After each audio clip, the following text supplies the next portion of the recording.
Everybody knows how to Google, don't they? You're welcome, Internet. Hello, friends, and welcome back to ReddX, your source for the freshest daily Reddit content anywhere on the internet. Promise swearsies, it's just a fact, and it's totally science. Go ahead and look it up. Today we are jumping into r/TalesofNeckbeards. Yes, indeed, I had an OP come to me via the Discord. He's like, have you seen my stories, ReddX? Well, considering how slow the subs move, yes, I seen the stories. Yes, I'm gonna get to them, but I just had a lot of other stuff on my plate. But that's how it goes around here sometimes. There's just too much good stuff. Got a lot to cover, and I'm doing my best to keep all caught up with it and everything like that. So if you do post a story, either in Neckbeard Stories, Tales of Neckbeards, my personal subreddit r/ReddX reads, just know that I will get to it eventually. I'm definitely doing my best, and I am hugely grateful for you guys sharing your stories with me. So without any further ado, let's go ahead and check out this very long saga, the first part of a saga, which is titled The Beard of 1,000 Irritations. As usual, I haven't vetted it too hard, so I guess we'll just see what kind of dumpster fire we're in for. How big can this dumpster fire get? Let's get some plugs and disclaimers out of the way, and then we will jump right into this Neckbeard cringe. The Beard of 1,000 Irritations. First Contact. Hi everyone, and welcome to the first part of a series that's going to get, I don't know how long exactly. Pretty long. I've been holding on to this story for a long time, and I think I can tell parts of it here, with a few details changed to protect the innocent and the bearded, who are not so innocent. The beard in question isn't sexually attracted to me, like the beards in most stories in this subreddit. Well, thank God for that, at least. Instead, I'm a writing coach, and he's been hiring me to help him with his sci-fi world for a while. I've been listening to Neckbeard stories for a while, so as is the custom, I'm going to dub him the Beard of 1,000 Irritations. TBOATI for short. I will probably give him my own nickname at some point, but I gotta figure out what about him is catchy. OP! A 30-something from Wales with an online writer-coach business. Oh, that could have been good when I was doing blogging a few months back before I went all full-time YouTube. We've got the Beard of 1,000 Irritations, aka TBOATI, a customer of mine from a couple of time zones away. I've seen precisely one photo of him. He's very overweight, perhaps on the cusp of medical obesity. I have no idea whether he smells or what his self-care regime is, but oh boy, has he got some nice guy and neckbeardy vibes. He does have a girlfriend, though. Well, I feel sorry for his girlfriend already. Emily is his girlfriend, artist for his world, a devout Christian, lives in the deep south of the US, reluctant to talk to anybody she doesn't already know online, has never responded to me with more than a sentence or two, if she answers at all. Oh, so they're doing the long distance thing. Aight. Jay is TBOATI's co-writer.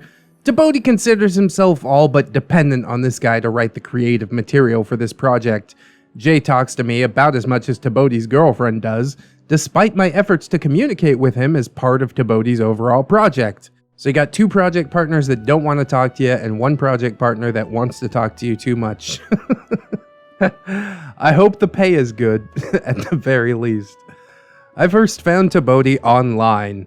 He showed an interest in the work that I do, and the potential for me to help him with his sci-fi story, but he wanted to know more before he took the plunge. That was understandable, so I answered his questions. He asked every question that you could possibly imagine about my prices and my services. And then when he'd asked every question that he could think of, he started repeating the same questions. Or variations of those questions. So I started referring him back to my previous answers. He also liked to chat. I chatted back a little bit just to grease the wheels and develop a good relationship. Some customers prefer to do that, which again is fine. Trust is everything in this business. but he seemed happy to just chat indefinitely. So eventually I told him that I needed to chat less because I have work to do. He would hold off for a couple of days and then try to open up a chatty conversation again. And when I told him again that I was busy, he asked me what I was busy with exactly. Bitch. None of your business. Work. I'm aware at this point that I had given him plenty of time and needed to draw a line under his incessant questioning. Back then, however, I had almost no customers, so every single one counted. So I gave him much more of my time than he really deserved. I wrote up my to-do list a couple of times to make the point, but that went over his head. He kept on trying me to see if I was up to chat. No, 1,000 times no. Ugh. Eventually I had to just tell him that this was starting to feel like harassment. He sent me a tip, which was admittedly nice.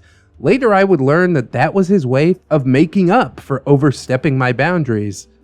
It's a nice gesture on the surface, but you look a little deeper and you're like, ugh, is this money worth it?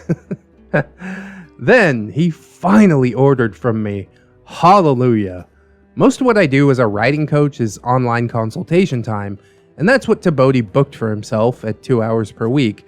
I have a calendar designed specifically for international bookings, so I can block out parts where I'm asleep or busy doing other things, so that nobody books themselves in to work with me during the wee hours. The wee hours are the time that I operate best, honestly. But I get that the night owl life ain't for everybody. Actually, it's for hardly anybody, in my experience.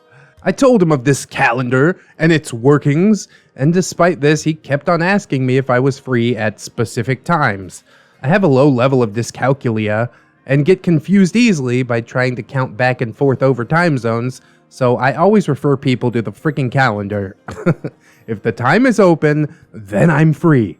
Simple as. The conversation would go as follows. He would ask me, "Are you free at this time?" And I would tell him, if it's free on the calendar, then yes. If it's not, then no. He wouldn't look at the calendar and instead suggest another time and ask, "Is this all right?" I would ask, "Can you see the time on the calendar?" And he would say something about us being in different time zones. I would remind him that it was a bad idea to try and get me to work out time zone differences manually, as I might get the time wrong and be out of the house at that time. He just would not seem to understand, and he would ask, "Well, how about, is this time good then?" A few more times, until I just convinced him to just book a damn time.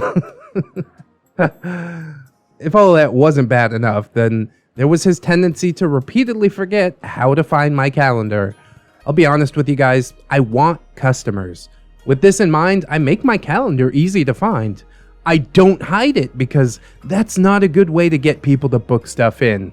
It's on my website, and it has its own web page that comes up on Google if you search for my company name. And I also posted it in the Telegram forum maybe a dozen times. And he forgot where it was every time and asked me to post a link for him. Every time. He even once said, "This is getting embarrassing, but..." And he'd ask me to give him the link again. This man literally did not think to use Telegram's search function. And he also apparently didn't know how to Google my company name, which I prominently display everywhere, including on Telegram. Are people this inept in current year? Everybody knows how to Google, don't they? He's got to be taking the piss. In short, there's no godly reason for that calendar to be hard for him to find. This man was in a senior year at college, so I refused to believe that he just lacked the intelligence. And then there was his sci-fi story. I can't go into too much detail here to protect his identity, but let me try to convey what I was working with. It's a big dystopian world with 7 superstates. Each one has its own theme. Let's just say the 7 deadly sins. And each state's style of living was based off of one of those sins. So lust would be a society based on sex trafficking and porn. Wrath would be overly warlike, that sort of thing. In every single one of these, the majority of the people are horrifically oppressed.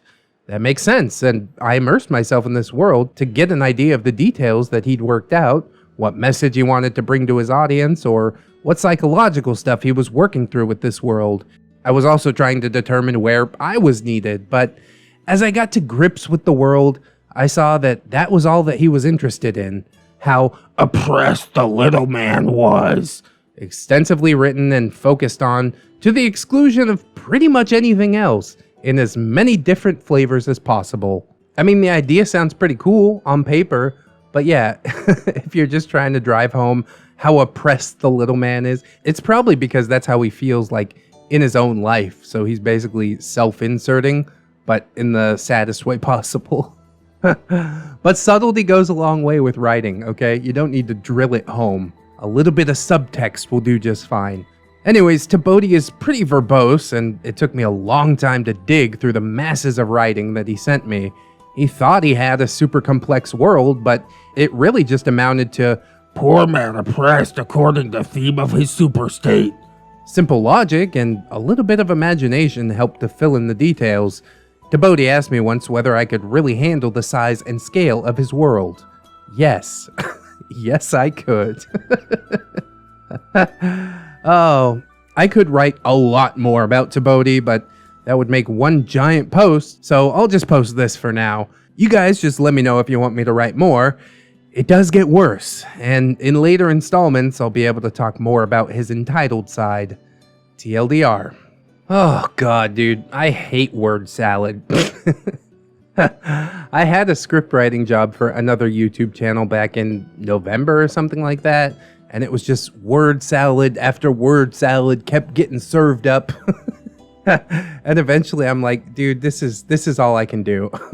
I bailed on that project completely because I couldn't stand reading through 3 pages in order to get what could have been done in a bullet point. You know, you want some simple revisions, but you're just taking the longest way possible to say it. So I could not have dealt with this man. He seems super frustrating. God.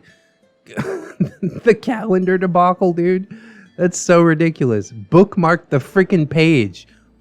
What is going on here? I do really like the idea of his story and his world, but it just isn't as complex as he thinks that it is because he keeps drilling home one idea. Oh, look, I'm a little guy. I'm oppressed. And that ain't really conducive to world building.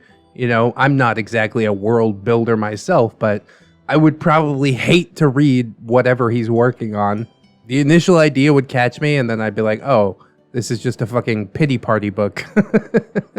But I guess we shall see how much worse it can get in the second part. The Beard of 1,000 Irritations, the price raise, and the months-long meltdown. Multiple months. Special. Hi again, everyone. Welcome to part 2. In the last part of this story, I posted about how I first met the Beard of 1,000 Irritations, or TBOATI for short. He's a sci-fi fan working on his own original world and has been hiring me, a writing coach, to help him with his world-building development. I'd really just like to let off some steam about what working with him has been like because, good lord, this man has earned his Neckbeard moniker. I've changed a few details to protect the innocent and the bearded. In case you missed part 1, here's our cast list. OP, same spiel. TBOATI, a customer of mine from mainland Europe, and same spiel. Emily is TBOATI's girlfriend. Jay is TBOATI's co-writer. And we're into the story. When TBOATI first started using my services, I had low prices because I didn't know how much my specific set of services were wanted. I didn't know whether I was delivering them in a way that worked for my customers, or how much disposable income my potential customers had. I started getting busier during my first 6 to 9 months of working with TBOATI, and I realized that I'd burn out if I continued to work for the same pathetic rate of pay, and I'd spend untold hours looking for more customers. So I made a handful of social media posts asking my audience for help. My plan was this. Lots of the people who liked my services were students and graduates, and they were keen for me to succeed. I asked people to write me guest blog posts if they wanted to help and had some time.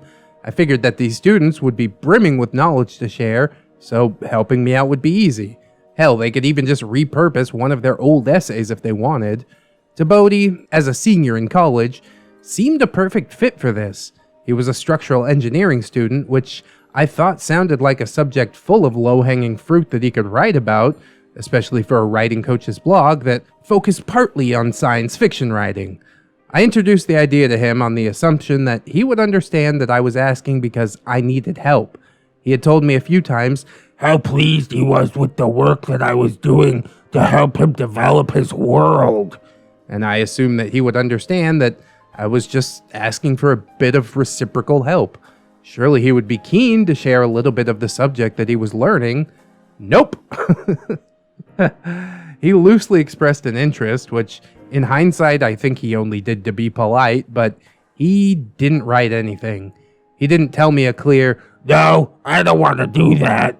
So I just hoped that I'd asked at a bad time and reminded him casually about it a couple of times over the coming months. Still no luck.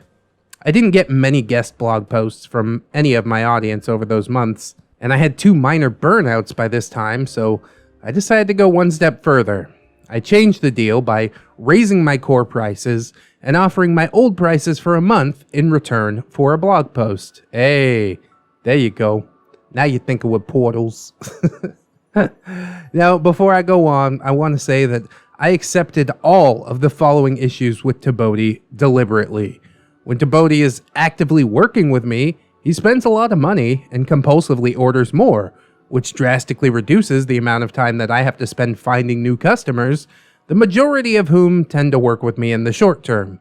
He has similar budgeting habits to your average neckbeard, which is to say, he spends most of his money on nerdy stuff, and doesn't ring-fence any of the things that he really needs, like setup funds for moving out of his parents' house. Oh no. Which he mentioned that he wanted to do several times, or, therapy, which it was so obvious by this time that he needed. I do want to add my own footnote in there and say that everybody can use therapy. Therapy is useful to every person on the planet, but some people would benefit from it a lot more than others. I wanted multiple customers like him, and I wanted to hone my delivery of the service so other TBOATIs would start buying with minimal prompting and maintenance from me. If I could get multiple student beards to write blog posts for me at a discount, then I could have a firm customer base.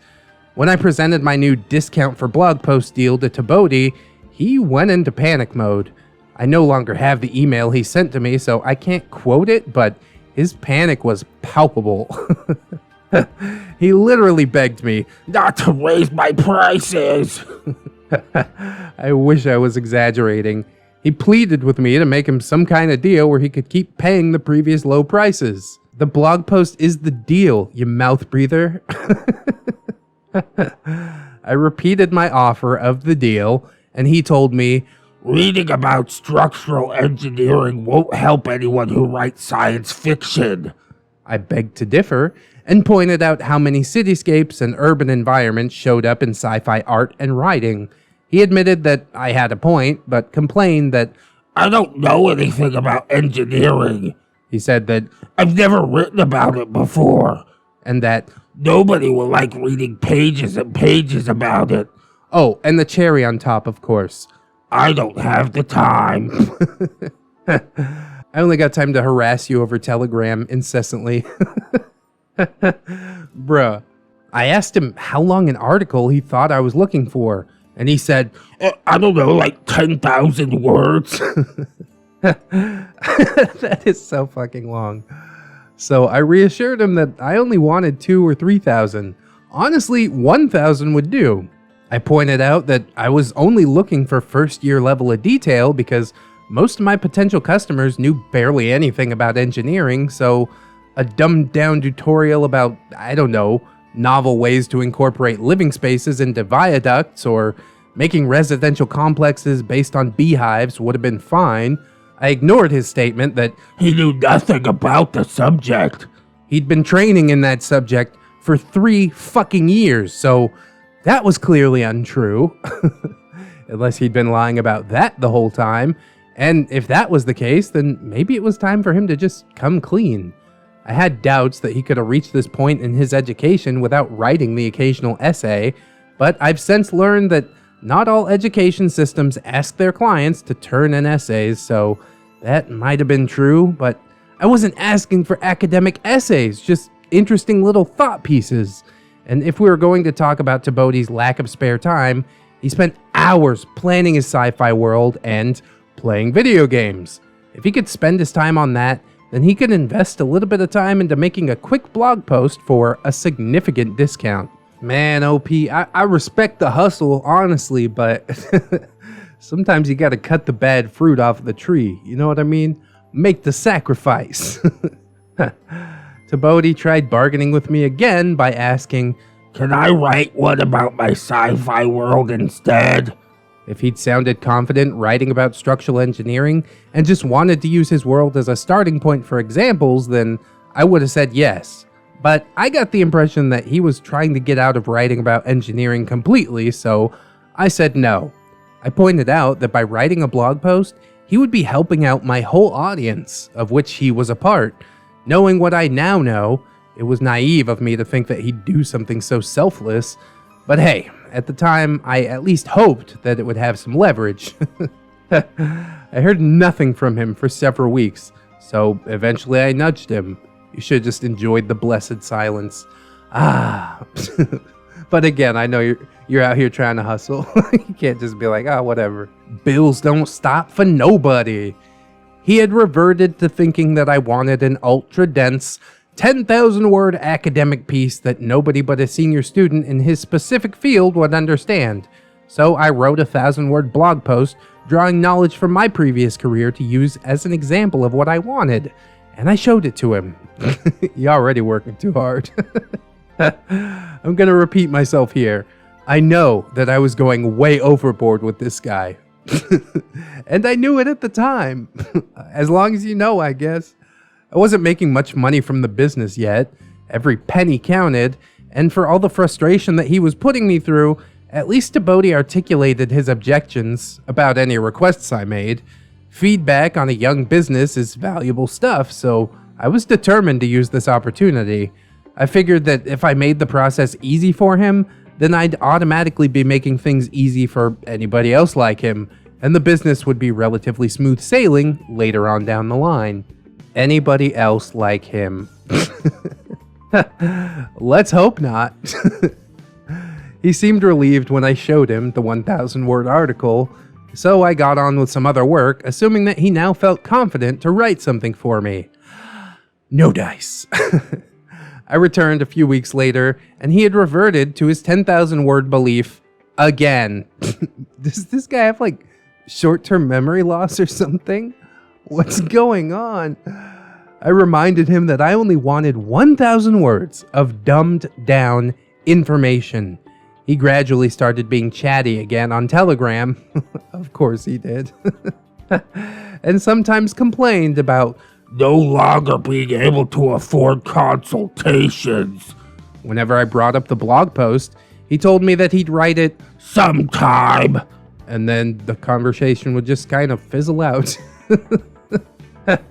That's one way to get him off your back. Be like, hey, bruh, how about that blog post? He's like, nah, I don't think so. It was clear that he would not go through with it, but I had one more idea to try and make this avenue work. I had an informal chat with him about engineering on Telegram. I asked him what he'd been working on lately on his course, and he told me. He tended to phrase things awkwardly and use jargon, but at least he was talking about his specialist subject. I kept on asking questions until he told me a few interesting pieces of information relating to structural engineering. When we'd been talking for around an hour, I asked him if he'd be happy for me to package up what he'd told me into a blog post, and he could just put his name on it. Surely after he'd committed to delivering information the first time, it wouldn't be so scary anymore. His reaction? He backpedaled. And he told me that he wasn't sure if what he said was correct. God. This dude's gonna build buildings? We're all going to hell. So I said that if he wanted to check back over what he'd said and correct it, he was welcome to, and that I'd be happy to award the month-long discount for that. Well, he still wasn't sure. As you can imagine, I was not happy about the amount of work I was having to do just to convince him to do his side of the deal. The level of patience is just legendary, dude. I would have been gone in like the first month. It ain't worth it, sorry. I pointed out that the blog post deal was meant to save me time, and we'd already negated most of the benefits, but I'd be prepared to make an exception this one time. Surely once his first blog post was up, he'd realize how unthreatening the deal I offered was, and he'd keep writing blog posts by himself and get the discount that he had been so desperately wanting for months. And then, to extrapolate to other student beards, if I could come up with a way of interviewing people about their specialist subject more efficiently, then this system could actually work. A few weeks later, he asked me again if he could write a blog post about his sci-fi world. I was just so exhausted by this point that I said, yeah, whatever. But I was not happy about it. He never got around to writing it, and I gave up at that point. Classic. I was just out of ideas, and I'd begun to find more consistent work elsewhere from people who paid without a second thought, let alone the kind of panic that I'd seen from TBOATI, and these people that were actually paying me were a pleasure to talk to. Shocking. After all that, he decided that He was able to pay the full price for my services after all. oh, great. And he resumed paying for me to continue working with him on his world. The end result of all that is that I have a neat little discount offer that almost nobody uses, but which earns me brownie points for presenting it as an option. It has prompted several conversations with people who have gone on to become customers, and that is a significant enough benefit for me. I've presented it to 2 more student beards who thought it was Cool, lol. but they didn't use it themselves, and both of them paid full price. TLDR. God, dude. I'm just so tickled by the fact that you're like, yeah, write whatever you want about the fucking sci-fi world, whatever. And he still never did it. God. Oh, the level of laziness. It's just so beardy. There is some posts in the comment about like changing prices halfway through, but it doesn't seem like anybody was under contract here. OP is well within his rights to raise prices at any time he would like. I definitely understand what it's like to try and get a small business off the ground, and sometimes adjustments must be made. Luckily, OP was willing to offer this deal, this blog deal, which really 1,000 words for a blog is not even that hard. I used to knock out 3,000 word blogs every single week, and the actual amount of time that I spent working on the blogs was probably less than like 8 hours. Most of it was like prep, keyword research, inserting affiliate links, putting pictures up there, stuff like that. That extended the time that I spent on the vlogs considerably, but if somebody's just looking for 1,000 words, no problem, dude. I'll knock that right out, especially for a significant discount. Ooh, boy, I love a discount. Oh, and blogs are indeed an awesome way to get the word out, They persist on the internet basically forever as long as you do your SEO and keywords correctly. They're going to drive some traffic, but I don't know about doing one every month. I'd say one every 3 months. We could lock it in for that. 4 vlogs a year is a lot easier for me to stomach than 12. I guess depending how big the discount is. I know I could use some creative writing coaching once in a while. That's why Ramtide is part of the Brain Trust. I'm like, hey, bruh, let me run this by you. And he's like, hey, that's shit. Let me spruce it up.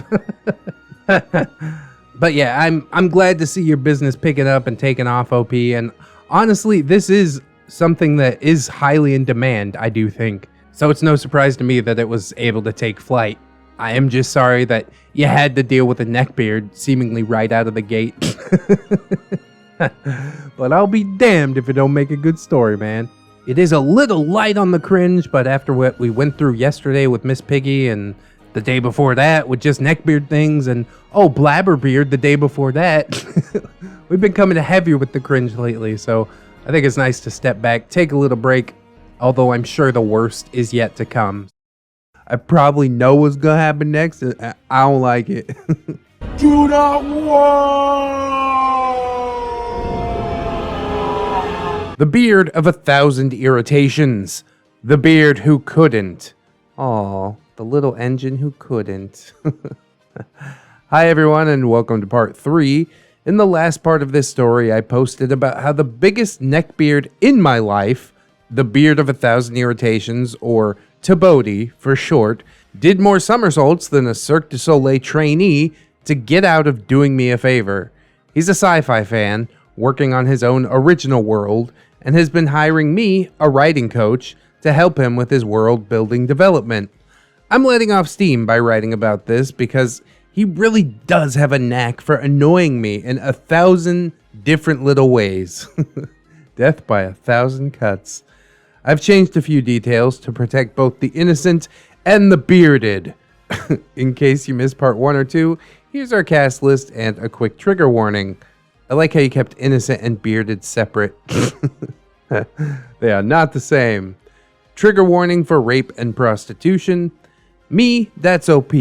A 30-something from Wales with an online writer coach business.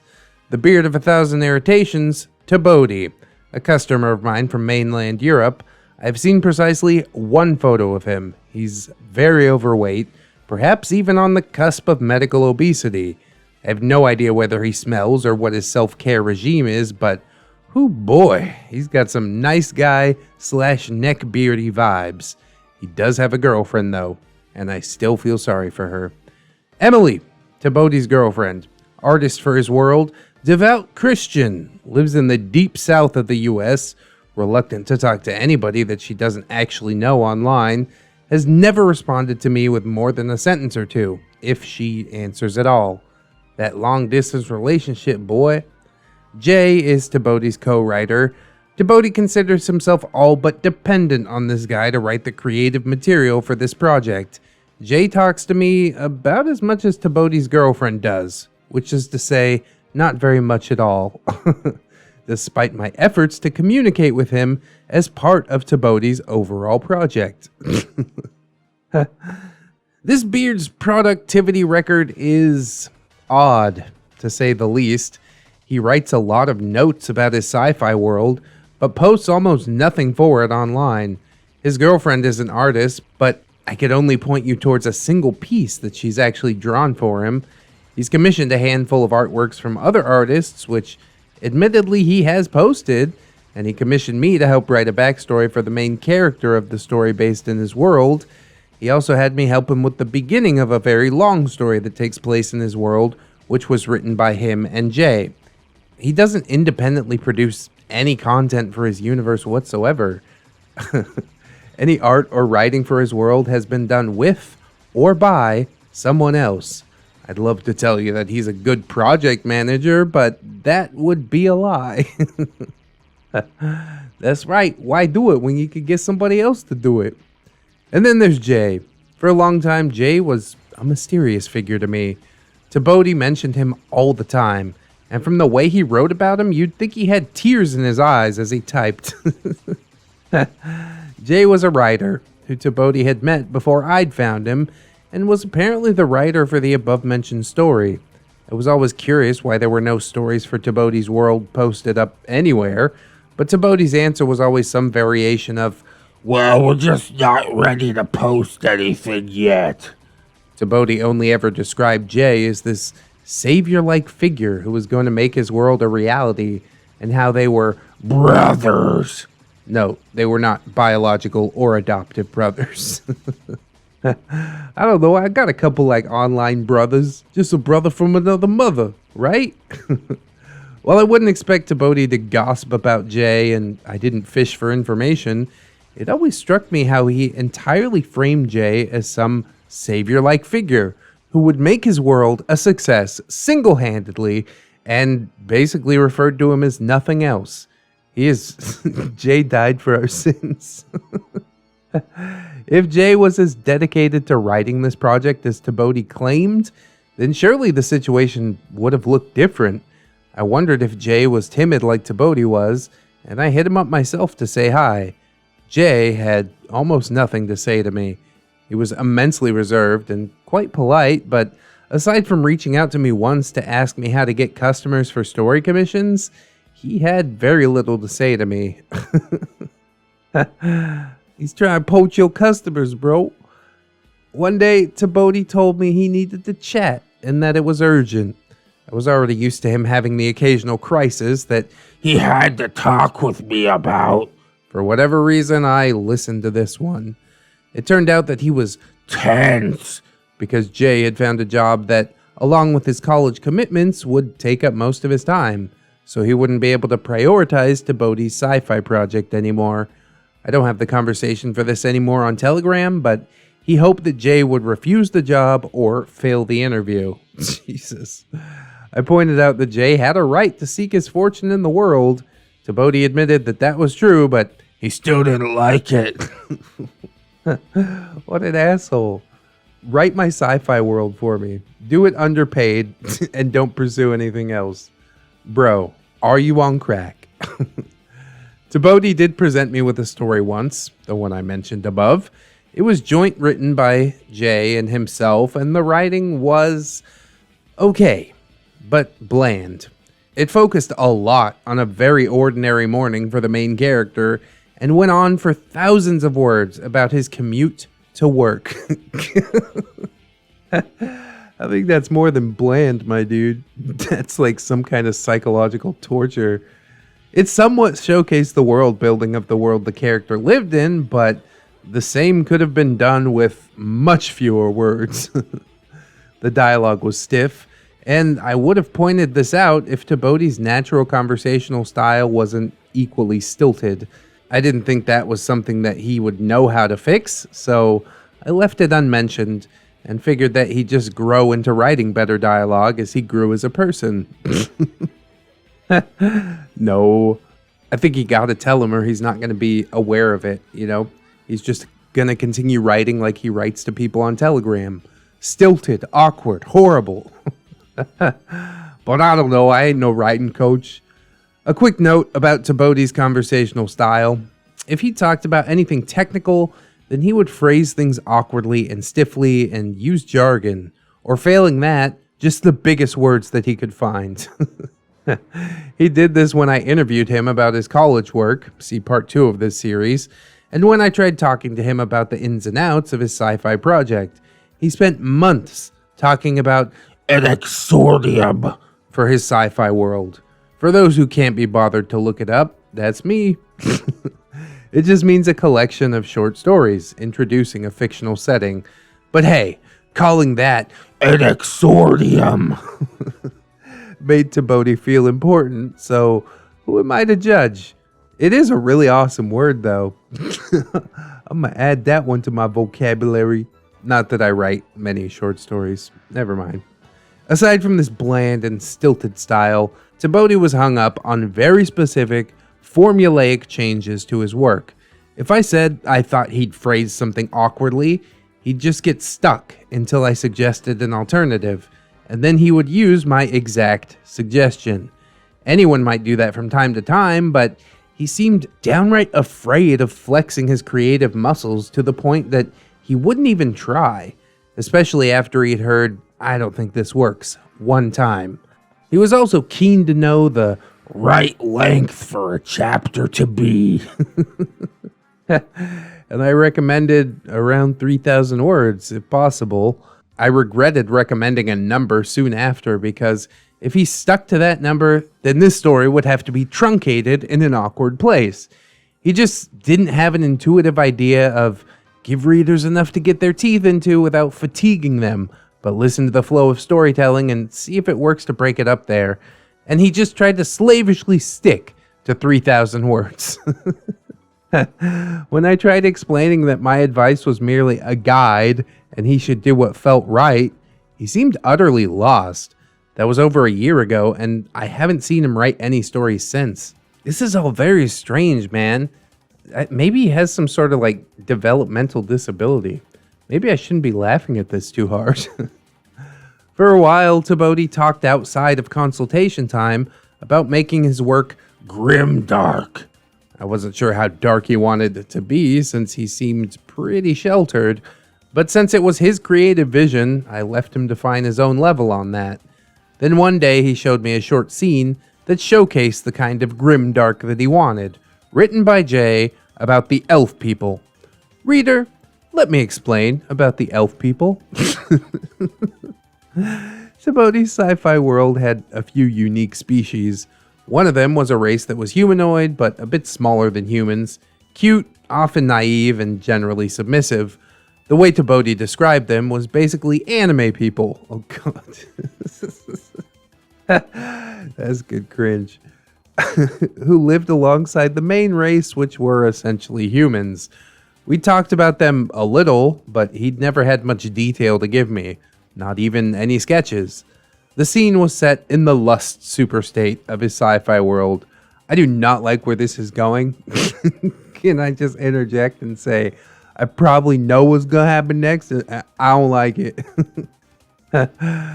In this scene, a POV character walked through a red light district, where elf people had been trafficked in from their native country and the slummier areas of the state to be used as prostitutes. The character saw sex acts happening between humans and elf people, and remarked to himself, How good it must have been for them to have healing sex after all the rape they must have been through. God, dude. What is going on? I don't even want to touch that. I'm not going there. TBOATI was thrilled with the work and wanted to know my thoughts. I told him what I thought, that it was an appalling misrepresentation of sex work. TBOATI tried to explain to me that, as he understood it, sex with somebody who'd been brutally raped would be good for them. A way to rebuild trust and let them relearn how to express their sexuality in a healthy way. I don't know about that. I never considered it, but that don't sound right to me. Reader, you already know that I tolerate a lot from my clients, but portraying abuse in a positive light is where I draw the line.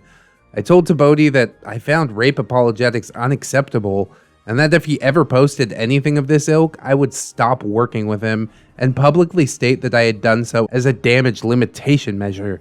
I would not let something like an association with this kind of work tarnish my hard-earned reputation. He panicked and promised He wouldn't post anything like this up. He seemed terrified of my disapproval, not of destroying his own reputation, and he didn't seem to realize the seriousness of what he had suggested. He tried to explain to me that the elf people had urges, and that it was important that they were allowed to satisfy them. Dude. Of course they do. Those poor little real-life anime characters just trying to satisfy their urges. He also asked, what about the liberty of people who want sex? Don't they get to satisfy their urges too? I pointed out that it was hardly liberty for anyone to be forced into prostitution, which he conceded was true, but I was not and am not convinced that he really understood. I definitely agree with you there. This guy's completely checked out. I should say at this point that he had known that I'm female since the beginning of our working relationship. I use my name, which is traditionally feminine, to sign off emails. Why he thought he could sell the idea of rape to a woman? I have no idea. I had presumed OP was a male, for the record. I guess we yet again learn not to assume anything in this old world. Not that it makes a difference. I just thought that was a bit of a surprise. To this day, he routinely gets other people to do his creative work for him, but still somehow rarely ends up with anything finished, let alone publicly posted.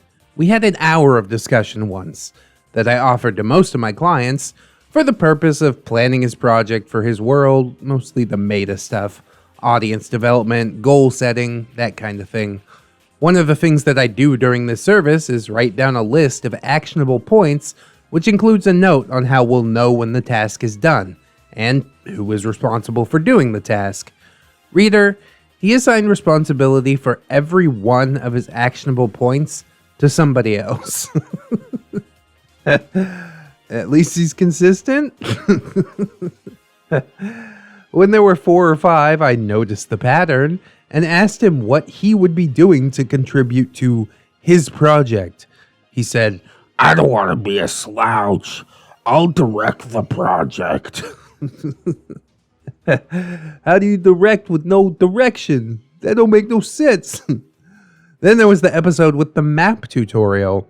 TBOATI had no map for his own world. One day I found a great map tutorial. I followed it to make one for a project of my own, and then I presented it to him. He thought it looked awesome, and I admit that I was pleased with it too. I was proud of my map, and I showed it to several people, including him, and thought he might like me to link him to the map so he could make one for his sci-fi world. Surely he would appreciate a guide to make a map for free, since money was still an issue for him. Nope. He was delighted with the tutorial link, but immediately said he'd get Jay to make it. It's right there in front of you, dude. Just do it. Follow the steps. I suggested that maybe he could make it himself, but he said he couldn't because he'd never made a map before. Hence, tutorial. Yeah, this guy is hopeless. I gave up at that point.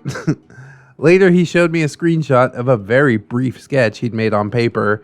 You could barely see the pencil marks, but he wanted to know, what do you think? I didn't think anything yet because, well, have you heard the phrase licking a tree and expecting maple syrup? No, I haven't, but it is evocative. There just wasn't enough to comment on.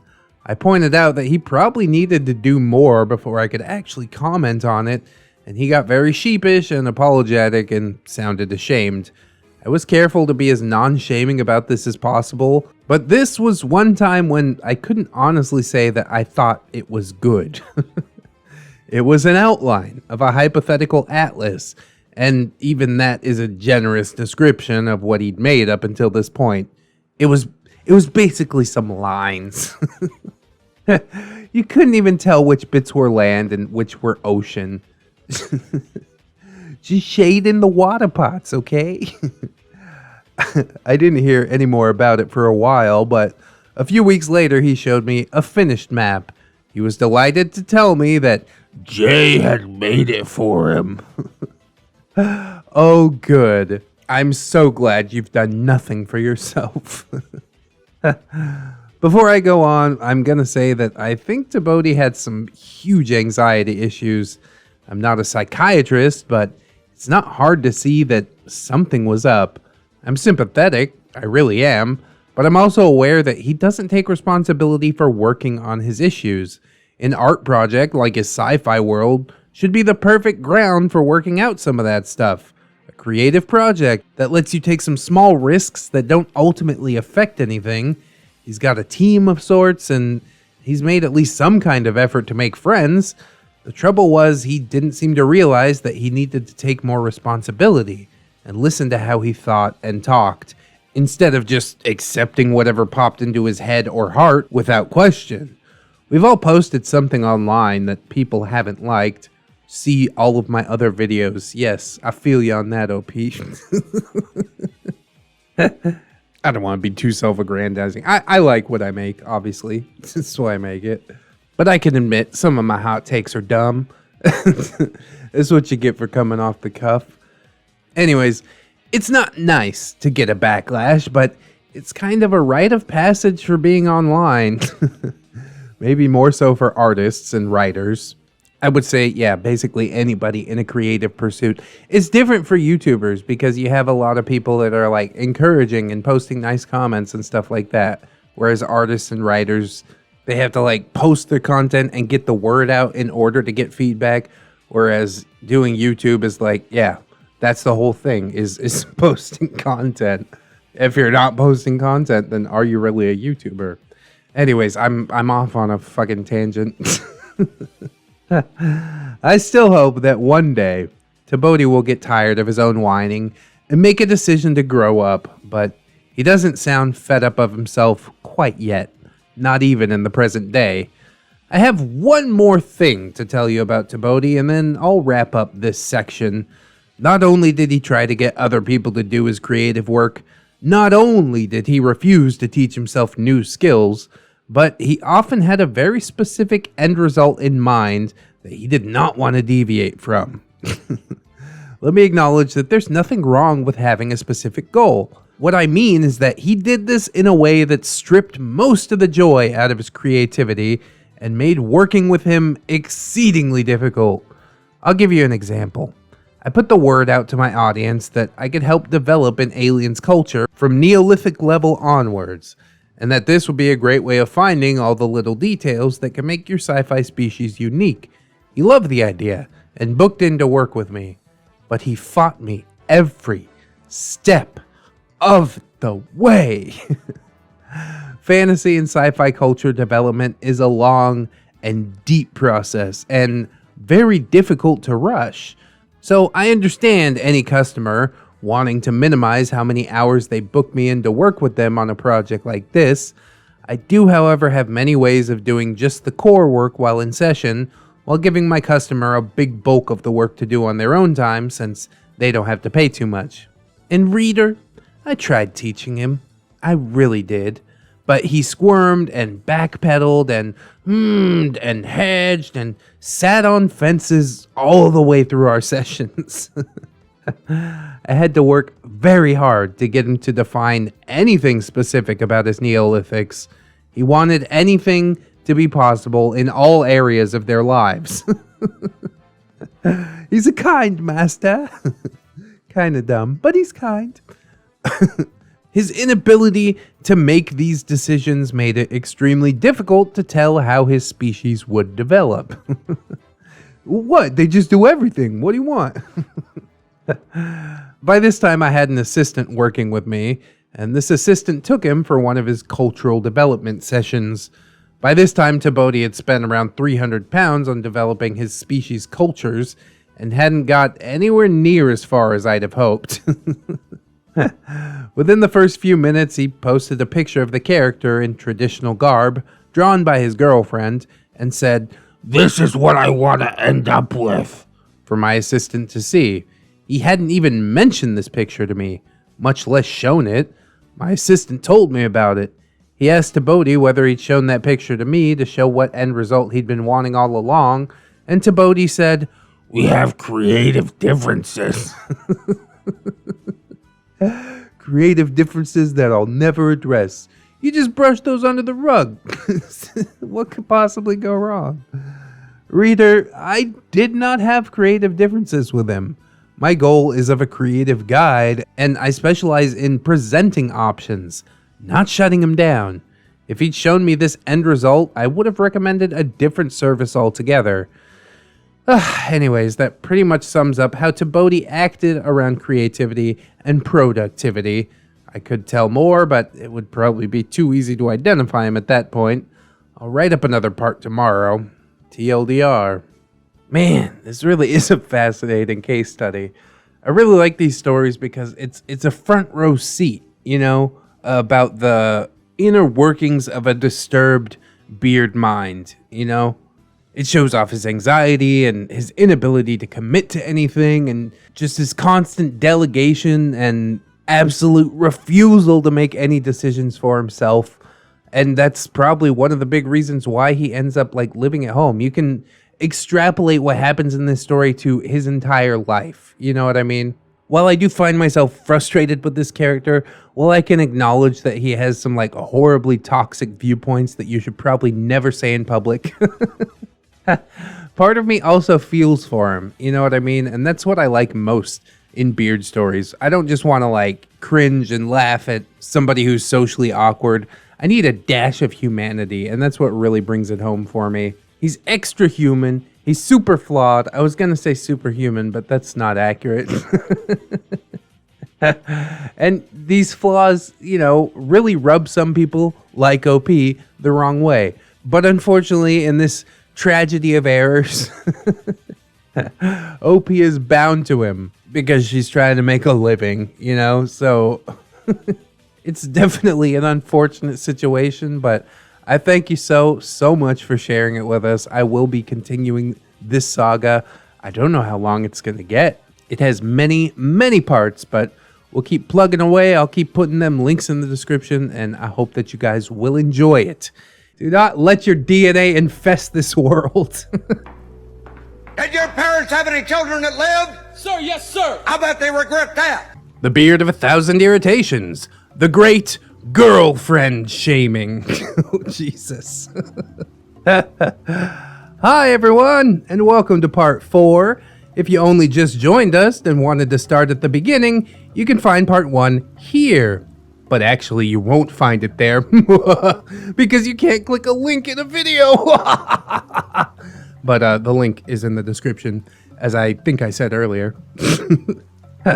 So go check it out.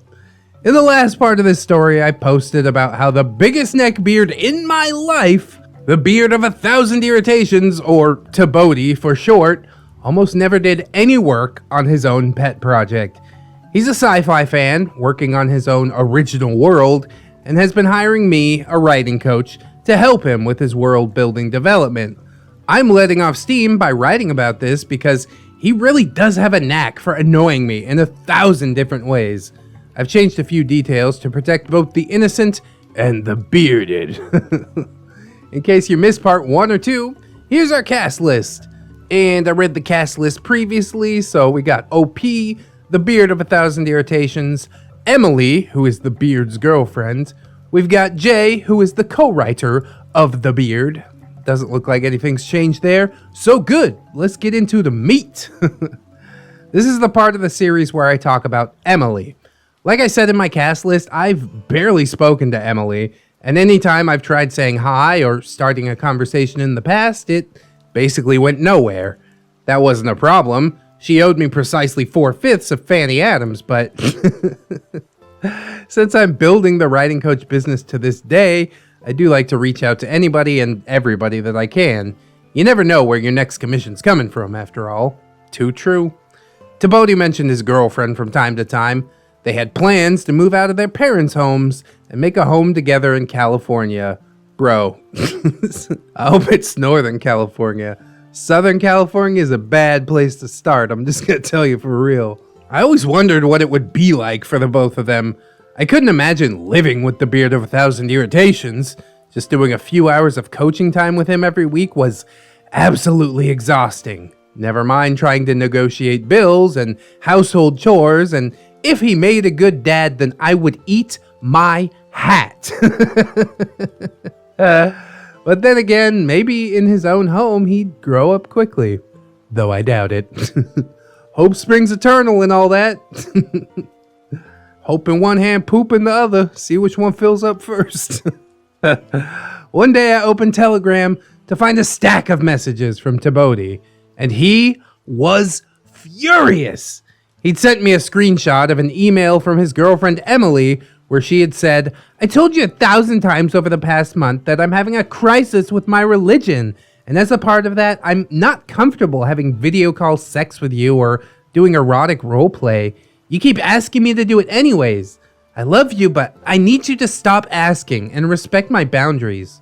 Now, if you're a normal, level-headed person, not thinking with your dick, you'd be like, wow, that's very forthright. I'm with you on this.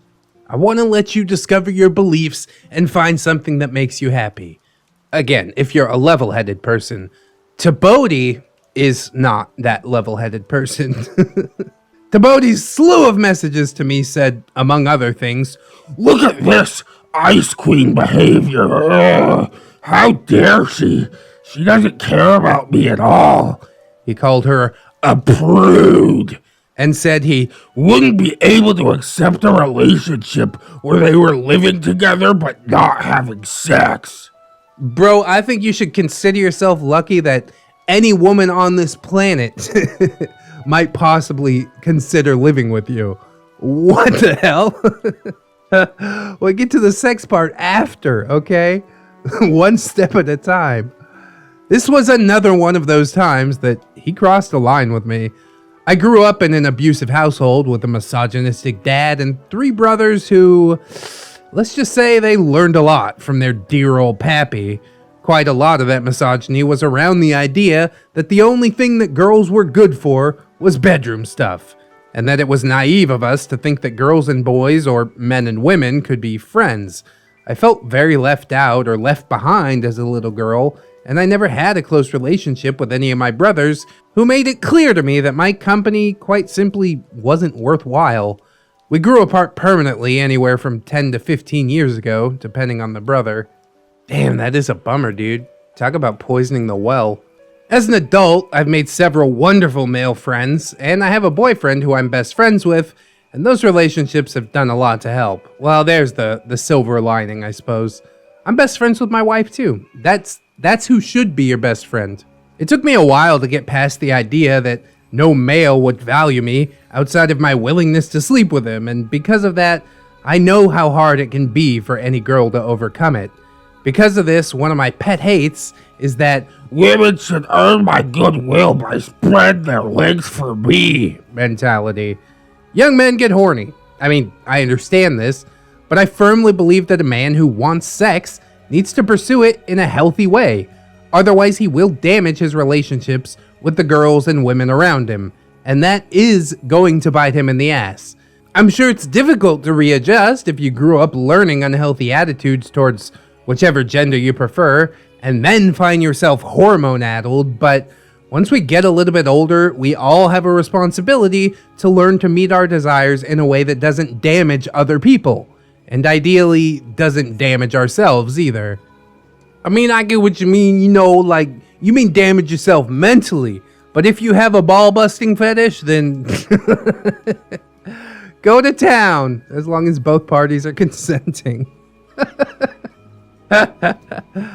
By this time in my working relationship with the beard of 1,000 irritations, I had already spent months dealing with his whining, supplicatory, victim-y behavior, and Emily's comment about how he'd been trying to talk her around to giving him sex even though she didn't want to rang true. I was wary of TBOATI's manipulative tactics myself, and I was at least old and experienced enough to recognize what was going on, and to realize that he was effectively paying me to tolerate him. Suffice to say that I watched his behavior while he was paying me ultra carefully, and I paid attention to myself when I fell for his tactics so I could learn what to do differently next time. I think it probably took Emily a lot of fortitude to stand up to him like this, to tell him no in a way that he couldn't ignore it anymore. So I told him that she had every right to say no, without any kind of backlash from him, and that if sex was that important to him, maybe he should find a girl who actually wanted to do it with him. He conceded that I was making sense, and then he asked me if he should break up with her. I did not take the bait. There was no way I was going to give him an answer to that.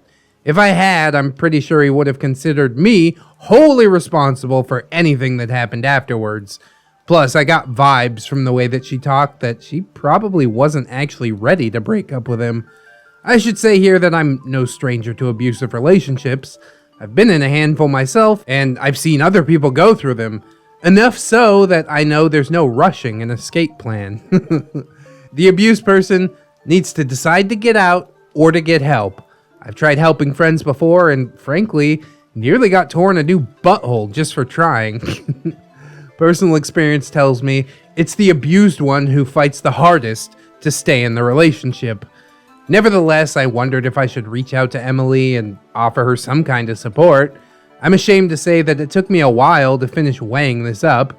On the one hand, TBOATI was a paying customer, and if he found out I'd interfered with his relationship, he would probably stop working with me. But I didn't want to let that get in the way of me doing the right thing. On the other hand, as much as I wanted to offer her something, anything, that would show her that there was support available to her if she wanted it, my gut instinct was that she'd just turn it down, and would probably tell TBOATI that I'd gotten in touch with her. In the end, I chose to wait a few weeks, since there was no imminent danger to her, and then I would send an anonymous message as if I'd heard something from somebody who knew someone. If I'd got the measure of TBOATI, then he'd probably told several people about Emily's betrayal. That made it at least plausible then, that at least one of the people he told that to had gossiped to a friend of theirs, which would make the source hard to trace. When I felt enough time had passed, I made an alternate account, and I messaged Emily to say that one of my friends had shown me a copy of the email, and I thought that it was best to tell her so. My aim was to make it clear that TBOATI had no regard for her privacy, and that somebody, somewhere, thought that it was wrong of him. Emily did reply to me, asking who showed me the email. I refused to say, and she named a person who I'd never heard of before, and asked me if it was them. I just said that I'd been asked not to reveal the person, and apologized. TBOATI also messaged me at that alternate account. Clearly, Emily had told him about my alternate's message, and he told incognito me that the email was Nobody's business but theirs. no shit. But you still seem intent on sharing it around for yourself. It's just when somebody else shares it, then you're like, oh, what a breach of privacy. My darling privacy. When I went on to Telegram, there were several messages piled up from TBOATI, and for a moment I panicked and wondered if he had traced it back to me somehow. TBOATI told me that my trust has been betrayed. Yes, he felt that his trust had been betrayed, not his girlfriend's, and he asked me if I'd showed that email to anyone. I denied it and asked if he'd shown it to anybody else. Reader, he'd shown it to 5 different people. I was horrified for Emily, and I asked him how she felt about the situation. He said, she felt hurt and said I trusted other people too much, but she forgave me. TBOATI told me he was asking all 5 people who had shared the email, and that he hadn't done it to be vindictive, and had only done it so he could work out whether or not he was overreacting. You are, bro. What's wrong with you? Just go jerk it. Bust that nut right in the toilet where it belongs. Do not let your DNA infest this world. I said he sounded angry at me, so I didn't think he was seeking information, but just letting off steam. And he conceded that, yeah, that was true. I didn't think there was much more I could say after that, and I crossed my fingers that he got the message that betraying his girlfriend like that was unacceptable, that he wouldn't get any sympathy from me, and I seriously hope not from the others that he shared it with either, and that maybe, just maybe, Emily got a little bit closer from walking away from TBOATI. TLDR. Oh, what an absolute mess. I think OP did go about it in the right way. You know, you definitely should let somebody know if things are being shared about them that they didn't necessarily want shared. Girl code, bro code, whatever gender you identify with, that's the code, okay? And then it's just so mind-boggling that he would get upset that the letter was shared to somebody else, when really you're sharing it with a writing coach who you presumably only know online. Like, I guarantee you he shared it with more than 5 people. And if he didn't share it with more than 5 people, then he probably shared it with all the people he knows, which is 5 people, because he's disgusting and horrible to be around. The more we get into this, the more I really do start to develop some hate for this dude, you know? At first, it was just kind of like, haha, he's a lazy dude. He doesn't do any work on his own sci-fi world. Haha, he thinks it's going to be a success when really he's had like no hand in it aside from facilitating and taking advantage of other people around him. But manipulating your girlfriend, bro, sharing what she shared with you in confidence to other people that you hardly know on the basis of like seeing if you're overreacting or not. You're definitely overreacting, okay?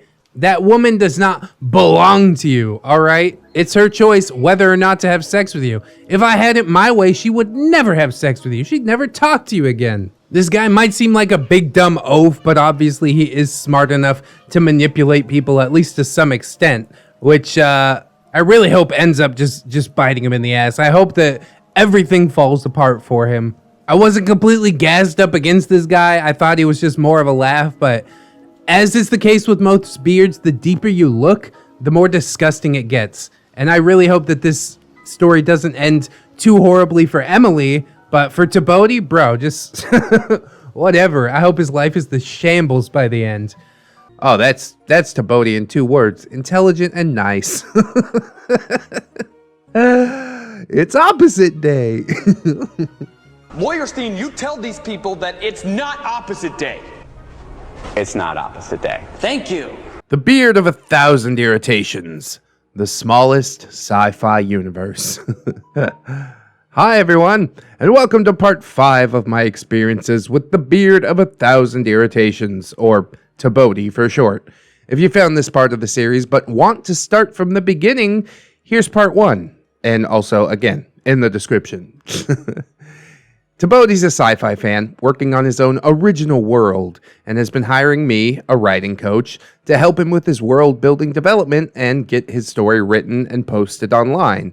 This has been pretty frustrating at times, and I'm letting off steam by writing about this. I've changed a few details to protect both the innocent and the bearded.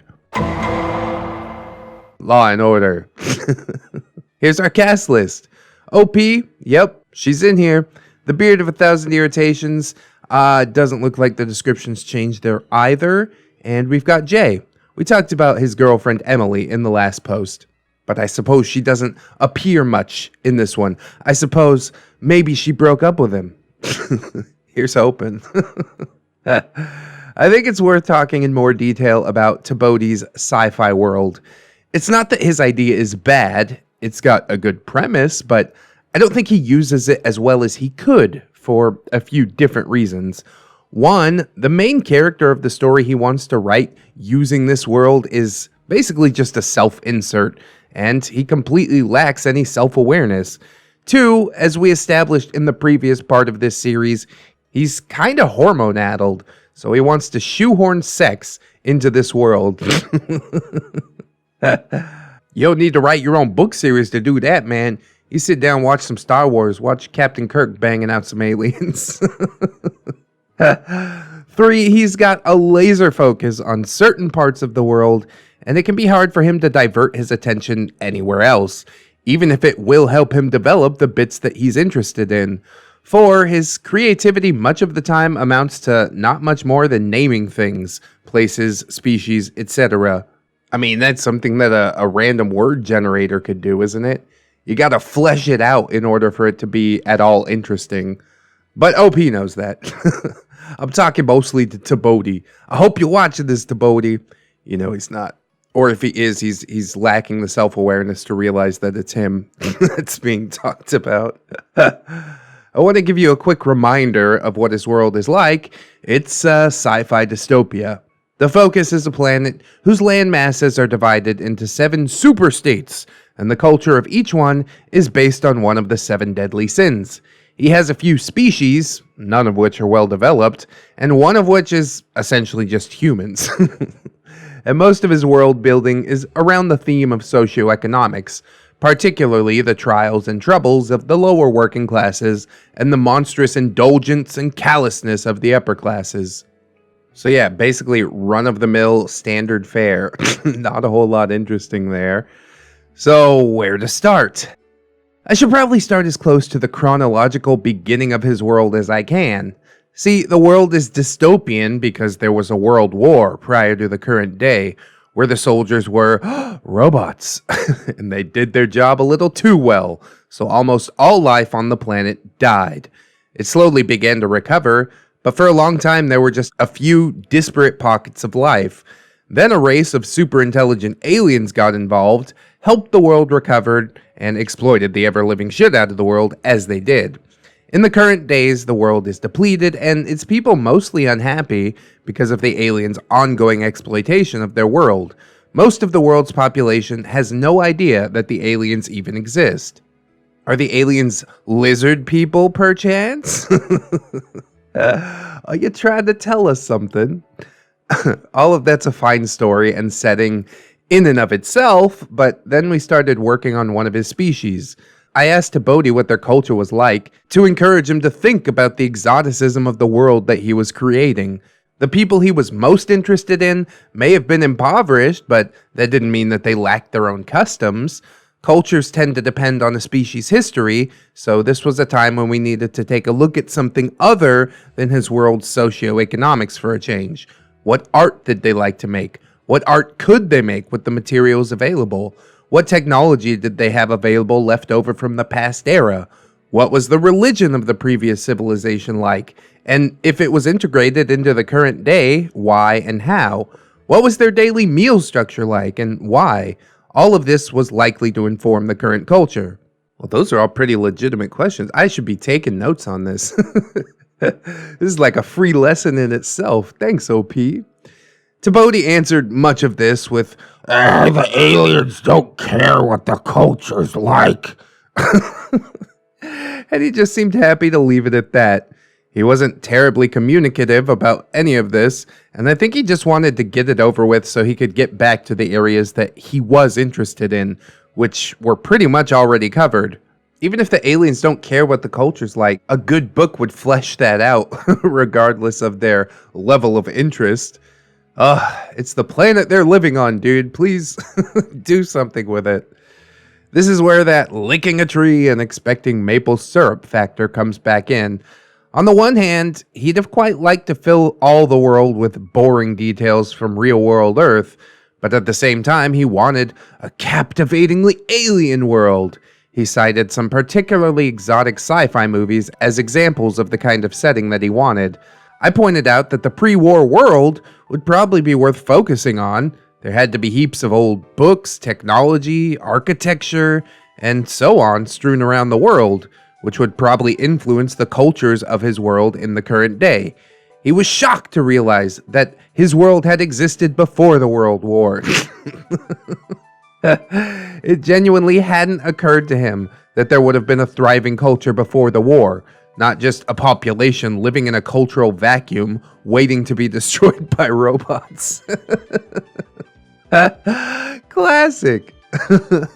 Imagine if the Fallout games did that. They're just like, yeah, there's nothing. There was nothing that existed before the war. The Big Bang, it was just an artillery shell. Then there was the self-insert. TBOATI wanted to write a story in this universe that followed the life of one individual, who I'll call Mallory, who overcomes the influence of the aliens and develops special powers. Ooh. I worked with TBOATI to figure out the character's life history. To work that out, I'd need to know what Mallory's schooling was like, what sort of stimulation he got while growing up, whether he had a mom or a dad, or whether the standard family unit worked differently in his culture, and all sorts of other influencing factors. We worked through a lot of this, but progress was slow because we were trying to reverse engineer a whole culture to figure Mallory out. And like I said before, TBOATI barely cared what the culture was. Unfortunately, his revelation about the previous culture existing still hadn't stirred his interest, and he didn't seem to put two and two together that people are a product of the culture they grow up in. That is so terrifyingly true. Every time I see somebody from California, I identify so heavily with them because they have that like relaxitude with a mishmash of overconfidence that I seem to have as well. And my wife too, growing up in the Philippines. She's extremely respectful, non-confrontational, but she also doesn't mince words with people that she trusts. So culture is definitely such an interesting thing to think about and study. Sorry, side tangent. Most of my customers love a foray into the cultures of their worlds. And there have been many times when I've asked a customer a cultural question that gets them excited about the new depths that they're discovering. TBOATI is not one of those customers. And yet, I'd be redundant if I didn't help TBOATI explore the world that Mallory lived in. TBOATI doesn't have to look into the culture of the world, of course not, But if he did want to look into the culture, why not just write Mallory in Earth by another name without me? Or at the very least, tell me clearly what he did want to work on and what he didn't. If you want a culturescape as different from real life as, say, the magic side of Harry Potter's universe, you can't really skimp on the detail. During one of our sessions, after we'd spent another few hours on Mallory by reverse engineering the world that he lived in, TBOATI went into a sort of ragey panic. He told me that The slow progress we were making on Mallory was unacceptable. reader, I would have loved to have finished Mallory long before he said this. I recognized that he didn't want to spend a huge amount of money on a character, and I myself wanted to move on because Mallory was honestly pretty dull. But I maintain that we were doing fruitful work, and it was up to him to recognize what we were achieving, or attempting to achieve. He worked with my assistant on his world building for a little while. My assistant kept me updated about their progress, and it turned out that TBOATI temporarily decided to have some connection with Earth so that his world could inherit big portions of culture from it. The idea disappeared without a trace in just a few sessions.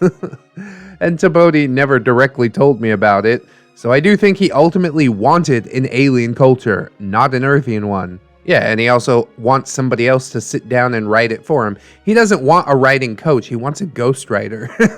That's what he's saying. I'll add one more thing about Mallory, and then I will move on.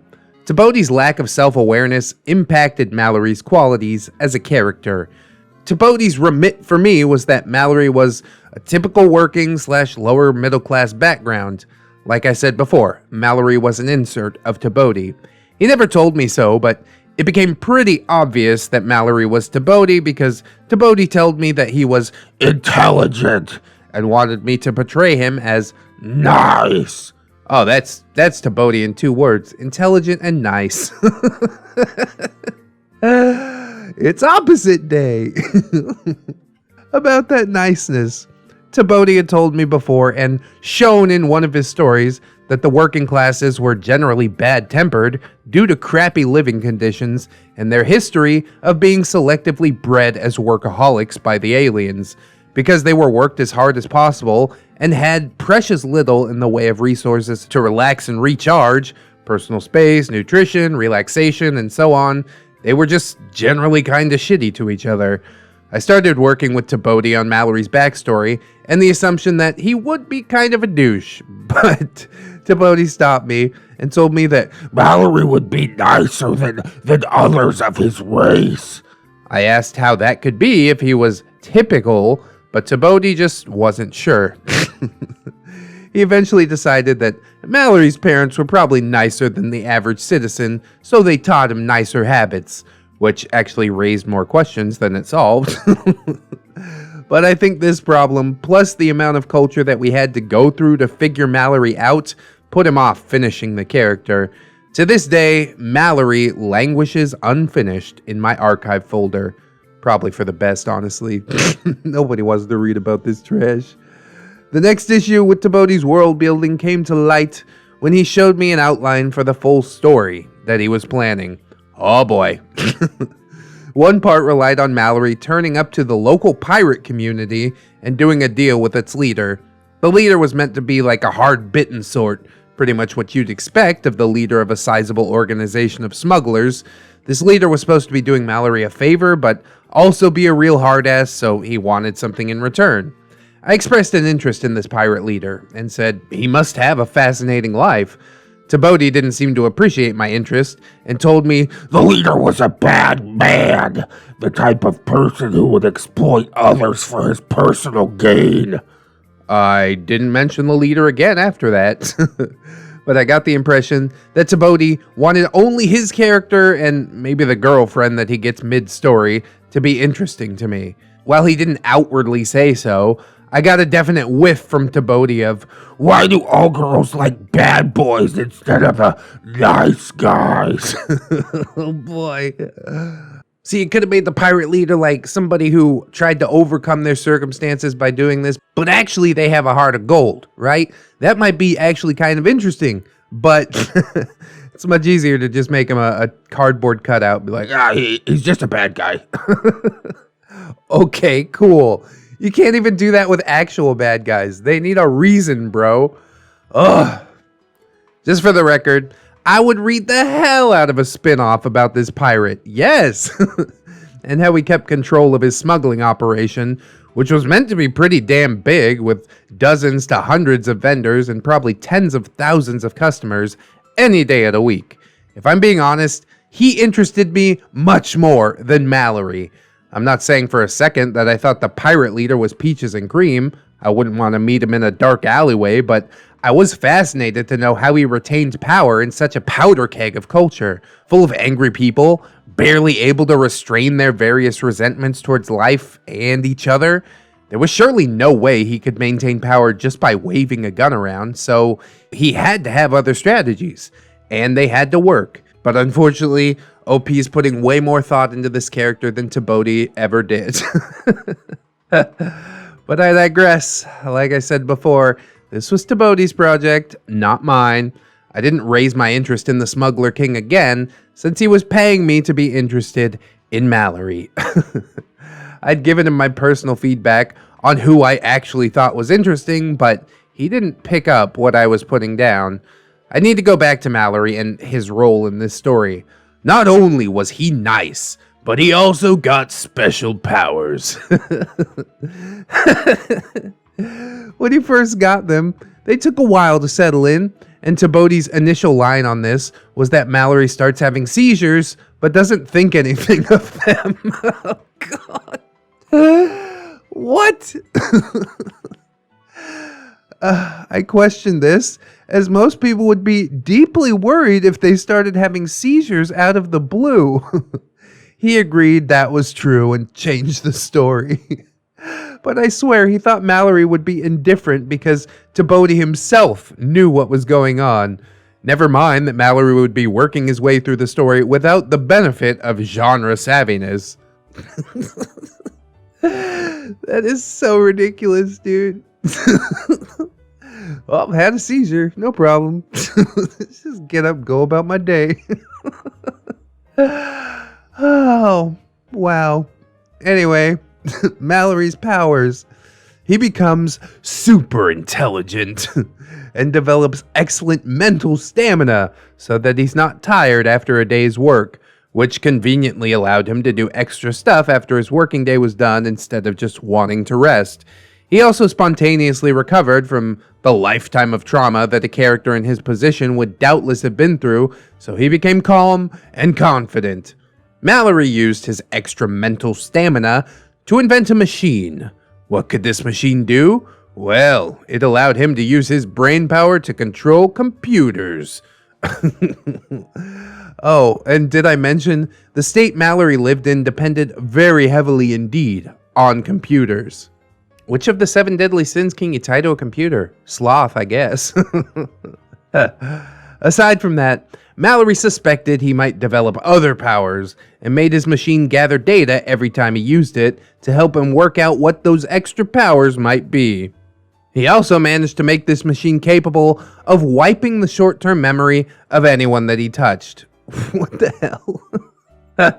He's just gonna go full Superman. He's gonna be like, oh, computer discovered I have frost breath and heat vision. Oh, and I can fly. All of that had the potential to flatline the story. A non-traumatized individual with the mental processing power to think up effective and efficient solutions to most problems, and any problem he couldn't solve, he could just tech his way out of, or make guards and soldiers forget that he was ever there. Really, reader, where was the challenge? I tried pointing all of this out to TBOATI, but he didn't particularly like the idea that maybe Mallory shouldn't have all these strengths. It might have been different if he'd told me something like, oh no, you misunderstand me. Mallory over-relies on his machine and gets into a situation where he can't use it and has to find another way. Or, his intelligence is tailored to the job, but he's a specialist in X field, so he becomes unstuck outside of that area. Or even if he had the awareness that Mallory's lack of trauma might make it hard for him to relate to other people anymore, but no.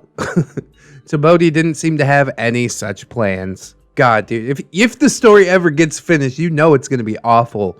It's got a plot like a 6th grader wrote it. Jesus. Except the adult material, which I guess we'll get into. And then there's the adult material. Foot, meat, mouth. TBOATI told me that with the world being as grim as it was, one of the few pleasures available to all classes was easily available porn, and lots of it. Hentai, specifically. When he told me this, I pointed out that hentai was specifically Japanese, and that Japan didn't exist in his world, so that raised the issue of where hentai could possibly come from.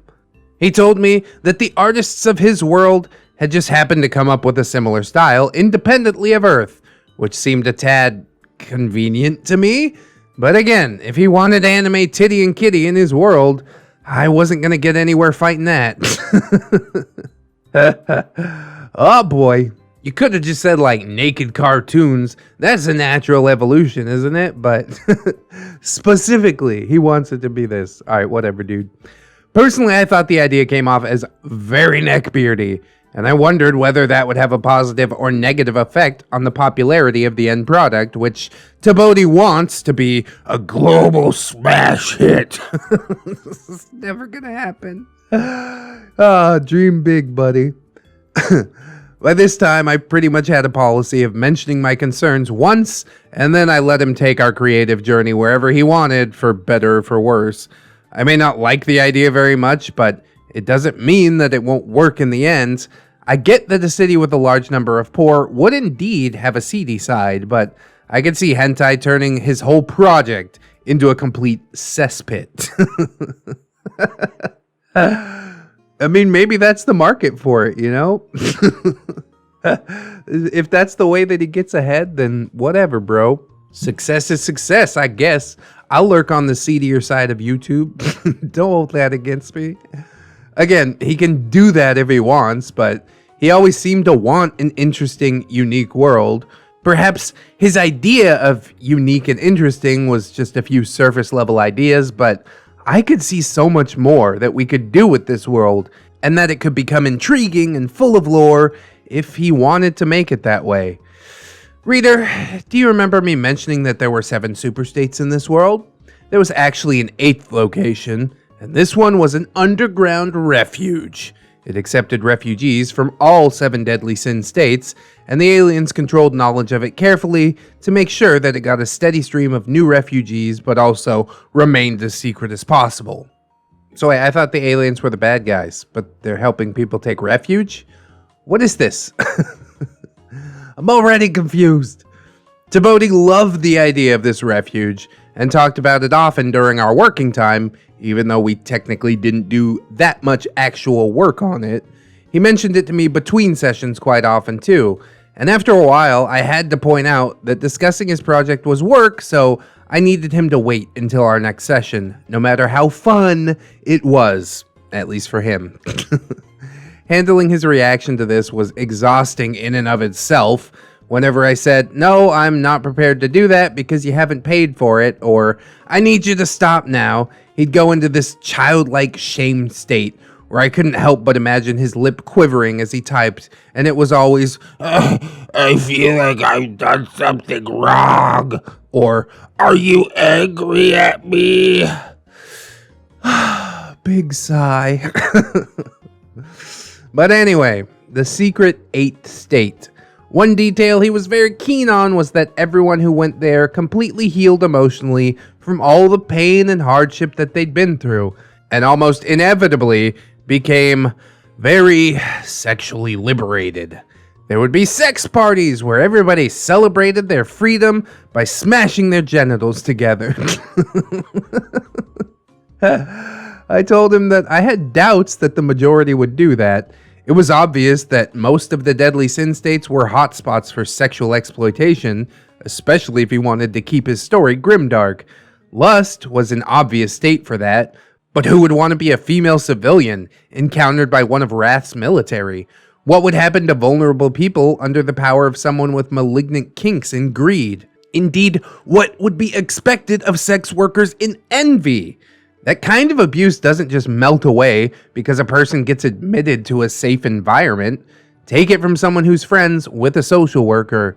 Even with years and years of the best help, I suspected that many of the people who got to that secret state would never become party animals. My best guess was that a good number of them would be quietly relieved to never be forced to have sex again, and my social worker friend agrees with this sentiment. In short, my best guess was that this sexual utopia would come off as false to many people, especially women reading the finished story, which I don't think is what TBOATI was aiming for. Or maybe it makes more sense to say I didn't think that he was really interested in thinking about how women might feel about such a sexualized premise, and he just hoped that we'd all love it and become part of the audience for the story when he made it public. But honestly, it just had too much of an all paths lead to sex vibe about it. I told him what my doubts were, but that wasn't the answer that he wanted to hear. I can't find the conversation where we talked about this, but it was clear that he would not listen to me about this, so I just left it alone, despite my misgivings. I know world building done by a sexually frustrated writer when I see it. And I decided that it wasn't worth dying on this particular hill. Ah, see, you're learning, OP. Used to be OP would try and press, but now she's like, whatever, bro. Keep paying me, do whatever you want. Just in case I seem biased when I say I think women would find this whole story off, I should mention the girlfriend that Mallory gets. One day after ascending this Zen-like tech genius figure, he bumps into a creature from that elf people species I talked about a few parts back. And wouldn't you know it, she's young and female. God damn it, dude. Yep. It's like he just has a checklist of all the tropes, and he's like, yep, there, that one, next. Got to check all the boxes. Let's call her Rebecca. Rebecca grew up in one of the other superstates, but was kidnapped to this one, where she spent a while as a slave. At some point, she went through the same process as Mallory, where she got superpowers, and her powers were super speed and empathy. TBOATI made sure I knew that empathy was her primary superpower. He didn't seem too interested in the super speed, funnily enough. She escaped and went on the run, not an enviable situation for somebody who looks fundamentally different from the rest of the population. Now, rightly or wrongly, the way I read this empathy superpower was that she was either so submissive that she empathized as a survival strategy, because many abusees do this in real life, and Rebecca's life is hanging by a thread at this point, so she probably doesn't dare to be anything other than a tonic to be around. She spontaneously overcame her trauma, which, knowing TBOATI, wouldn't have been handled well anyways. The trauma that everyone would be going through in this kind of story would make for good storytelling in itself, but I don't think he particularly understands what overcoming trauma means, nor the journey that involves, nor the imperfect quality of most people's recovery from said trauma. Or maybe she was never traumatized too much in the first place, so she's able to empathize from a place of a lack of trauma, in which case, why run away in the first place? Mallory takes her to his home, and they talk all evening. They have a good connection. He goes to work the next day, leaving Rebecca in his home. She looks around to familiarize herself with what a home belonging to a member of his species is like, and finds his porn stash. God. Yeah, boy, here we go. TBOATI told me this leads to imaginable consequences. I didn't ask exactly what he meant, but knowing by how he likes to wedge sex into his story, I suggested that whatever he was imagining was probably unrealistic, because I don't think he and I were thinking the same things here. Let's be real. Chances are Rebecca had been raped many times by the time this story happens, and quite likely power imbalances have featured as part of that abuse. She's young, exotic, isolated from her own kind, and powerless, and she most certainly recognizes the extremely fragile position that she's in. My best guess would be that she'd take a mental note of whether there was any content of elf people, which might make it more likely that Mallory might sexualize her, and of any potentially harmful themes. Was there any content of trapped, hurt, humiliated, or other compromised women? After that, I'd guess she'd go out of her way to avoid associating that material with herself, maybe always being fully dressed, never having wet hair, etc. Wet hair? I don't get that one. Is that what does it for some guys? If you like wet hair, leave a comment. She would reach out to communities of other members of her species, ideally free members of her species, and she'd decide on an escape route that she'd always been able to reach. She'd likely also sleep with one eye open or reverse her sleep pattern so that she slept while he was at work.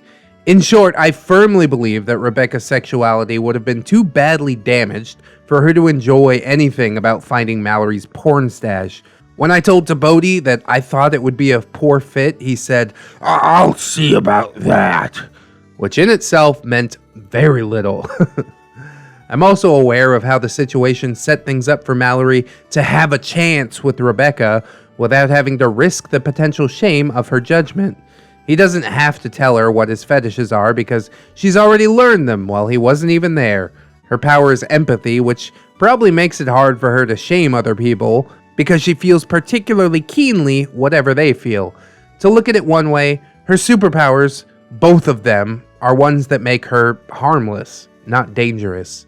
I don't know, man. Super speed seems dangerous as hell. Make you spontaneously combust, flick a pebble at your junk in light speed. That's gonna come off like a bullet. Pow! But she would never use them that way because she's too empathetic. God. That is, unless TBOATI took her in a totally badass direction and had her weaponize her empathy. Can you imagine, reader? Rebecca could use her empathy to practically mind read others about their interests, fears, secret shames, etc., and leverage those. She could work out how to be the most effective enabler for people, because empathy and enablement are so closely related, and put people in compromising positions before making her escape. For such a soft skill, empathy really could be an incredible power. And yet, TBOATI's entire story looked so much like a teenage boy's wank fantasy that I don't think we'll ever end up seeing that. There's just one more thing that I want to talk about in this part, and then we'll be done. TBOATI's creativity often stopped at naming things. We got talking about town and city names for one of his super states, and he spent a few hours with Jay to come up with some names. A few days later, he booked a consultation with me. I started the session by asking him what he wanted to use the time for. He showed me the list and said, Are these good names? Now, I stand by my customers' right to use their time with me however they like, but I had to question this since just going ahead and giving my subjective opinion about these names seemed like poor value for money. I was honest and said, a name is neither good nor bad, it just is. Are you sure that you want to spend £50 to have me go down this list of names and give you my subjective opinion that will, after all, be just one person's opinion, or would you prefer to have us do some world building? He accepted that this was a good point, and we worked on world building, but again, we did have to tackle the obligatory few minutes of crippling shame from him. Hoo-wee, TLDR. I'm learning a whole heck of a lot just by reading this, man. OP has some great insights and stuff like that.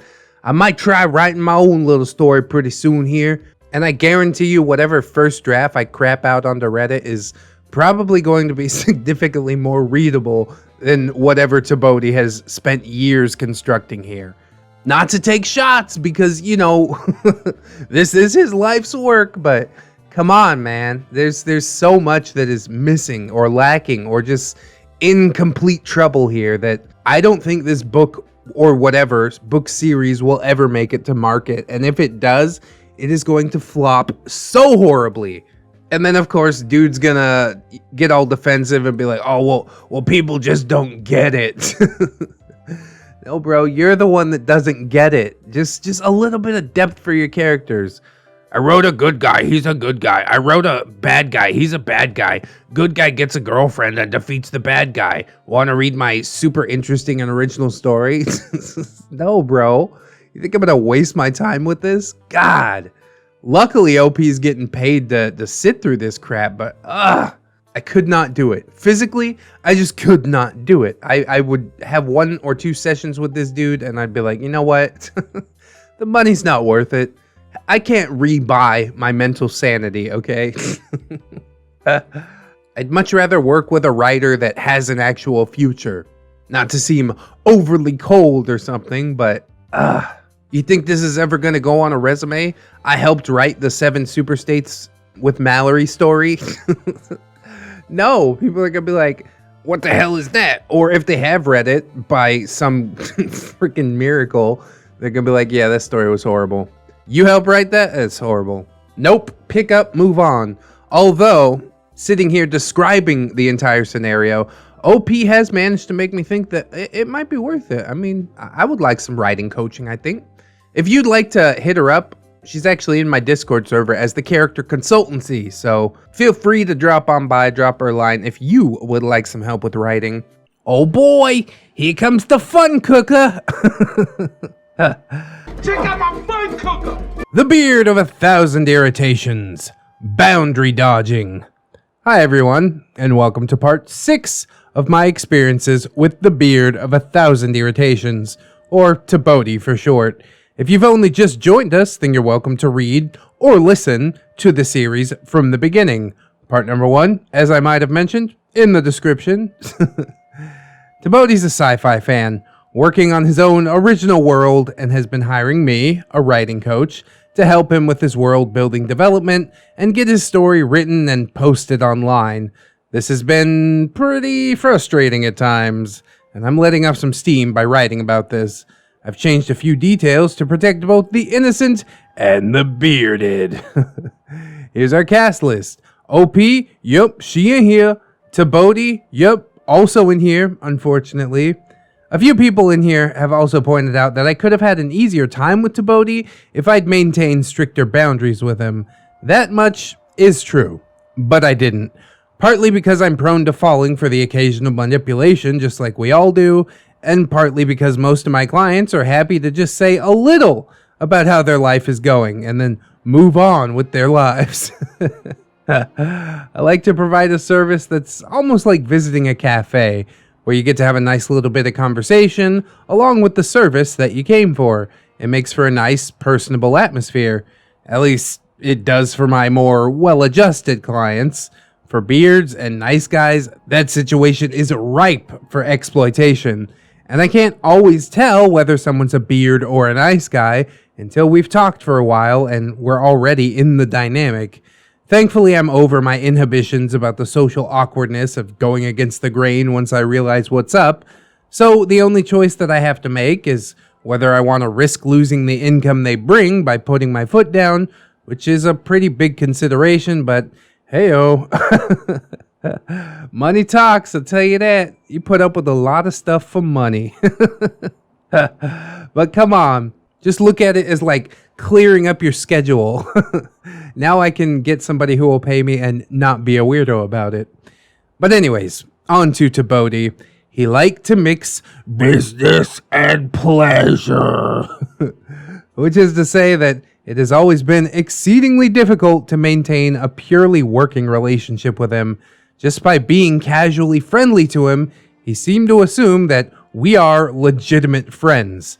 I haven't had occasion to tell him that we're not, and I suspect that he would feel upset if I did, but I have had to say no to simple chatting many times. Once he asked me if I had worked on / read his project outside of paid for time, and I said no. Duh. I forget his answer, but I was surprised that it wasn't obvious to him. This is the same guy that hits on the checkout girl at the counter at the grocery store because she smiled at him or something like that. Like, understand that these women are just trying to do their job and leave them alone. If they are interested in anything outside of work, I'm sure they would tell you.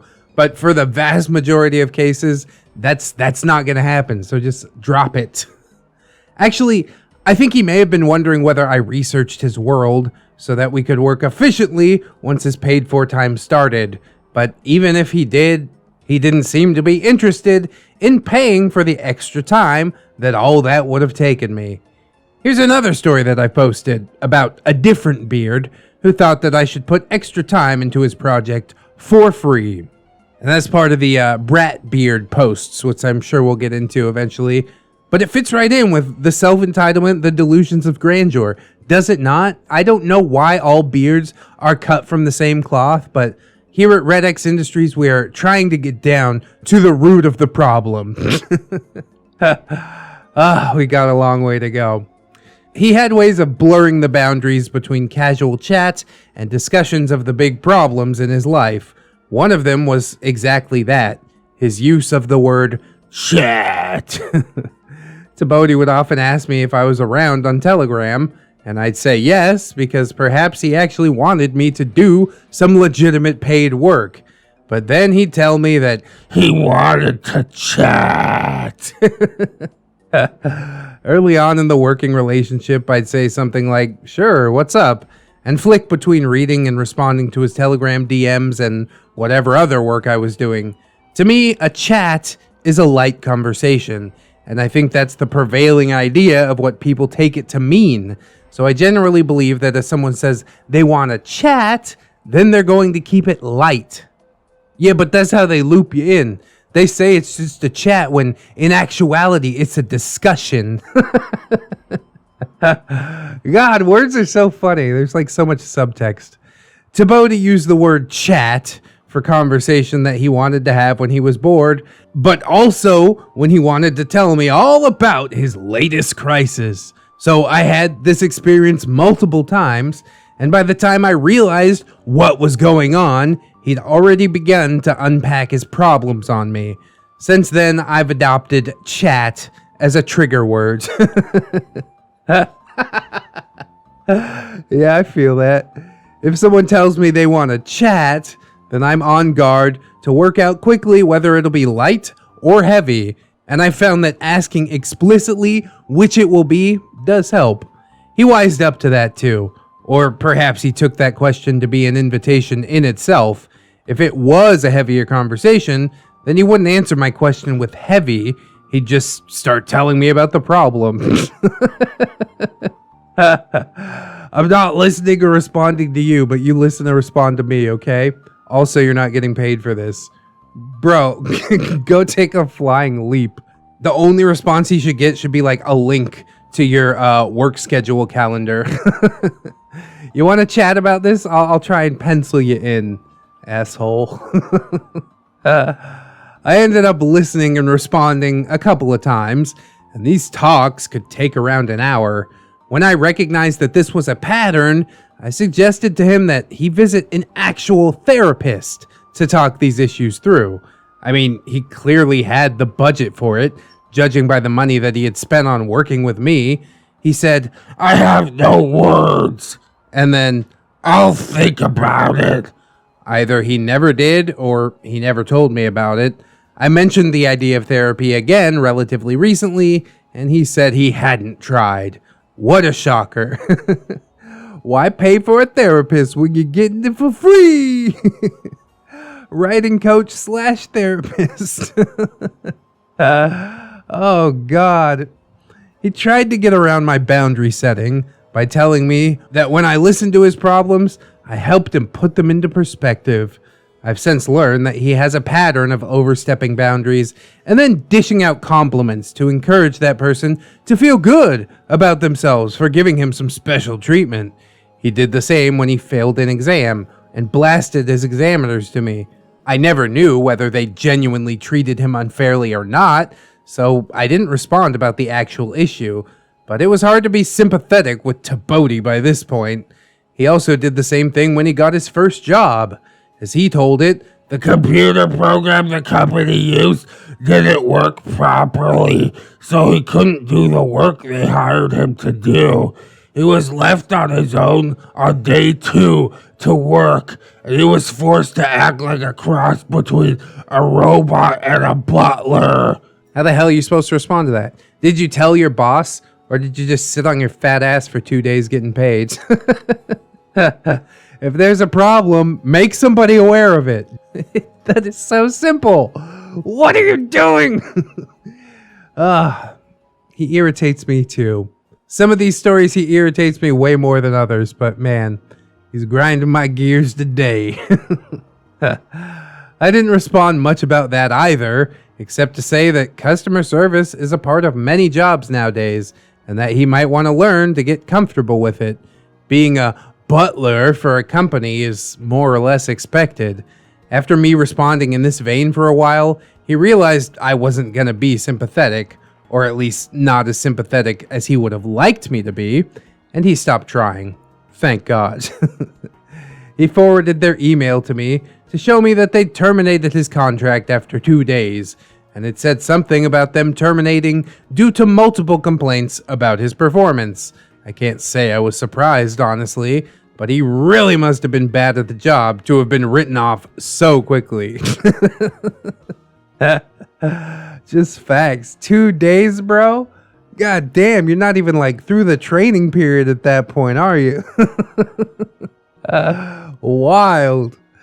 When I firmed up my boundaries again, TBOATI tried a new strategy of telling me that He had a big issue to talk about one day. he got a no from me, and then he came back the following day saying It was even more urgent now, and he just couldn't wait to tell someone. when that happened, I pointed out again that having a therapist would be preferable. And I disentangled myself from the conversation ASAP. I love to see OP's learning process. She's just like, oh no, I know what's gonna happen next. Fool me once, shame on you. Fool me twice, shame on me. That's rich, man. That pretty much covers his approach to me being his personal Samaritan's call handler, but I have a few other examples of when he either ignored or generally had a poor idea of boundaries. One of them was to do with the reports that I write. The main value my business provides is insight, which is generated by the discussions that I have with my clients, so I usually write those down and present my clients with a report after our consultations. Those insights can be anything from in-universe stuff to help with their world building or how they manage or promote their projects. The world building ones can get quite long for complex or large projects. My reports have a format, and I have a template document. I don't routinely send this template to my clients, obviously, and instead I'll discuss my clients' support needs and questions with them, write the report in my own words, and then present it to them. I do this for copyright reasons. I want copyright of my reports to remain mine, to reduce the potential for intellectual property issues later on. TBOATI didn't like that. After everything else, let me tell you how to run your business. All right, bro, you take it over. Seems like you know what you're doing. Just handle it. Just make sure I get my cut, right? He liked seeing my reports for his world and story and found that they helped him Generate more ideas. but somehow he went from liking those to feeling like he couldn't do his world building work any other way. He asked me to send him an empty template so that he could work. The first time he asked me this, I said no, for the above IP related reason, and he told me that he thought that was exploitative of me, and I told him that I didn't appreciate that. Bro, maybe he is actually trying to take your job right here. The problem is it's more about the insight that is offered rather than a neato template. God, imagine paying TBOATI as a writing coach. You might as well set your money on fire. His powerlessness in that situation was confusing to me. I figured it should be obvious to him that the templates hadn't just dropped from heaven into my lap, ready-made. I'd taken the time to make them, and that if he liked having a format to work to, then perhaps he might want to make his own. I didn't want to give him the idea, as that would help to render me redundant, but since he claimed to be taking a project management role for his project, figured that if he wanted a set format that much, he could come up with his own. I don't think that he ever made his own template. I don't think this dude ever does anything. He talks about grand ideas that'll never happen, and he eats and shits, and probably sleeps. That's TBOATI in a nutshell. Another example of his poor understanding of boundaries was about my finances. I regret ever mentioning this to him, because in hindsight, this was an invitation for him to step over yet another boundary. But about 18 months ago, I started applying for grants. I casually mentioned this to TBOATI during a casual conversation, a casual chat, if you will, as I was proud of having successfully made my first application. He made a show of being very happy for me, more so than whenever I showed him anything else, such as new entries on my blog. Whenever I showed him those things, he just responded with reserved politeness. But he was actively enthusiastic about me getting a grant. He pointed out that if I got one, then I could make my service as cheap as it had been when I first started the business by subsidizing it with my grant. oh, that's why he's excited. He's looking for what's in it for him. Like I didn't see this coming a mile away. Boy. I mainly derailed this discussion by drawing attention to how I could hire a salesperson, which was what I had been intending to do. He took the bait and didn't stick to his "for the clients" thread too much, thankfully, but his presumption about how I should spend my grant money stuck with me, as it should. I have one more boundary issue to bring up here, and then I'll be done. I'm on Patreon. One of my tier rewards is a set period of time that you can use each month to have me critique whatever project you want to share with me. It's not very much time, and the entire point of the tier is to give people a low-cost way of getting a little taster of my services. It's ideal for small pieces of work, but it would be frustratingly slow to use on bigger projects. That's half the point, to encourage people to upgrade as soon as they know what working with me is like. TBOATI pledged, and then asked me if I'd be happy to give him several months' worth ahead of time so that he could get me to do a reasonably big chunk of work in one go. I'm not happy at myself because I accepted this. Oh, OP, come on. You can cancel Patreon at any time. There's no lock-in period, okay? So why did OP accept? Because TBOATI is many things, but at least he is sincere, so I believed that he would keep his pledge in place for long enough to pay for the work. He did. Well, that's a victory, at least. But I wouldn't do it personally. Nuh-uh. However, I pointed out that keeping track of his rate of payment was an extra stress that I didn't want. So he suggested that I keep a spreadsheet of who was pledged and what they had owed or had taken. I didn't like having to keep tabs on that. Plus 2 or 3 other people wanted to do similar things with their tier rewards because it was already an inefficient way for me to earn money. So having extra admin to do on top of everything else tipped it over into just not being worthwhile to me. Eventually, I installed a new rule that people had to use up their rewards on the month or lose them. No rollover minutes. TLDR, Neckbeard wants his writing coach to also be his therapist and tries every trick under the sun to make it happen. Rants on Telegram about failing his exams and getting sacked from his first job after 2 days. Decides that the only way he can possibly work is by using my working templates. He commandeers a grant that I hadn't even won to subsidize himself, and generally tries to get some freebies. Not the worst TBOATI story, honestly. Most of the really bad TBOATI stuff is like, sexual in nature.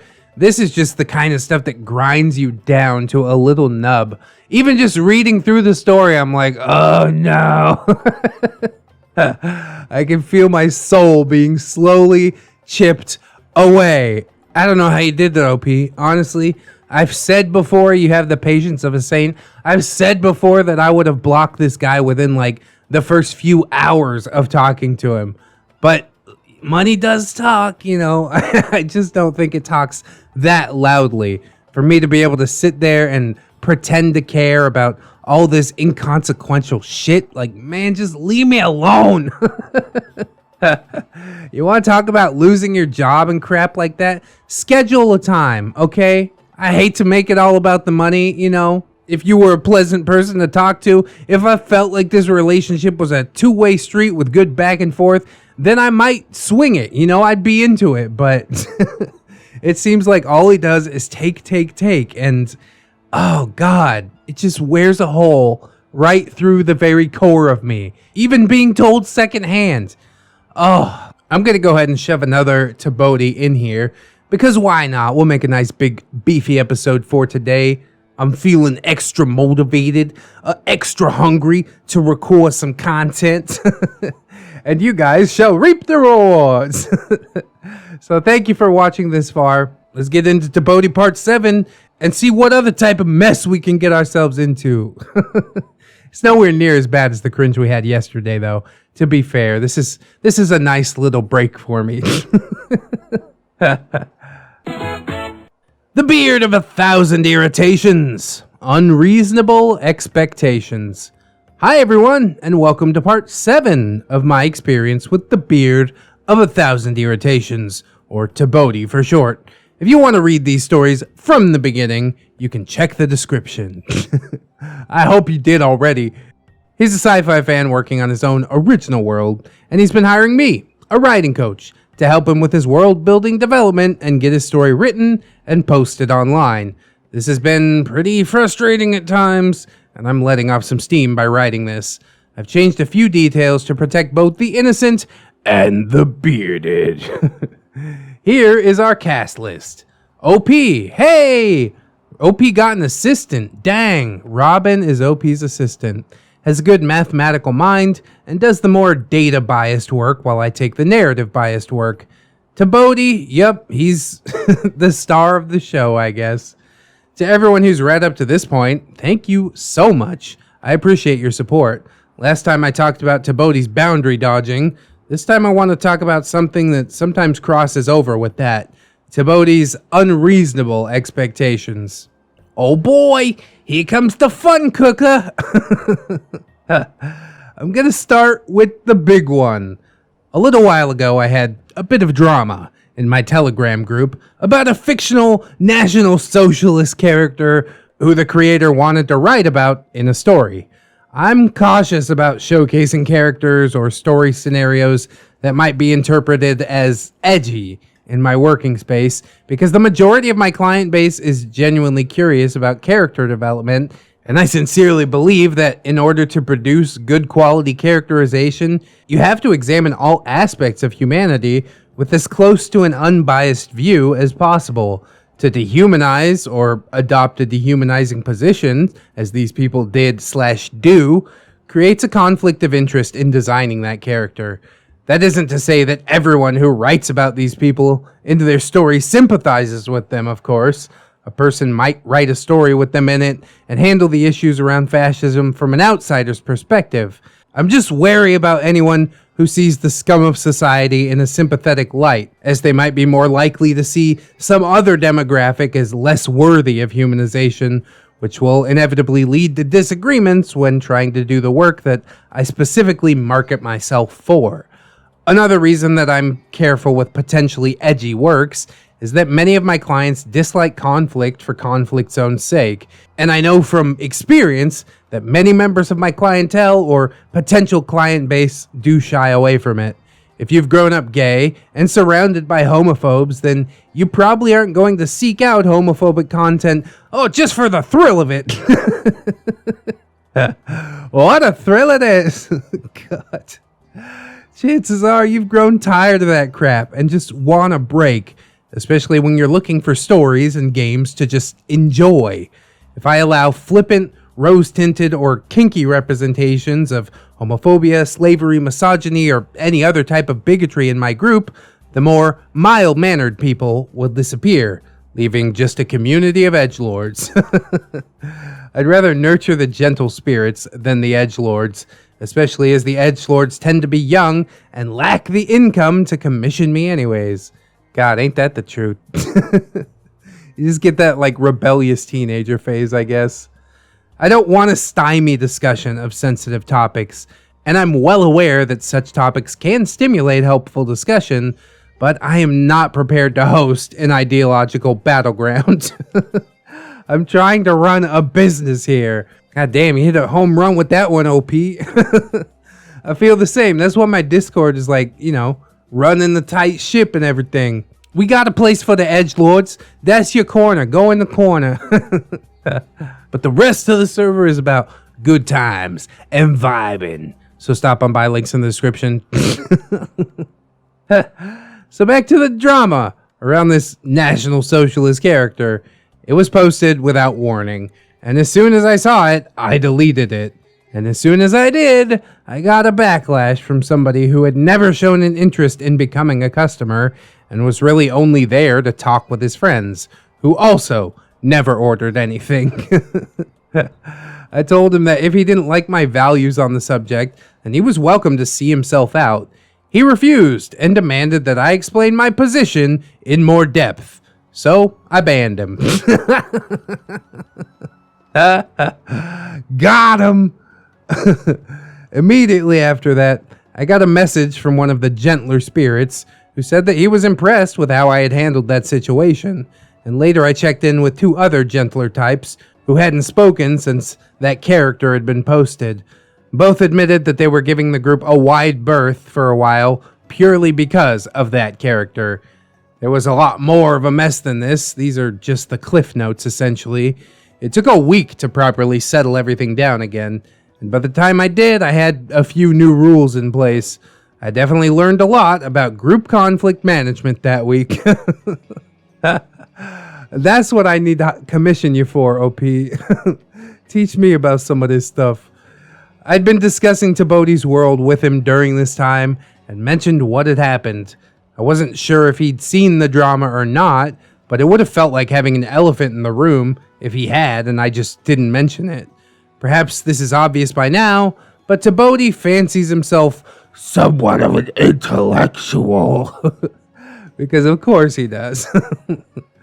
His position on the whole thing was that political alignment is a valid addition to any world because they're so evil that it makes the villains of a world obviously evil by making them those people or by, directly comparing them to those people. I agree that this would be a quick way to establish a group or character's evilness, but to me that's just lazy writing. If you're gonna bother doing any world building at all, wouldn't you work out what makes a group suitably evil, whatever that means to you personally, and build up your own villains as evil in their own right? Why use real-world villains as a cut and paste if you want your own world and your own lore? I admit I'm not the world's best debater, and I had honestly thought that my point about not wanting these characters to be used flippantly would be self-evident. I thought that everyone I knew would consider them to be distasteful and at least understand why I wouldn't want to work with them, especially if it meant working with an edgelord interpretation of them. However, because I didn't have a clear explanation of why I don't like these people, he seemed completely unable to grasp what my problem was with them, and I ended up getting too riled up and just had to leave the conversation incomplete until the next day. The next day, I read the conversation over again and prepared a clearer statement. We agreed that having them in stories isn't necessarily bad, as people may want actual National Socialists in their story and to have them as the designated villain. He still didn't see why I didn't have a cool head about the whole thing. I had to mention that my family, while not those people themselves, were indeed racist and authoritarian, and I didn't want to see more of that inside my working space. As soon as I said that I had personal experience of the types of things that these people did, he backed down. But for as long as he thought I was protecting other people, he disagreed with me. Ugh. I think he was of the mindset of, don't get offended for other people. which does have its merits, but I do have to anticipate what my customers like or dislike and model my business accordingly. Otherwise, I either have no business or one full of the type of content that I personally find it difficult to tolerate. I wish I'd added that last comment to our discussion before closing it, but I think the idea of anticipating other people's needs may have gone completely over his head. Anyways, let's move on to something a bit smaller now. Thank God, I'm probably going to get demonetized for saying that word or things close to that word or alluding to that word too many times, but I guess we'll have to see. YouTube really don't like that word, I'm telling you. One day, early in our working relationship, I was in a conversation with TBOATI. I was talking about some fairly sprawly subject related to the work that I do, and wanted to describe it in concise terms.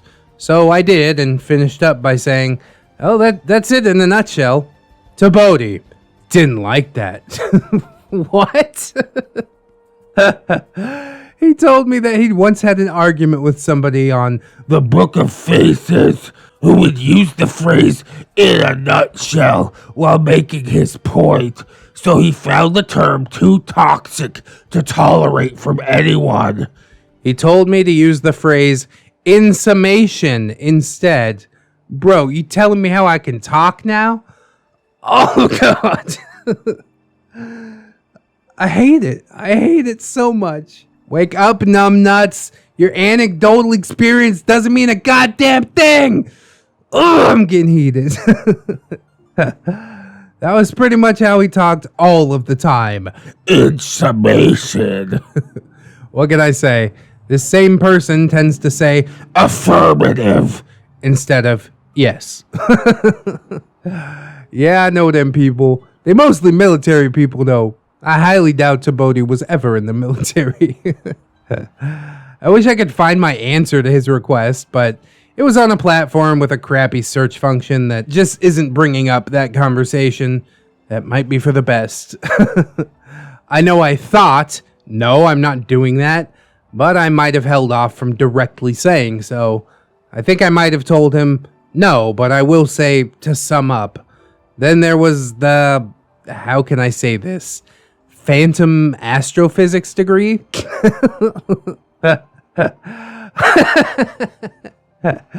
Like an astrophysics degree for ghosts, you know?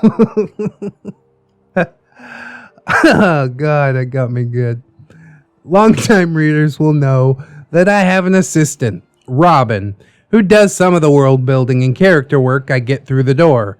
I have dyscalculia, and he's naturally good with numbers and subjects that require that, such as physics, so I tend to give him the work that I know I'll struggle with. TBOATI took an interest in making a non-Earth-like planet for his world-building scenario, so I suggested that he work with Robin, who would be better equipped to work with the numbers required to do this sort of work. I said, hey, why don't you work with Robin? He's got a good head for figures and should be able to help out with your astrophysics. TBOATI took this to mean, Robin has a degree in astrophysics. Note, I only learned that TBOATI thought this later, after around 6 hours worth of consultations, and after Robin was thoroughly fed up with dealing with this guy. Robin doesn't like being put on the spot and having to analyze data while there's a client waiting on him, so I'd asked TBOATI to provide us with any data that he'd decided on about his planet at least a day prior to the agreed consultation time, plus his intended world-building goals, so that Robin would have time to look at it first and make sure he understood it properly. I did this at Robin's request and explained to TBOATI that this was why I was asking him to do this.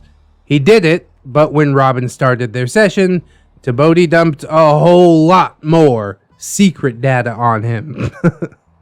after Robin had spent the hour struggling to incorporate all of this into his understanding of TBOATI's planet, and talking with TBOATI, with all the general frustrations that tends to entail. He was in a bad mood, and he really needed to let off some steam to me, so I sat and I listened to him. TBOATI sent me a complaint about Robin, which I suspected to be unfair, as I know Robin well, and I know he'll move heaven and earth to make any customers happy, let alone mine. So I invited TBOATI to talk things through with me, so I could work out his perspective on what had happened. TBOATI told me how disappointed That he was that Robin hadn't helped him. I asked him how much of a knowledge pool he thought Robin had, and that's when he said he believed Robin was at a degree level. He was happy enough once he realized that Robin isn't, but since then I found a couple of ways to clarify our expertise level on various subjects to our NECKBEARD customers. And this leads us nicely into the next issue. TBOATI has quite a few common words and phrases that he tends to use a lot.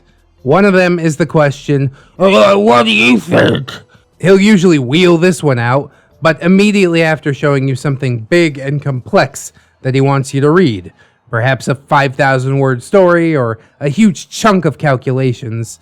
To be fair to him, he isn't insistent on getting an immediate answer, but the first time he did this, it sounded to me as if he thought I could assess the 25,000 words he'd sent me instantaneously.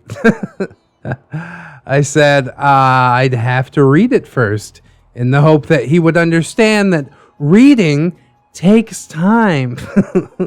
And he went into full-on ashamed nice guy apology mode. He still does it often though, so he didn't take it to heart as much as he first appeared to.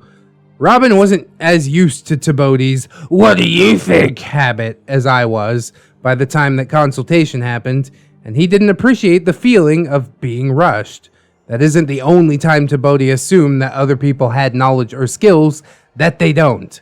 Does anyone remember the part of this series where I wrote about TBOATI's reluctance to write me a blog post in order to get a discount?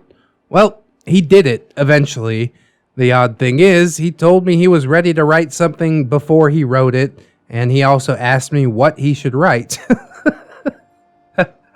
After I'd finished internally groaning, how many times did I ask him to write something about the thing that he'd been studying for years? I suggested he ask the Telegram group and see what kind of thing people wanted to know.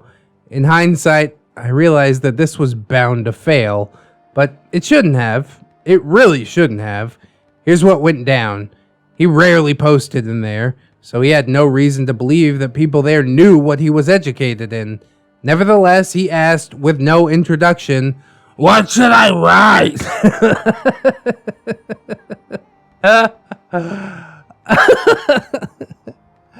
Perfect. That's great. No context. Write about a giraffe in a silly hat. That's what I want to hear about. I nudged him to maybe, introduce himself a little, and he did a half introduction, which was kind of misleading about what he was trained in. I just gave up at that point and let him get on with it. Nevertheless, an eager member of the group talked with him for a little while, and it turns out she had no idea what the difference was between cyberpunk, steampunk, biopunk, and dieselpunk. This looked like an ideal topic for him to talk about, since he had brought up these 4 genres in the first place. Unfortunately, rather than just comparing the genres, he decided to do something complex and technical that probably fell right on its face. I have one more example of TBOATI's general aura of annoy, and then we'll be all up to date. Don't worry though, I've got one other neckbeard like him who I'll start posting about soon. And then someone who shows up all over the place on the neckbeard/niceguy/incel Venn diagram, but I think you guys will have a blast with him anyways. Looking forward to both of those, I tell you what. So TBOATI's final story, at least until he generates more, which I have no doubt he will. One of the small favors I asked TBOATI for during the earlier days of our working relationship was a simple testimonial. Like I said, He's from mainland Europe, so his native language is not English. I'd like to reach the widest audience possible, so I asked him if he'd be happy to provide me with a testimonial in English and then maybe translate it into his native language so that I could put both versions side by side and maybe catch me a few more European clients. He said yes and provided both versions. So far, so simple. But was it though? A couple of days later, he offhandedly mentioned that he had used Google Translate to translate it from English to his native tongue. I facepalmed hard and asked him how come, and he told me that after being at uni for a while and only speaking English there, he had forgotten his original language. I still don't know what to make of that. TLDR, Neckbeard expects everyone to be objective for the sake of his own creative freedom. And there is a part 8. I think that will wrap up TBOATI, but we'll have to get to it on another day. That last bit is super sus, bro. Forgot your original language? Is that honestly possible? Especially if you're living in the country where that language, like, permeates? I don't know, dude. I don't think I can buy it. Maybe his whole life is made up. Maybe he just wanted to seem like an interesting European gentleman, and actually he's living in the deep south with his girlfriend or something, and it's all a ruse. But no, I suppose he would have to be far too clever to actually pull that off. That would require a level of creative writing and creative thinking that we have seen he clearly lacks. It has been showcased endlessly. God, what an absolute weirdo. What a specimen, man. It definitely wore a hole through my soul. I gotta say that much.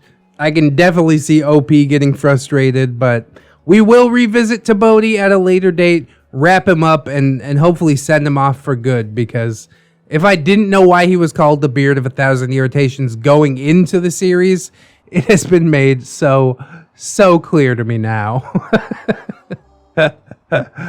Oh, my brain feels like shredded cabbage, man. But I did enjoy myself, and I thank you so much for writing, OP. I don't try to get into the mind of a beard because it's a scary place to be. Inside the pocket of a clown. The Beard of 1,000 Irritations. It's all your fault. It always is, Beardo. It's never the Neckbeards' fault. It's everybody surrounding them. Hi, everyone, and welcome to part 8 of my experiences with the Beard of 1,000 Irritations, or TBOATI for short. If you found this part and want to start at the beginning, you can find part 1 here, and also all the other parts in the description if you want to watch them videos. TBOATI is a sci-fi fan, working on his own original world, and has been hiring me, a writing coach, to help him with his world building development and get his story written and posted online. This has been pretty frustrating at times, and I'm just letting off steam by writing about this. I've changed a few details to protect both the innocent And the bearded. Thank you to ReddX for reading parts 1, 2, and 3, and 4, and 5, and 6, 2, and 7. I read them all, and I loved them all. It was great to hear them immortalized. And as always, a big shout out right back to you, OP, because without your content, then I would have nothing to read, you know? Like I say, you put in the work, I put in the work. Anyways, here's our cast list. OP, a 30-something from Wales with an online writing coach business. The Beard of 1,000 Irritations, yes indeed, a customer of mine from mainland Europe. I've seen precisely one photo of him. He's very overweight, perhaps on the cusp of medical obesity. I have no idea whether he smells or what his self-care regime is, but whoo boy, he's got nice guy neckbeardy vibes for sure. He does somehow manage to have a girlfriend though. We've got Emily, TBOATI's girlfriend, artist for his world, devout Christian who lives in the deep south of the US, reluctant to talk to anybody that she doesn't already know online, and has never responded to me with more than a sentence or two, if she answers at all. Jay is TBOATI's co-writer. TBOATI considers himself all but dependent on this guy to write the creative material for this project. Jay talks to me about as much as TBOATI's girlfriend does, despite my efforts to communicate with him as part of TBOATI's overall project. Sounds like a classic train wreck. This part is a follow-up to part number 4, the great girlfriend shaming. If you aren't familiar with that, I do recommend you give it a quick listen to give yourself some context for what all actually happened here. It's been a few months since the events of part 4. Since then, I've had a few clients who approached me to work with them on larger projects, sometimes with just that one person, sometimes with me working as a member of a team of 3 or more people. All of that has got me thinking about project management for written and artistic projects. I never really take a leadership role in these projects and maintain a position of consultant instead. That's easy enough with more mature clients who have worked in teams before, but some of my less mature clients hope that they can pull together a group of creative people, tell them what they want done, and expect that that will be enough to make their project happen. Alright, you 5 or 6 random different people from all around the internet and all around the world, you guys have the same creative vision as me, right? Alright, break! Let's do this thing. Oh god. Project management obviously takes much more than this. I'm pretty focused when I work, and I am happy to manage upwards on a project, and for clients who are used to teamwork, that presents no problem. Indeed, that is what they are paying me for, so they mostly want me to keep to the program and contribute all that I can, including experience. Managing upwards tends to confuse my less mature clients, though. Enter TBOATI. As I've said before, he routinely gets other people to just make his content. Emily, his girlfriend, has drawn art for him in the past. He has at least 2 other one-off artists. Jay writes stories in his universe, and I help the team to generate more content. However, what TBOATI doesn't have is a place where we can all meet, ask each other questions about the project, generally get to know one another, and gel as a team, and all that other super important water cooler stuff. So I thought that TBOATI should probably make one, and decided to manage upwards by mentioning that idea to him. There was just one problem with the idea of encouraging the team to gel, and that was TBOATI's history of telling me and the 4 other people, presumably other members of the team, he never confirmed that, but it's my best guess as to who those 4 other people were, about his and Emily's sex life without Emily's consent. God. And I like how there's just 4 other anonymous people in this room, like, what the hell? Is TBOATI just like forming his own botnet or something like that? I don't know what's going on. You've never talked to these people? I have a lot of questions. We're not going to get into that right now. If Emily was invited to be a part of the team, and some of those people knew such intimate details about her life, I imagined it could be potentially pretty humiliating for her. I know I wouldn't want to find myself in that position. Alternatively, if TBOATI made a group but left her out of it, either with her knowledge or not, or even with her consent, then she would be less able to actively take part on the project. I thought she deserved better than that. Still, I'm not Emily at the end of the day, so it wasn't up to me to make a final decision about what was best for her. All that fell completely on her own shoulders. Self-determination and whatnot. I figured that the best thing to do in this situation was to approach TBOATI on Telegram, tell him about my ideas and my concerns about Emily's welfare, and just let him decide what he wanted to do. Well, readers, you know TBOATI by now, and of course this did not go as smoothly as it could have, or maybe even should have. I will say that I wasn't the one to suggest to him that he ask Emily what she wanted to do. He thought of that independently of me and said, He'd ask her and then get back to me. He also said that Emily was over what happened with the distribution of her personal email, so she would probably be fine with it. I had my doubts about that, but I was glad that TBOATI was going to ask her, so it almost looked like this situation was going to work out okay. Yeah, hope floats, man.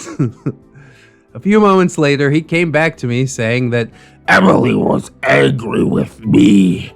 he relayed a message from her that I'd made assumptions about how she'd feel, and that I should stop because I didn't know her. During all of this, it came to light that he hadn't rephrased anything that I had said to him. He had copy-pasted my question to him directly to her, verbatim. I pointed out that I hadn't made an assumption, I had expressed a concern. I also pointed out that I didn't need to know her to guess that she would be embarrassed about her personal information being shared. Many people would feel the same way. TBOATI wasn't impressed with this, and asked why I had phrased my concerns in the way that I had. The way he asked me this had a very definite kicked puppy quality to it. I explained my reasons, and in hindsight, I wish I'd expressed the other issue that was on my mind. Why, bearing in mind that he knows her far better than I do, did he not rephrase my question in a way that she wouldn't find painful to read? But the hornets were already circling. It just didn't seem worth it kicking the nest again. He knew exactly what he was doing in that moment, okay? He's trying to drive that wedge real deep. Emily did contact me separately to tell me that TBOATI had indeed shared things with people that she hadn't wanted him to share, but claimed that he had exaggerated some of the things that he told me. Since she was so angry already, see above regarding hornets, I didn't point out that there had been no exaggeration. He had copied and pasted one of her emails for me to see. I saw what I saw. However, I figured that she was just trying to pretend that I shouldn't trust what I'd read, so I just let her have that without challenging it. She also said that she was still angry about what he'd done and they were still working through it. We had a couple more turns of the conversation so that she got the space to tell me the full extent to which I didn't know what I thought I knew. Yeah, okay. After she'd had her fill, I apologized for stepping on her toes over the situation, and I asked if there was anything I could do to repair our working relationship. She said no. I'm just surrounded by professionals over here. Oh, God. Since we were talking directly to each other instead of having TBOATI as a go-between, and this clearly was still an emotive issue, I decided to take the risk of asking her directly whether she thought a Telegram group was a good idea. She saw my message a few days ago, but hadn't answered that. And that, to me, is all the confirmation I need that she doesn't want there to be a group. TBOATI hasn't gotten back to me either, and I suspect he's still angry with me for bringing up the email situation. I'll see where things go from here. Emily's clearly still hurting, and really, TBOATI needs to step up and lead properly, and I sincerely hope that he'll think about all of this and what it means about oversharing in the future. TLDR, I asked a Neckbeard/niceguy what he thinks about starting a group for his project. His oversharing about his girlfriend has been an issue, and he blames me for not tailoring the conversations so that he didn't have to reword anything. TBOATI's laziness knows no bounds. Edit. I've been linking to the next part of this series at the bottom of each part, but we are up to date for the time being. I will update this if and when I write more parts, and until then, thank you for reading. And so TBOATI leaves us for now, with not a bang, but a whimper. And it's pretty obvious because he's just been whimpering the entire time we've been here.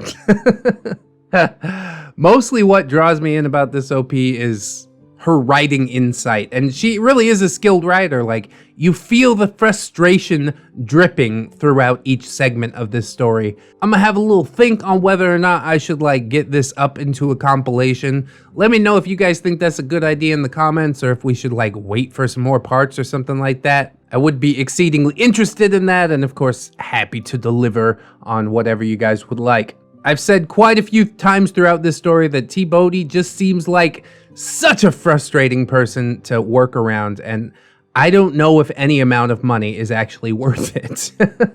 That is absolutely insane. Dude really thinks he's playing 4D chess when really it's like playing checkers with a chicken. They just knock the board all over and shit all over everything, and then they still strut around like they won, which is the most infuriating part of all. I honestly think that Emily is smart enough to see through it and eventually just pack her stuff and leave, but I don't know, man. She doesn't seem like the most level-headed person necessarily, so I guess time will tell. From what we've heard of her through these stories, I mean, she's kind of weird. Maybe her and TBOATI just belong together across the sea, because that's the only way this relationship is gonna work. Otherwise, they're just gonna live in a big old neckbeard nest and, you know, have 5 kids and lose track of them and all the garbage. Who hasn't been there before, though? Word salad, yummy, yummy. Yummy, yummy, yummy, yummy fruit salad. The beard of 1,000 irritations. It really can never be simple.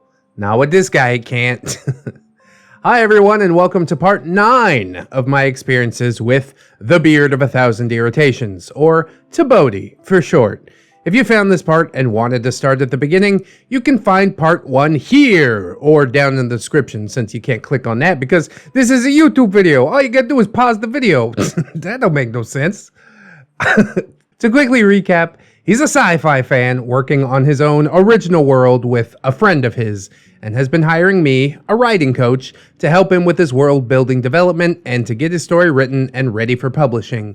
Working with him can be incredibly frustrating at times, so I'm writing my experiences with him here just to let off some steam. I've changed a few details to protect both the innocent and the bearded.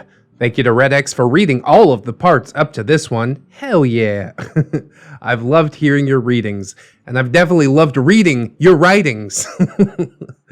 Here's our cast list. OP, a 30-something from Wales with an online writer coach business.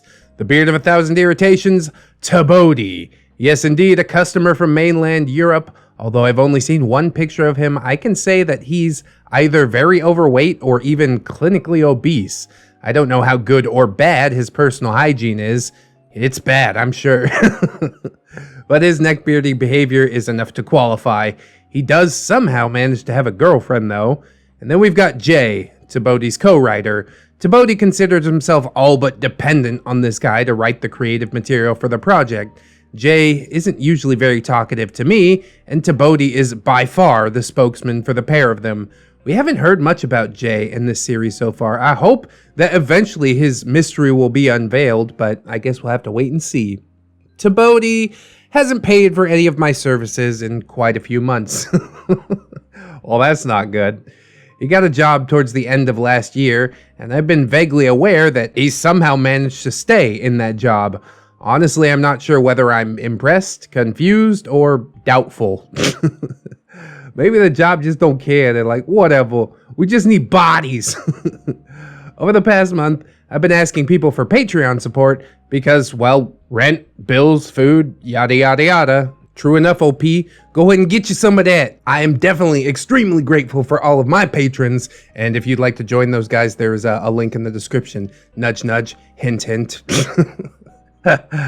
Because of this, I have been spinning a few plates. Some people said they wanted to or would consider pledging, but didn't get around to it immediately. So I kept on checking in to nudge them closer to pledging. I don't know if that's the way to go about it. Talk is cheap, man. You either pledged or you don't. Either way, we're good. I mean, don't just try and dangle a carrot on a stick in front of me. It don't mean nothing till you hit the button. You know what I'm saying? TBOATI was one of those plates, of course. The first time I asked, he said, He'd be happy to, because that meant he could get back to working with me, and that he would do it in a few days, or maybe next month. a few days, or maybe next month. Yeah, that's quite a window. I mainly nudged him as many times as I did because we had something else to talk about during this time. Mini groups! I've had a Discord server for a long time, and because most of my customers are writers, and therefore mainly introverts, I have a lot, and I mean a lot, of lurkers.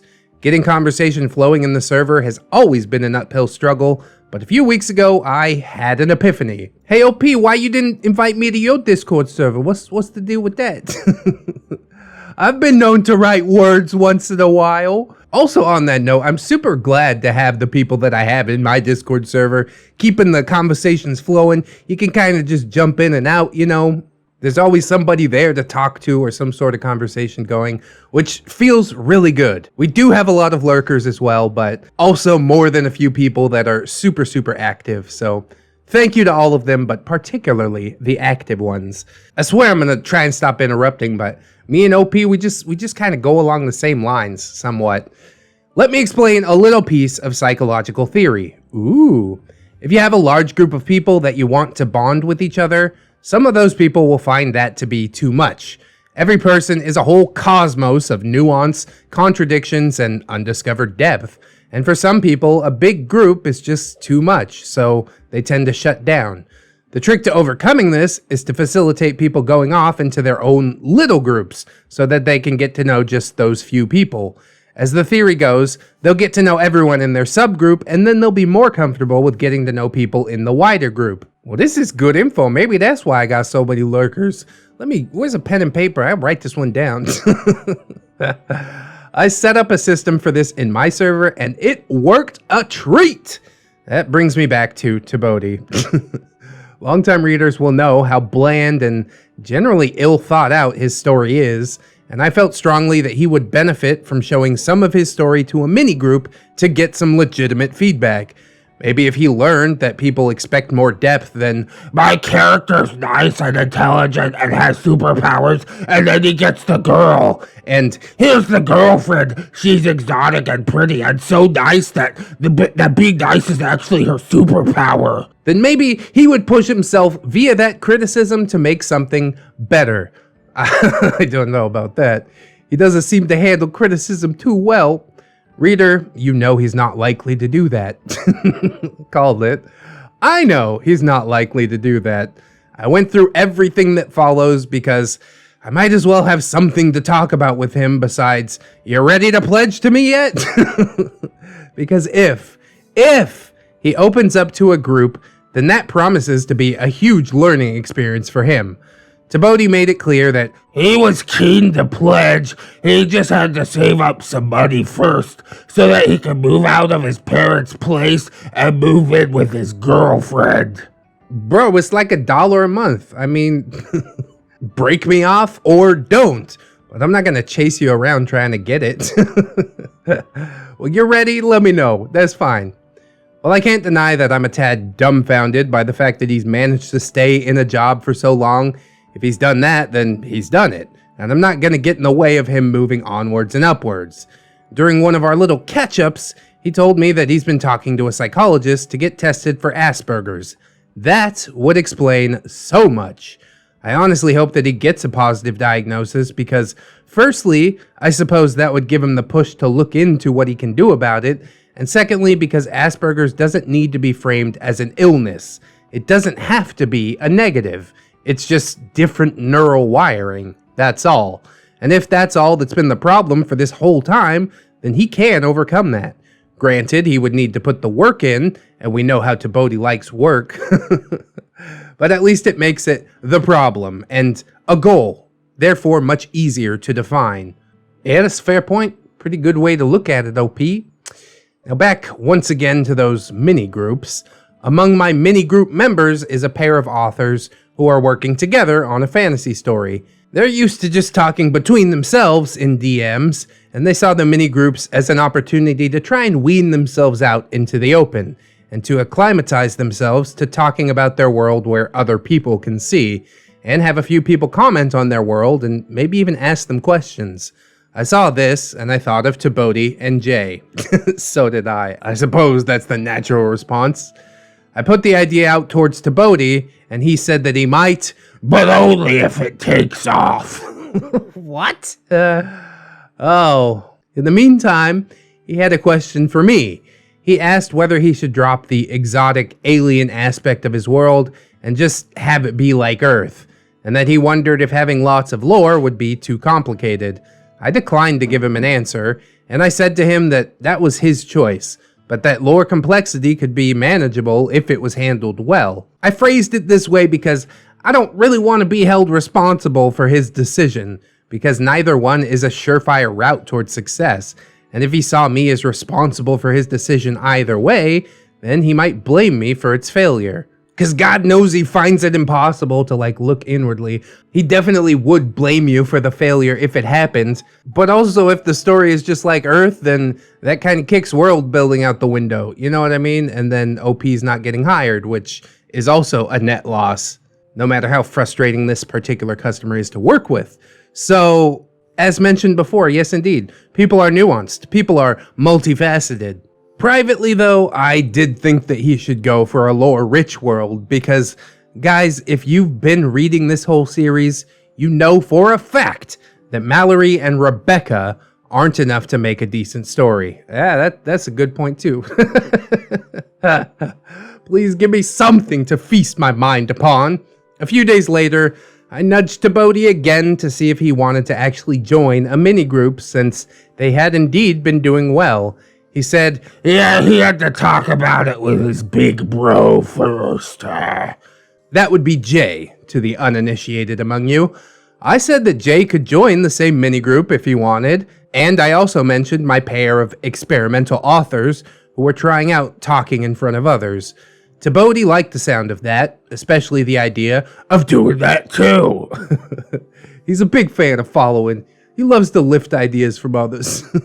Before the conversation ended, he had another look through my Patreon tiers, and then he said, wait, these are in dollars?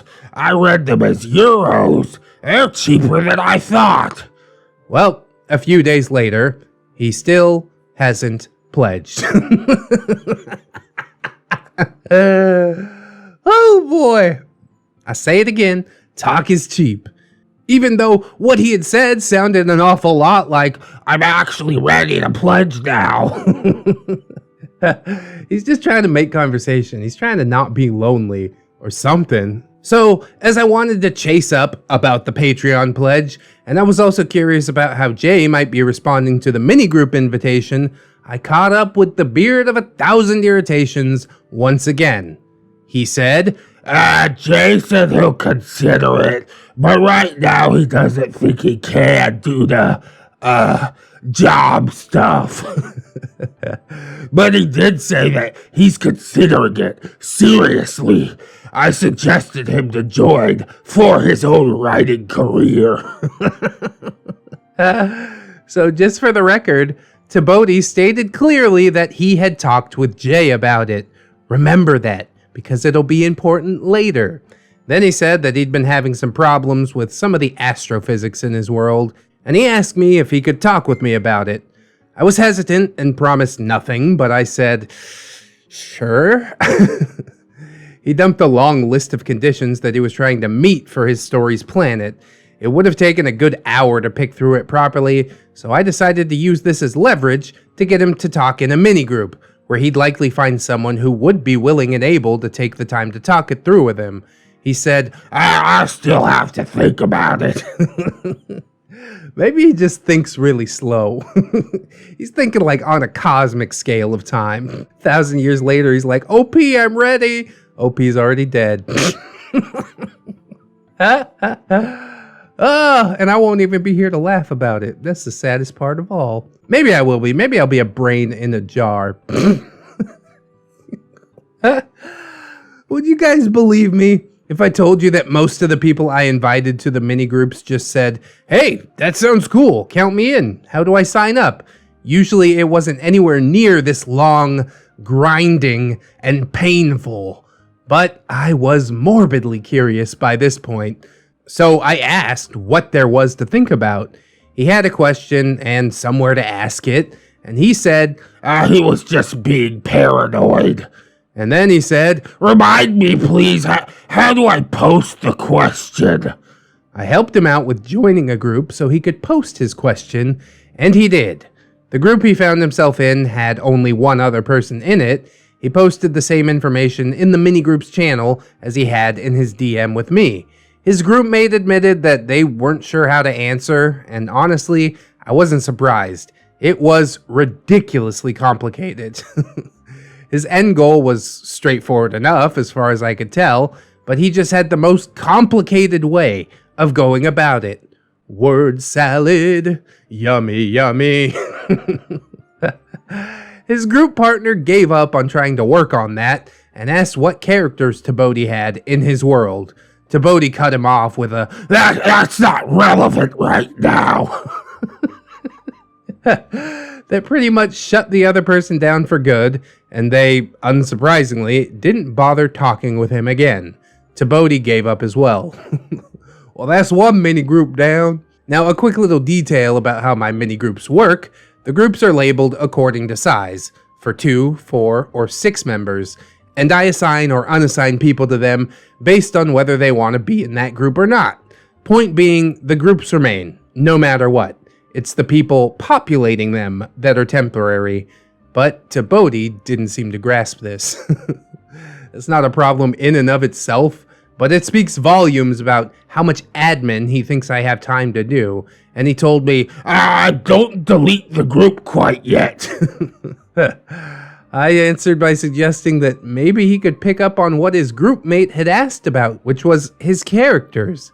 That, if that was what his group mate was interested in, and then perhaps it was worth testing the waters and seeing what he thought about Mallory, Rebecca, or freaking anyone else. This was my way of introducing the idea of using the minigroup as a focus group. Goodness knows he needed to hear from somebody else that Mallory and Rebecca are dull and uninspiring.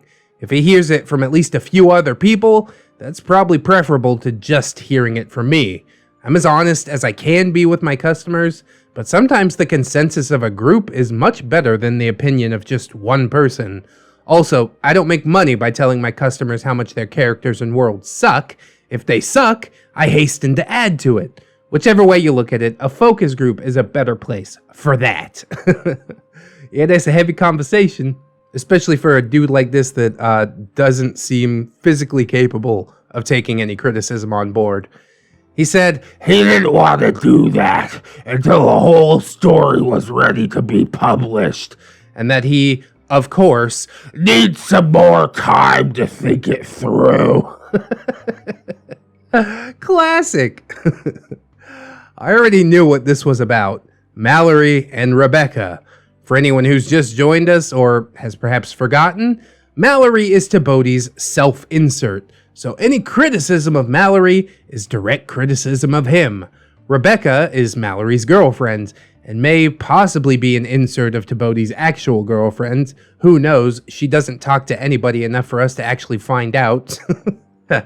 Since TBOATI is so fiercely protective of these two characters, and since he'd previously been kind of dismissive of the idea that the smuggler king Mallory meets might have some nuance and intrigue to him, I suggested to him that I present the smuggler king to his mini-group. With any luck, I thought, maybe he would be surprised by just how fascinated people were by this side character, and learn the kinds of things that people possibly would want to know about him. With any luck, that would spur him on to rethink Mallory and Rebecca. God, OP, you were just a fountain of hope, you know? I would have given up so long ago, money or not. I'm like, whatever, dude. You're hopeless. How can you fix that which does not want to be fixed? He said, it was a good suggestion. But of course, he also needed some time to think about it again. I'm gonna mail TBOATI a t-shirt that says that on it. Don't even tell me, just point at the shirt. A few days later, I checked in with him again. Reminder to pledge and all that. Like I said, OP, you are a fountain of hope. Some threads are just not worth pursuing, okay? I was also still morbidly curious about whether and how he would present the Smuggler King to the group. He said he'd been too busy, So I haven't managed to give it sufficient thought. oh yeah, super busy guy. I said he doesn't need any thought, just mention it. Not everything needs meticulous planning. He answered that, That was true. but that apparently, Overplanning is just something that people with Asperger's do. I used this as a springboard to point out to him that having Asperger's might explain that, but now that he knew he had a tendency to overplan things, maybe he could just do himself a favor and use that knowledge to go ahead with some of the things instead of just having them in a perpetual state of Planning. See, TBOATI is using Asperger's as like an excuse. He's like, oh, this is why I can't do it. I have to plan it because I have Asperger's. And it's like, if you know you have Asperger's and that's why you think you have to plan it, then maybe do the opposite and try and experience it another way. Just push it out there and see what happens. And maybe you can break the cycle. But of course, TBOATI is very much about cycles. I also asked what his Paranoia. had been about that he had mentioned a few days prior. He said, It's not exactly paranoia. It's a security measure that me and Jay came up with. It's to ensure that nobody tries to steal ideas from us. because you have so many good ideas to steal, TBOATI. Watch out for that corporate espionage. It kind of reminds me of one time I was in this game development group and people are like, oh, we're looking for voice actors, paid work. I'm like, okay, cool. I'll go check that out. And they sent me the voice lines and said, read them. And I'm like, can you tell me how they're supposed to be read? Like what sort of accent and stuff like that? And they're like, no, I just need you to read the lines. And I'm like, okay. Sent the lines. It's, of course, not at all what they're looking for because they didn't instruct me in any way. So I push a little bit further, ask a little bit more. And they ended up telling me about the game eventually. And come to find out it's a fucking kart racer. Like, this is your big original idea? Oh God, I want to die. Eventually I did rework them, got like a little bit of scratch, but it was an experience that I will not soon forget. Now, I thought about TBOATI's fears of corporate espionage for a moment because, again, I can't exactly tell a customer that their ideas are so painfully bland that nobody could possibly want to steal them. So instead, I pointed out that, yeah, theft is one thing to think about, but what might it be like if he and Jay were to publish the story only for the finished product to completely flop?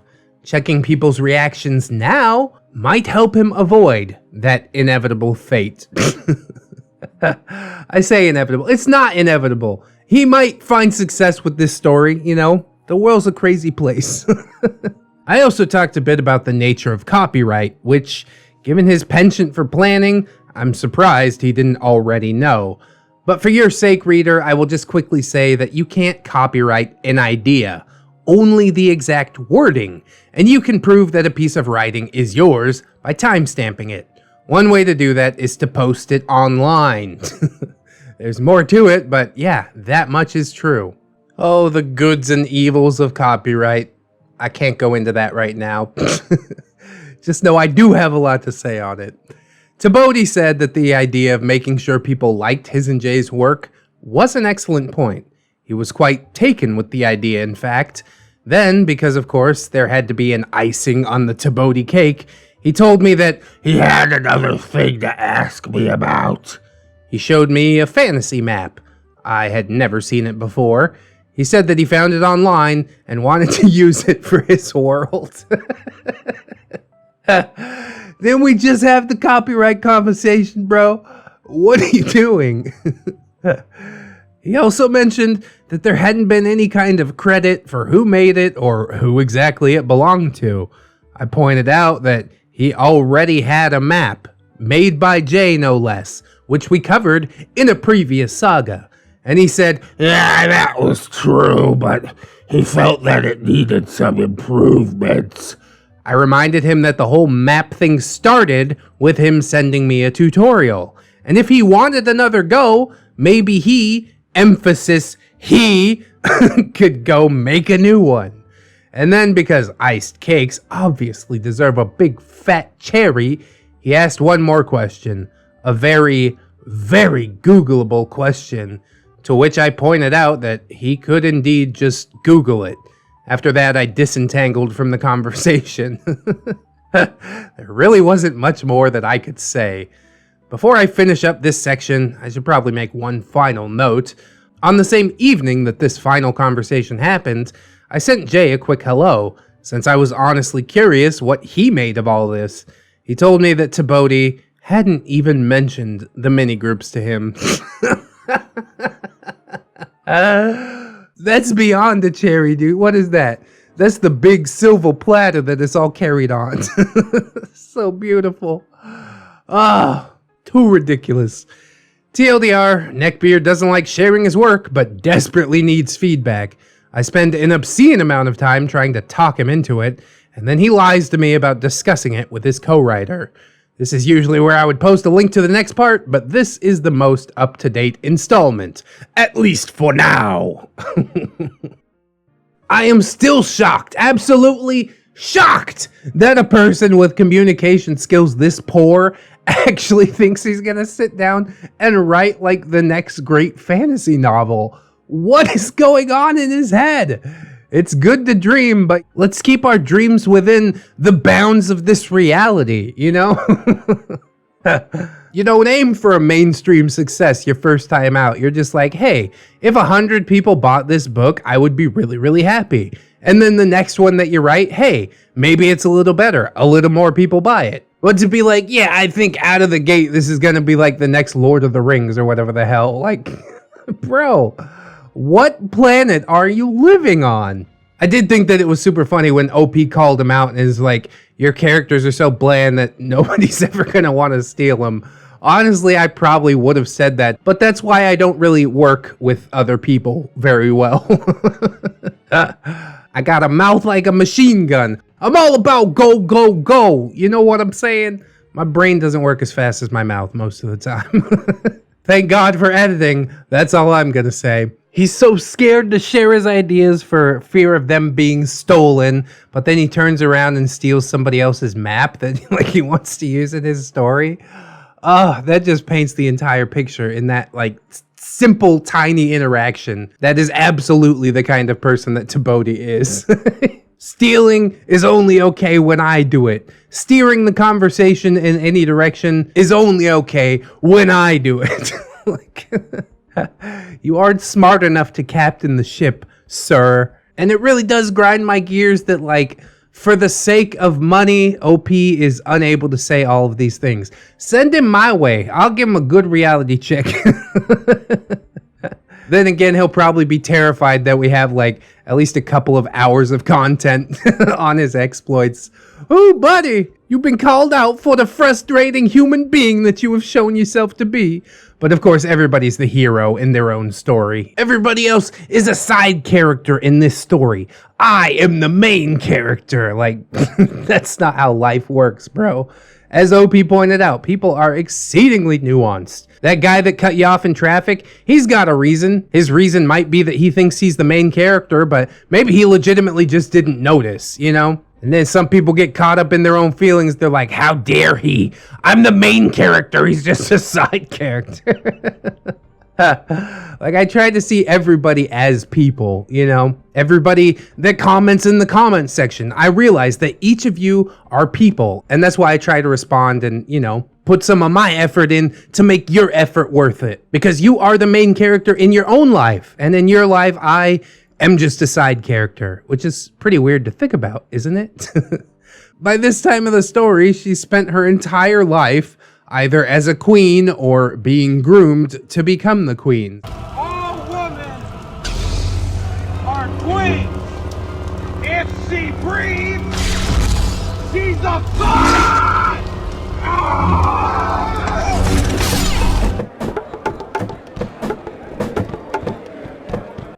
beard of 1,000 irritations. We need to talk about Jay. Oh, violent Jay. I don't think anybody's gonna know what the hell I'm talking about there, but that's okay. Hi, everyone, and welcome to part 10. Wow, double digits, hi-oh, of my experiences with the beard of 1,000 irritations, or TBOATI for short. If you found this part and you want to start at the beginning, you can find part 1 here, or in the description, where we've got all of the parts listed. I'm sure that's getting pretty beefy. Hard to miss. To quickly recap, TBOATI has a sci-fi story in the works, and has been hiring me, a writing coach, to help him with his world-building development, and to get his story written and ready for publishing. Working with him can be frustrating at times. Well, it would take less time to talk about the times that it isn't frustrating, so I'm writing my experiences with him here to help me stay sane. I've changed a few details to protect both the innocent and the bearded. Thank you as ever to ReddX for your excellent readings. Oh, bless you. I always say, you put in the work, I put in the work. You know what I'm saying? This story was posted 4 hours ago. It is just what I needed today, so I thank you again for giving us that update. I was hungry for it. You guys are gonna need a cast list, so here it is. OP, a 30-something from Wales with an online writer coach business. The beard of 1,000 irritations, TBOATI, a European customer of mine with a dystopian post-apocalyptic sci-fi story in the works. I have only seen one picture of him, and I can tell you that he's clinically obese, and also has no beard.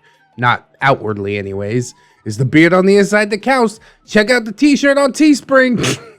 God, I'm such a whore. Oh, I've never met him, so I can't report on his hygiene, but His mom cooks for him. he has a long-distance relationship going with an American girl. Jay is TBOATI's co-writer. TBOATI depends on this guy to write the creative material for this project. Almost all of the creative material for this project, as a matter of fact. Jay isn't usually very talkative to me, which TBOATI manages by being the spokesman for the pair of them. Jay hails from a country which is known for having an issue with rampant poverty and sometimes with a somewhat regressive attitude towards women. What country's that? Eastern Europe? Southeast Asia? Africa? I don't mean to put like whole continents on blast. I'm just thinking to myself here. Oh, during ReddX's reading of the last part of this saga, he wondered aloud about Jay and how little we actually know about him. So I got to thinking about him too, and I went in search of more information to fill in some blanks. Look at OP out here doing detective work. God, I feel like I'm starting to drive the train a little bit. I do appreciate it. This part of the saga's mostly about what I found and a conversation that I had with TBOATI afterwards. But before I get into that, I want to give you a few bonus bits and pieces of new TBOATI cringe because, hey, why not? That's what we're all here for, isn't it? Gotta get that cringe.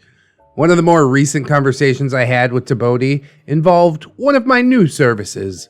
ReddX's readings must have really rubbed off on me because he mentioned in an earlier reading that TBOATI didn't really seem to want a writing coach, but instead a ghostwriter.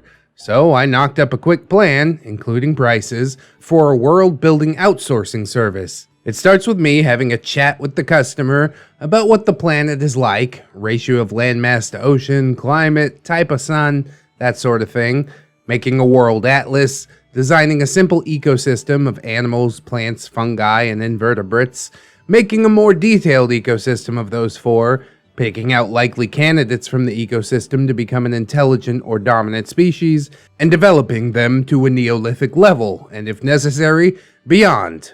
Needless to say, all that costs a lot of money. I priced the atlas up as 150 pounds. Dang, that's pretty cool, OP. So what's my cut? No, I'm just playing with you. I'm glad that I gave you a good idea for that, though. I can hardly take credit for any of it, really, because it's just me flapping my gums as usual, but I'm glad something good came of it, at least. TBOATI's still not happy with the map Jay made for him and expressed an interest in this service. When he asked about it, I wondered once again what sort of relationship these two have, where he calls him his brother, but he'd rather pay someone over the internet £150 to remake this map than say, Hey Jay, I'd like us to rework this map. Or dare I suggest, maybe even, Since you put so much time and effort into the map the first time, despite the fact that I know you're busy, I'll make the edits this time. The consultant showed me a map tutorial, so yeah, it's okay, man. I got this. I'll make sure I base my edits on your map design, so we're not losing all of your hard work. oh, for the day that I see TBOATI write, I've got this. So, yeah. Let's see how that plays out. Dude's never gonna say, I got this. The closest we ever get is, do you got this? I have another TBOATI morsel to add about the map. For the unfamiliar, or anyone who's just joined us, TBOATI's project is about a post-apocalyptic world divided up into 7 states, each based on the theme of a deadly sin. In the current day, the world's being manipulated from afar and in secret by super intelligent aliens. However, TBOATI got the idea into his head that the aliens would want the landmasses to be separate, with one for each state. He mentioned this to me one day, and I pointed out that the aliens would probably just make the best of whatever combination of landmasses they get. If there are less than 7 landmasses, then surely they would adapt to that rather than fanny about trying to separate them all. Yeah, these aliens don't have the concept of like a border. It's really easy. You just draw out a division on the landmass. It's just quite amazing. God, there are ways of keeping states separated without landmasses being physically separate, living peacefully or at war shoulder to shoulder, building walls. I mean, let's not get into whether that's in any way, shape, or form a good idea, but it's an option, I suppose. We're gonna build a wall, and Wrath is gonna pay for it. It kills me. Even a belt of no man's land, or taking the Panama Canal approach. There are ways. But nope. He wanted to work out how the aliens could generate accelerated tectonic shift to physically rip the landmasses into 7 separate parts. Yeah, these aliens, they got big brains, but they applying it in all the wrong places. I say that they're a self-insert for TBOATI, but he kind of lacks the brain power part. I can imagine why they would bother, and tried pointing out to him that they'd likely consider this a huge waste of effort. And I think he gave up at some point. Thank God. If he brings the idea up again, then I'll push for him to leave the landmasses as it is, because hostile countries shouldering one another would generate more story, which, as I've said before, his world desperately needs. But anyways, that's all the map crap, at least for now. Something happened quite a long time ago. TBOATI made an attempt at human humor, which is fairly rare for him. Does anyone remember me saying before that one of TBOATI's species are more or less humans? Okay, well yeah, they are.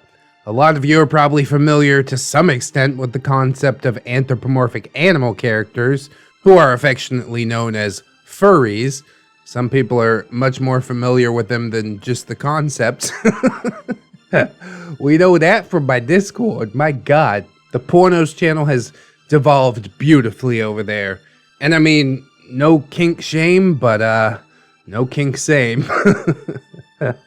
He had this idea to make a reference to furry culture and call his human species Humies. God. Okay. He was pretty pleased with himself. He told me the above and asked me what I thought. I gave the cringe a moment to fade.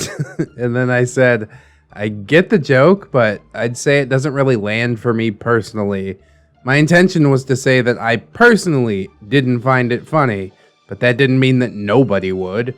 I'm sure there are a few people out there that would find it funny, and I hope to never meet them. I can't speak for anyone else after all, but that was too much negative feedback for him, and he said, Okay, screw the name. and he got rid of it. And for our last nugget before we go on to Jay, there's the conversation that happened just the other day. A few days ago, a scandal broke, where it was revealed that the creator of Five Nights at Freddy's franchise had donated money to Republican politicians who had anti-LGBT views and policies. This sparked exactly the kind of outcry on Twitter that you would imagine, and TBOATI happened to see it. He reached out to me the other evening and asked if I had heard about the controversy. I hadn't, so he told me what it was about. His main issue about it was that he was just shocked at how angry people were. He felt that the reaction was vile, and that the creator hadn't harmed anyone by donating in the way that he had. I pointed out that many people would feel betrayed by a creator supporting these politicians, especially with the money that they had paid him to buy his games. So yeah, no wonder they were angry. I tried not to get into the discussion because I didn't have time for it, but I definitely have my own thoughts about what happened. I stand by people's right to feel angry. There's not much more I can say without going way outside of the remit for this post, so I'll just leave it there. Suffice to say, if you eat fish, expect bones. Yep, I'm not even gonna go there. I'm not touching this one with a 10-foot pole, man. I think TBOATI was looking for someone to chat to, and I could easily see that we were going to be at odds over this. I wonder too if he was unnerved by the idea of people flaring up like this, and at the idea that they possibly might at him. He is planning to move in with his girlfriend, who's from Texas after all, so presumably her politics are pretty right-leaning, and perhaps by extension, his too. I don't know, man, there's a lot of liberals in Texas. Anywhere you go, you'll find people with different stripes, you know? I don't think geography is like a good determining factor for politics.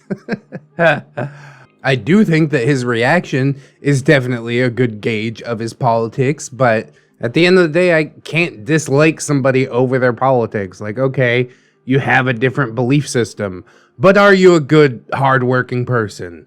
That's why I dislike TBOATI, not for his politics. Because he's lazy and dumb. Anyways, he said, The Democrats are probably just as bad as the Republicans. So I suggested that he use Google to research things a bit more, and also to get him to sod off and just let me work. Again, not buying into the false dichotomy. Not gonna sit around and pick sides and all that crap. The government is a bunch of evil bullshit writ large. I don't care which side you're on. You're a politician. That means I don't like you. So, we're finally on to Jay. Thank God for that. I was getting a little uncomfortable with all this politics and whatnot injected in the story. After a spot of digging, I found 2 of his online libraries of written works. To give context to what I found, all of these writings were fan fictions, and almost all of his stories were under 10,000 words. Most of them were actually under 5,000. He is naturally a short-form writer. Around 75% of his works were commissioned by other people. I opened one story of about 3,000 words, which had a lot of comments, to read it for myself and see what it was like. I have learned from reading other writers' works that writers tend to treat commissions and passion projects much differently. I've met writers who only put the barest of effort into commissions, switch between past and present tense, can't be bothered to spell check, that kind of thing. But they lavish attention on the stories that they write out of choice. And I wondered whether Jay's talent might come out more in works that he wrote for his own pleasure. God, that seems really scummy to me. And it's also why I insist on having a hand in basically everything that I do. I was considering like outsourcing for editing and stuff like that, and I'm like, no, they don't know how I want it. I will continue to do it. I can't trust anybody. I think you're paying them money? I'm paying you money to feed me this fucking crap? Ugh. It gets me mad just thinking about it. Okay. I think you know my stand. It's a scummy thing to do, whether it's intentional or not. First of all, I should explain what happens in Jay's story, starting with the characters. There's a king and a queen who are a married couple. The husband's elderly and the wife's sort of a demigoddess who, because of her semi-divine nature, had aged much more slowly than her husband. So by the time in this story, she's only got the body of a youngish adult and probably looks like she's in her 30s. That's canon and was never addressed in the official story, although their differing rates of aging would be quite the ticking time bomb in their relationship. They have a daughter who's also a demigoddess, and the couple has a good friend who ages slowly but isn't a demigod. For some reason. Some people just age slower, I don't know. He appears in this story as sort of an uncle figure to the daughter. Hopefully not a creepy uncle. Here's the plot of the story itself. The husband summons the uncle to the palace to discuss something important. He's very old and is dying, and he wants to see his friend about something. At the start of the story, we see the uncle approach the palace, and the niece comes out to greet him. Note that given the slow aging that demigoddesses experience in this world, she should be around 40 or 50 years old, but would probably look like a young adult. She and the uncle have a conversation where she basically acts like a little girl, happy to see her uncle and as carefree as a toddler at the beach. She gives no indication that there's anything on her mind, such as, grieving for her father. And yes, people can and do grieve for loved ones who haven't died yet if they believe that the death is coming soon. I've seen it happen in real life before, and it is exhausting for the griever, especially if the soon-to-be departed hangs on for a long time. She also gets weirdly flirty with the uncle, because of course. And I got some creepy daddy vibes from reading that part. Yeah, no bro, just write what you're into. Again, no kink shame, but no kink same. But anyways, they part ways, and he goes into the palace to talk to the husband. The husband tells him that he can feel he's dying. The uncle refuses to accept this and gets angsty about it. And when I say angsty, I mean proper teenage, why? Angst style. I can't imagine how painful it would be having to say goodbye to a lifelong friend like this, but I also couldn't imagine two people with 80 or 90 years of life experience behind them reacting to the situation like this. Yeah, how about like sad, solemn, They also giggle a whole lot. This seems to be Jay's most tried and trusted way of showing emotion. I could understand the occasional chuckle at an old in-joke to dispel the tension while they're working up towards discussing what needed to be discussed, or perhaps a bit of gallows laughter. That would make sense, but he overused the giggling so much that it pulled me even further out of the story. And then there was the adolescent-style teasing. The husband and uncle tease and insult each other the way teens do during the filler sections of coming-of-age movies. I don't know whether he literally didn't know any other way for two people to interact, or whether this was some part of an attempt to show gallows humor, but again, it did not feel like it fit for two people of this age. It's really interesting how much of Jay is shown through the works that he's written. I think he legitimately does not know any other way for two men to interact with each other. This is probably what he does around his friends and how his friends do around him. I don't really know what to say about the giggling part. A little bit of that goes a long way. You don't need to overdo it with the giggles. Although, sometimes I do. There I go again. Aside from that, the dialogue was generally stiff, just like it was in TBOATI's story. But anyways, the husband hits the uncle with a second bombshell. He has one last request to make of his old friend before he dies. To marry his wife after he's gone. He says that she'll be helpless without him and will need the uncle's protection by way of his hand in marriage. No, it's like biblical times or something. where the husband dies and like the brother marries the wife or something like that. This isn't good. Let me remind you, reader, that she's a powerful demigoddess while the husband's just a regular Joe, at least in terms of his mortality. She's much more powerful than he is, so the entire premise of this didn't really make sense to me. Also, in the original work that this was a fanfic of, she's royalty, so even if you ignore her godlike status, and the fact that she's been part of a pantheon of other demigoddesses who have lost mortal loved ones and had their own lands to rule, that kingdom was always going to be primarily hers. It was he who was marrying into royalty, not her. Which would be relatively easy to write in, except the dude doesn't know what he's writing about. By this time of the story, she spent her entire life either as a queen or being groomed to become the queen, so I couldn't imagine that she'd be too emotionally fragile to cope with the whole kingdom by herself, and neither would she be unsafe. Anyone reading this ever hear of royal guards? Exactly. I have no doubt that she'd want emotional support while grieving, but to remarry for emotional support? I just don't see it. And especially not without her being an active participant in this discussion. Like I said, she's a member of a pantheon who would make the perfect support system. The uncle could definitely fit into that given his projected lifespan, but he's not a ruler, and marriage for the sake of a woman's dignity isn't really necessary in this canon. Anyway, that's the husband's request, and the uncle's totally horrified.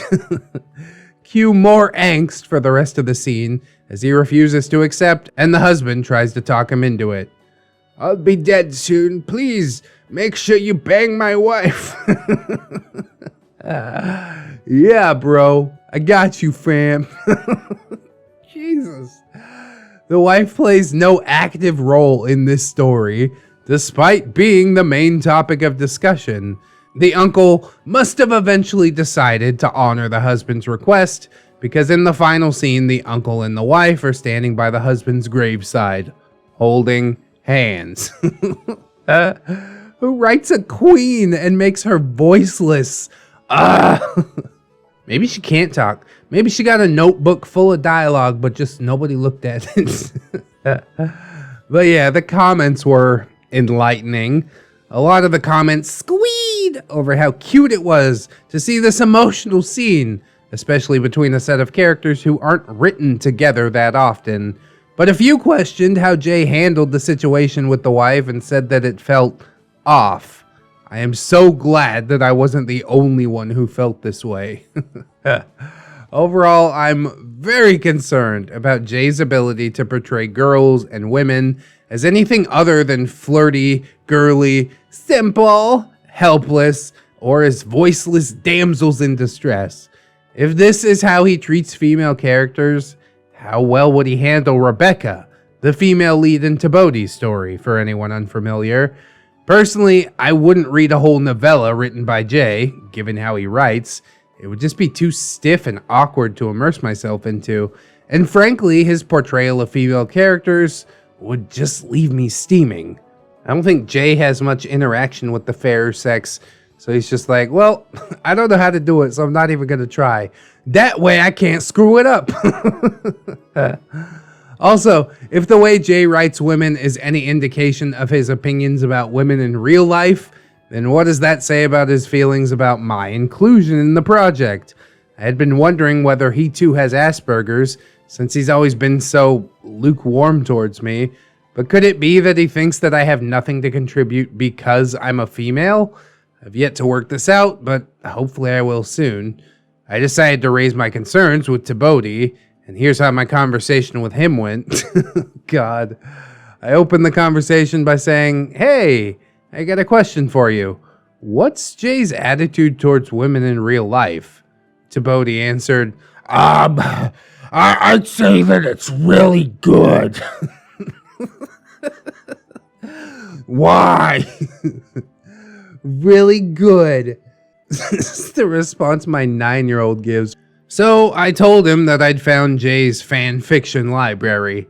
TBOATI made the "ooh" emoticon and said, Anonymous Griper, before you say anything, what he wrote in that continuity doesn't reflect what he thinks about women. which made me wonder, why did he write it that way then? I'd mentioned the story that I'd read. TBOATI confirmed that he knew that one and said, I mainly don't see the problem with it. I told him my two main issues about Jay's presentation of the two female characters. TBOATI said that he was sure that presenting them like that wasn't Jay's intention, that it would be cleared up if we talked together, and that he believed Jay's reason for writing the wife as voiceless was that she wasn't the focus of the story. Except that she bloody was! Everybody could see that she was. The whole discussion is about her, and she's just supposed to be a set piece. God, this is so wild. I hope they do get this book finished. I hope I get to read it someday. I will narrate the whole freaking thing. I don't care how terrible it is. I picked up on his comment about how if we talked, we could work it out, and I pointed out that Jay has been nothing but reluctant to talk to me throughout the 2 years that we've been on this team together. I also threw in a mention of how odd it seemed that we weren't in close contact, given that I'm on the team for lore generation purposes, and he's the writer. We should be as close as 2 Twix bars. TBOATI essentially gave up on trying to explain the depiction of the wife, saying that he hadn't talked with Jay much about that story. Then I mentioned the daddy weirdness between the niece and the uncle. He repeated, he hadn't talked with Jay much about that story, but that Jay liked to write the uncle as something of a ladies' man. I said, but with his niece, when she's already started the grieving process, having watched her father decline. TBOATI had nothing more to add, so he suggested again that I talk with Jay about it, which would put us back into that maybe I'll get a lukewarm response if I'm lucky camp. So I seized the opportunity and pushed for TBOATI to get on with making the group that I'd been trying to talk him into making for a while, and said, oh, you could make a 3-way DM with him and me. TBOATI, of course, stalled by saying, you mean this evening?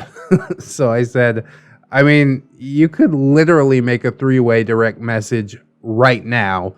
And he replied, I think I could do it, though I can't do it right now. I answered, you were capable of having this conversation, and it looks like you're stalling again. It literally takes 10 seconds. I suggested before that he make this group, and he'd always alluded to the idea that it would take too long, so he couldn't do it at the time. I don't have 10 seconds to spare right now. What the hell? He said, Okay. And he did it. And then he said, done. I really gotta go now. See ya. And that's how I made sure we got our group. TBOATI has repeatedly said that Jay is very busy with a full-time job, so I'm prepared for my conversation with Jay to not happen particularly in real time. So this morning I wrote my concerns about everything in this 3-way group, and we'll wait and see what he says. In the meantime, I've looked further through his online libraries, and I can see that he has many themes of non-con and rape and a whole lot of lollipops and insects, if you know what I'm saying. I don't like what I see, and I am very much hoping that Jay tells me that he only accepts these commissions because he's really struggling financially and would rather just write whatever he's asked to get some money into his bank account. I could sympathize with that to an extent. I used to write on a commission basis, and I ended up with a lot of foot fetish customers, even though I have zero interest in feet myself. Apparently I just write it well. And if Jay's living in poverty, I can understand writing something objectionable to put food on the table. I always refused to write rape or insect or anything similar because I found it too unpleasant. But I'm female and I have to live with an ongoing risk of rape while Jay doesn't. At least nowhere near as much as I do. So perhaps he just finds it more bearable. I sincerely hope it's not a niche that he likes, and I'm gonna listen out for that. I brought up my concerns about the portrayal of female characters in TBOATI's project, including Rebecca's history, and I'll see what he says. If it turns out he actually likes writing this stuff, or if TBOATI fights for it, I'm dropping this entire project. Assuming we manage to get past this hurdle, I have yet another concern based on TBOATI's tendency to keep secrets. I'm hoping that this three-way DM isn't going to end up the placebo group to make me feel as if we're all communicating freely, and that TBOATI and Jay don't have a real thread for talking about their project. Maybe I'm overthinking that, but I do wonder. So anyways, that's everything for now. I'll keep on building the coaching, writing one-off beard stories, and the NECKBEARD and Ranty Beard sagas. I've been looking forward to those, but I'm waiting for the right time. And I'll catch up with you guys about TBOATI again as soon as I've got something meaty to report. Perhaps the next installment in this saga will be the last, but maybe not. Until then, goodbye, and look after yourselves. TLDR, Beard's friend and co-writer on his pet project writes helpless, girlish women on the side, so I ask, what the hell's that all about? Finally get project manager and co-writer into a group with me. Well, I hope it all turns out for the best, but I don't know, man. I don't know. Now you've surrounded yourself with the beards. You might regret making this decision. I've probably mentioned it briefly in passing, but before my YouTube channel took off, I did do blogs. And a lot of people would approach me for some less than vanilla stuff, and I would always flat out refuse it. But that was the situation that I was in, you know? If I didn't have any other ongoing work, then who knows what I could have been coerced to write. As far as attaching my name to it and compiling it in an online library, hell no. I'm gonna get paid for those stories, and then the story's gonna be dead and buried as far as I'm concerned. I do not want to hear another thing about it. So it is really weird that we've uncovered this dark side of Jay. I guess Violent Jay at the beginning wasn't completely off. I kind of nailed that one without even knowing that I nailed it. God damn! He definitely seems like a weird guy. I mean, he hangs out with TBOATI, so he's got to be somewhat of a weird guy. But again, like, I don't know where he's from. It could be like a war-torn area that has some, well, what we would consider backward views, but if this is how he gets by, then I guess this is how he gets by. I try not to judge him too harshly, although I do think that it is pretty sus. Currently. We'll have to learn a little more about him before I drop the hammer and say, run, OP! But for now, yeah, just keep an eye peeled. Keep an eye pointed in his direction, because something tells me that there's something off about that boy.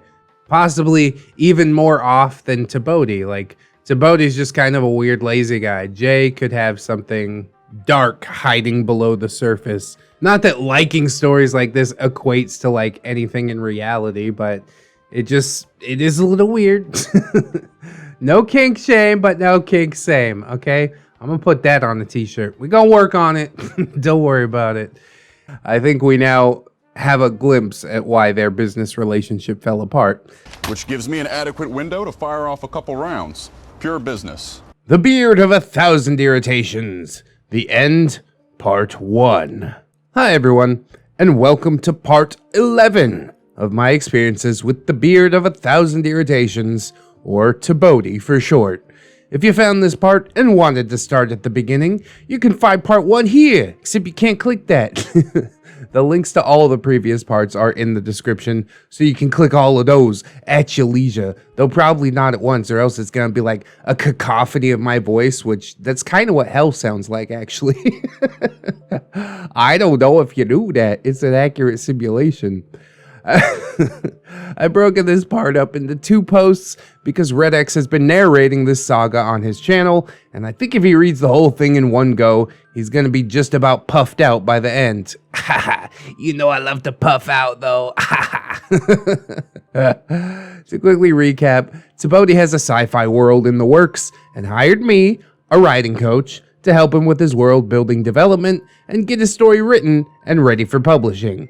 And I will make an aside here to say that if you need help with writing of any sort, the Character Consultancy is lurking in my Discord, so you can reach out to her there. She does all kinds of writing help, tabletop RPGs, novels, short stories, whatever you want. Just don't get weird with it, or you might end up in a story. Working with TBOATI has been frustrating at times, so I wrote down my experiences with him here to help me stay sane. I've changed a few details to protect both the innocent and the bearded. I'd like to make a quick apology to ReddX for the last post. What? Sorry for dragging up a whole lot of politics with the story, dude. Oh, it happens. It's kind of, part and parcel. I just dip around it as much as possible because I want everybody to feel welcome, no matter your political affiliation or religion or whatever. If you're not a neckbeard, then I welcome you with open arms. That's my one caveat. This one will have some ethics stuff in it, but we're not dipping into politics in this part. Thank God. And apologies to everybody else who didn't come here to read about politics. True enough, let's all keep in mind that cringe is for everyone. We can all enjoy. You guys are going to need a cast list, so here it is. OP, a 30-something from Wales with an online writer coach business. The beard of 1,000 irritations, TBOATI, our star. A European ex-customer now, of mine, with a dystopian post-apocalyptic sci-fi story in the works. I've only seen one picture of him, and I can tell you that he's clinically obese and has no beard. Not outwardly anyways, but it's the beard on the inside that counts. I've never met him, so I can't report on his hygiene, but I do know that his mom cooks for him. He has a long-distance relationship going with an American girl. And then we've got Jay, TBOATI's co-writer and co-star for these stories, I suppose. At least the last couple entries. TBOATI depends on this guy to write the creative material for this project. Jay usually wasn't very talkative to me, which TBOATI managed by being the spokesman for the pair of them. Jay comes from a country which is known for having an issue with rampant poverty and sometimes with a regressive attitude towards women. And I'm still wondering what that country is, but I'm not going to put any more continents on blast. So far, all I've been able to do was send messages to Jay and get a single reply. We had yet to even have an in-depth conversation, and this is where I finally got to do just that. My first impression of Jay in a live conversation was that he was much easier to talk to than TBOATI. His wording was much more crisp, and he had more of a can-do attitude, and he could be assertive. I felt more confident in him to communicate with than I did with TBOATI. That didn't allay all my concerns, however, about how he wrote about women. Yeah, you could be easy to talk to and still have some sort of disconnect regarding some things. The first issue that I raised in our three-way discussion, me, Jay, and TBOATI, for anyone who's not following, was with that prostitution scene with the anime folk that he wrote for the project some time ago. My concern had been that the subject of prostitution and sex trafficking was being exploited to make TBOATI's story more grimdark. Jay responded to my concerns about that, saying that prostitution wasn't his cup of tea, and that the anime folk would get their revenge on the people who had exploited them. Isn't this the same guy that wrote about, non-consent in some of his previous stories? But prostitution, that's where we draw the line. Or he's not even drawing the line, really. He's just I'm not into it. It's not my cup of tea. I also raised the issue of the flirty niece in the story that I talked about in part 10. He said that he understood my confusion and assured me that the niece was very capable and focused. That struck me as a strange thing to say, as there was nothing for her to be capable with in that story. She played no part other than just flirting with her uncle. Yeah, that good old creepy uncle. Every story needs one. Then there was her strangely carefree attitude, so I asked about that too. He responded with, Although she does fear her father's eventual death, she tries to be strong for him and her mother. He also asserted that she was a teenager in that story, which, again, wouldn't be true given the timeline in the original canon. I repeated that she'd likely be 40 or 50 and act accordingly, regardless of how old her body would have aged, and he replied that the demigoddess in that world mature really slowly. Any excuse to write a flirty, dirty teenager, huh? For the record, canon does not imply this at all. This all came entirely from Jay. Wouldn't it be so weird to have a society of like 40-year-old teenagers? Oh wait, that's what we got. Arrested development everywhere. I can make that joke because I'm totally part of it. Sitting down playing on my Nintendo Switch. Look at me walking around with a backpack. Oh God, I shouldn't talk about backpacks again. I'm still getting comments from that story. I think it was Deadpool Beard or something. To be clear, it's all just jokes, all right? I love being a man-child. But that's another tangent. It just didn't inspire me with confidence that he felt comfortable writing fully grown women. He also answered my concern about the mother being voiceless by telling me that was just what the customer who'd commissioned that piece had wanted for, some reason. Yeah, it's the customer's fault. They're not here to defend themselves, so it's totally his fault. When I asked about his client base, I pointed out the large quantity of lollipops and insects, etc., the sorts of taboo works that were in his library. And I said, dude, where are you getting your customers from? I ask this for a very specific reason. If you're getting a certain niche of customers, it's because you're doing something to reinforce getting more work within that particular niche. I've developed a few audiences in my time, and by now, I'm comfortable with developing audiences in specific niches and what it takes to achieve that. I wondered whether Jay had just fallen into this niche by accident. Like I said in the last section, that happened to me with foot fetish customers. Despite me not being interested in feet, I just happened to get a foot customer as my first commission, and the next few found me because that's what was in my gallery. And it clearly sold them on my ability to write what they wanted better than, I don't know, something bondage related. Or whatever you're into. No kink shame, but no kink same. But I'll still write about it if you pay me that dollar bill. Or at least I would, if I was still in that position. OP won't though, to be clear. She is also over that point in her life. We're both getting up and out. High five. Assuming that the same thing had happened to Jay was really the only thing I could think of to try and give him the benefit of the doubt. He said he had no idea how he'd gotten this particular audience. I asked him if having this niche bothered him, and he said, nope, I don't judge people by their kinks. If they keep it in fiction, writing, and comics, I mean, I sure as hell don't approve, but I'm not squeamish. Like I said, I wanted to give him the benefit of the doubt, so I offered on the spot to help him redirect his customer base so that he could steer away from getting the kind of work that he had been getting and start working in something a bit more benign. Yeah, maybe get a few things in that portfolio that you could like show a potential employer, unless your employer's really into lollies. And in that case, I probably don't want to work for that guy.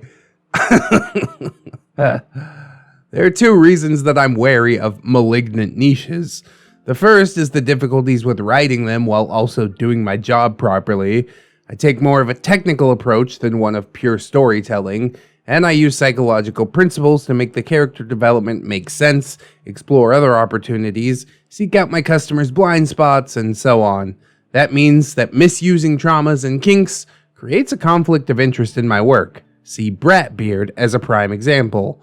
I don't intend to kink shame, I just know that I can't win if I get commissions like this, and often neither can my customer. I don't know, man. I'm probably painting with the really wide brush here, but it seems to me like most kink commissions are more about getting off than, you know, actual quality writing. I don't really know. I've never commissioned or written anything like this. But it seems to me the primary purpose is to get your rocks off. But OP continues. The second reason is my investment into this niche. I've worked hard for 2.5 years to develop my business. I've put in my own money to pay my rent and bills when not enough work has come in, and I've gone a long way towards developing a corner of the market that didn't really exist before I started: psychological character development. Because this is such an underdeveloped field, I want to build trust with my audience, and I don't believe I'm going to achieve that by treating trauma with less respect than it deserves. Bear in mind that a lot of writers, my main client base, have been through traumas themselves, and that's why some of them retreat into the world of writing. So I'm better off treating this area with respect than capitalizing on it for shock or drama. It's a respectable viewpoint, although the earlier part of the statement makes me think about how TBOATI has really helped you develop this thing and like what it has become. It started as a world building development exercise and you're like, yeah, that's not really what I'm into. And then you focus more on like the character development, which I think is pretty interesting. You know, things are constantly evolving. This channel started off with r/entitled parents. And then it blossomed into Neckbeardery and kind of took on a life of its own, which I think is really cool, you know? I'm mostly just along for the ride, tending to the stories and whatnot, but the community is really what makes this channel go, you know? Much how, in a weird way, the client base is what makes the character consultancy go. But again, I digress. If I thought that Jay had suffered these things himself and was exploring what happened to him and how to integrate that into his life experience, then that would be different. But I'd also not expect a survivor to write their life experiences as a kink. Maybe I'm wrong, but it just didn't feel right. I was concerned at having my business associated with positive representations of these kinks. Like I said, I've been focused on building trust for over 2 years. I feel that that trust would be severely undermined by having my business name associated with these materials. If someone else wants to make a copycat business and take shock value commissions, they can. Like I said, they're probably going to come up against some technical difficulties, but I'm going to steer clear. Hell, I've already seen one copycat who wanted to cater to shock value works. They disappeared pretty quickly, possibly because they lacked the psychology training, so they couldn't deliver on the expertise front. I mean, it's a big wide world. There's a lot of room to find success in different ways. I don't think working with shock value every day would be good for your mental health. Oh wait, that's exactly what I do every day. Don't worry, I talked to a therapist. I have a lot of people reach out to me like, hey man, you cover some heavy stuff. Are you doing okay? I'm like, yeah, I'm doing just fine. Got it handled. Ain't my first rodeo. And I do genuinely enjoy rolling in filth. There just has to be a good balance between the funny filth and the really horrible filth. That's the secret sauce. Anyways, Jay, on the other hand, seems to have far less reason to worry about his image as a writer than I do as a character consultant. That was a pretty big tangent. I went on 2 sub-tangents within your tangent, so don't feel too bad. Sorry about that. Let's get back into the discussion. I asked Jay to tell me about the female characters in his project to see who else there was, but Rebecca. I half expected, based on TBOATI's laser focus on Mallory and Rebecca, that there were probably very few other characters, but Jay told me that indeed there were a few more. He started by talking about Rebecca, of course. He said that her suffering in her deadly state of origin was deliberately intended to be an eye-opener for how bad things can get in their world. He mentioned her superpower of empathy and said that it made her naive and easily trusting, but insisted that she wasn't childish, for reals. I personally don't think all of that fits into the same character, as trust is one of the first things to go with trauma, but I was there to listen, not teach, so I just stayed quiet and let him continue. And at least he can continue. He's got a lot more to say about this crap than TBOATI because he's the one that's actually penning it, you know? Instead of overseeing it. Jay also said, She craves physical contact and affection, but not in a sexual manner. which was not what I expected to hear, and was a little more positive than I had feared. He also said, She likes to sleep on the same bed with anyone else, be they females and or males, because she suffers from nightmares or night terrors otherwise. He also said that Rebecca wouldn't hesitate to harm or even kill if necessary, though only as a last resort. I mean, to me, last resort means you hesitated a whole lot, but that was Rebecca's deal, according to Jay. He also briefly mentioned Mallory, and I was glad to hear that unlike TBOATI, he was prepared to give Mallory a character flaw. He told me that Mallory had something of a short fuse despite his analytical mind. Yeah, but that character's still boring as hell. It's like taking a cardboard cutout and putting like a necktie on it and being like, look, it's a fully functional person now.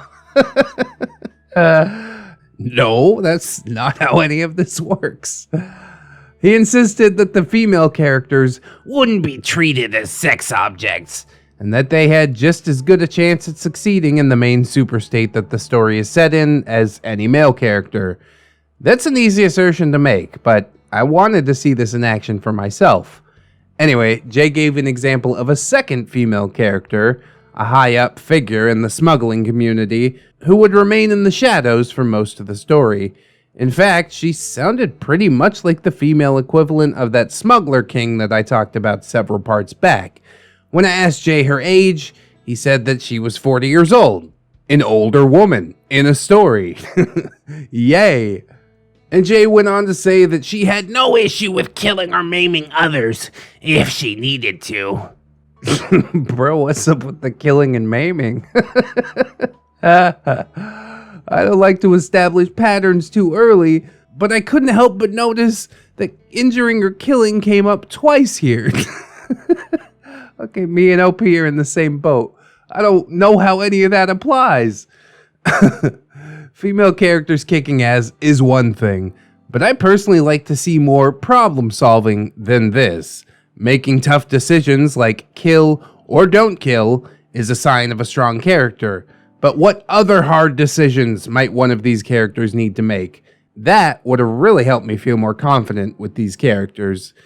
We'd been talking for some time by this point. Jay said that he had to leave the discussion to go eat, but before he left, he said that there were 3 other main female characters that he wanted to tell me all about. And what a treat it was, I'm sure. I just want to remind you, reader, that TBOATI had been present throughout this discussion. So while Jay was away, I asked how far through the exordium they both were. For anyone not following, an exordium is just a fancy name for a collection of short stories used to introduce a bigger story or world. And TBOATI had told me long ago that he wanted to write one. Or rather, have Jay write one.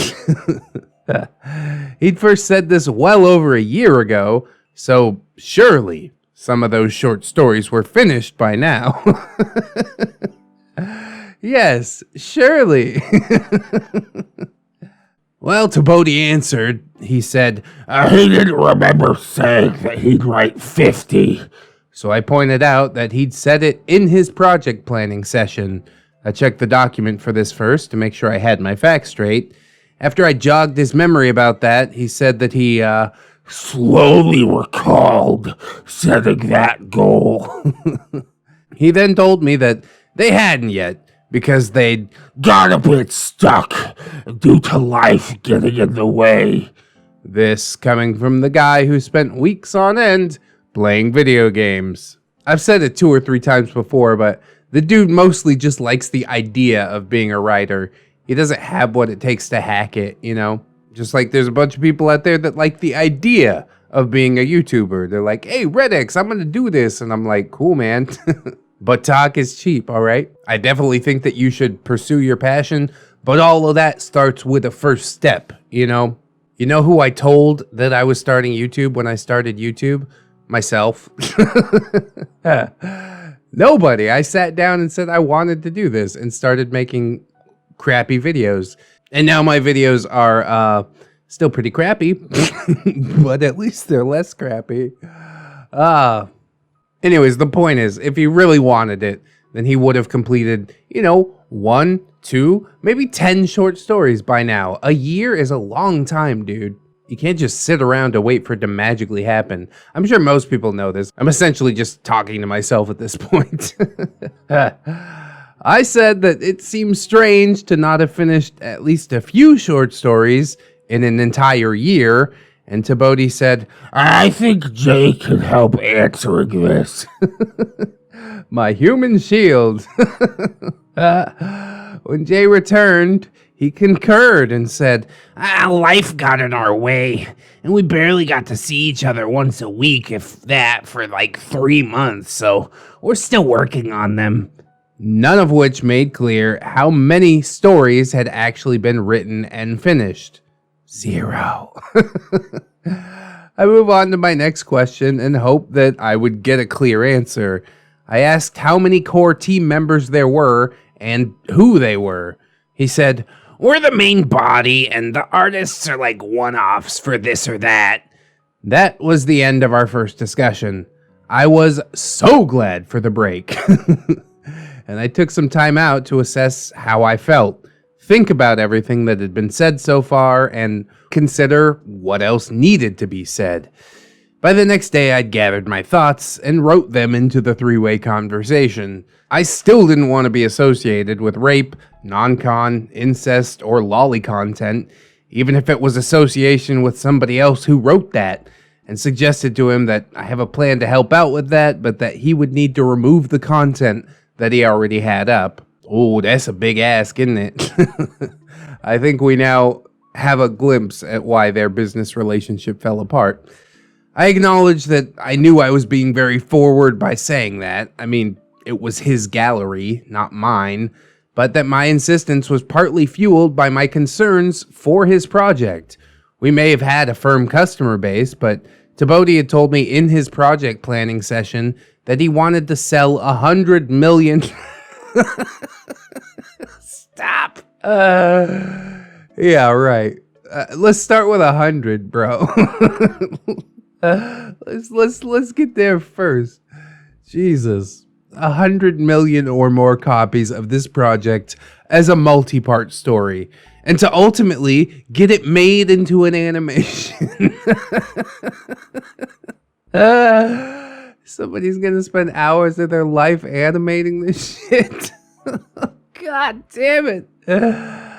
I can't. Knowing all that I now know, come on, dude.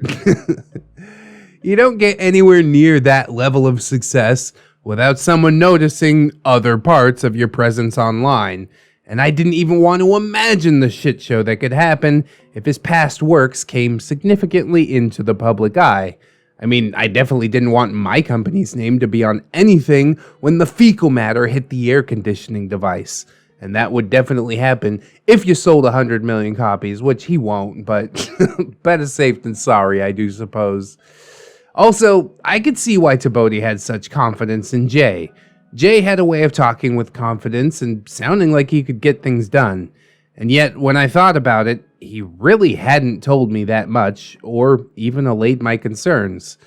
TLDR, I have a big discussion with the quieter half of a pair of beard writers, and his questionable online content, and how all that will end up impacting his magnum opus. Yeah, I don't know, man. Seems like you should have vetted this guy out a little bit more. Maybe it's one of those live and learn type of things, but this this whole business relationship has been non-functional the entire time, so I guess it's only for the best that you decided to cut ties.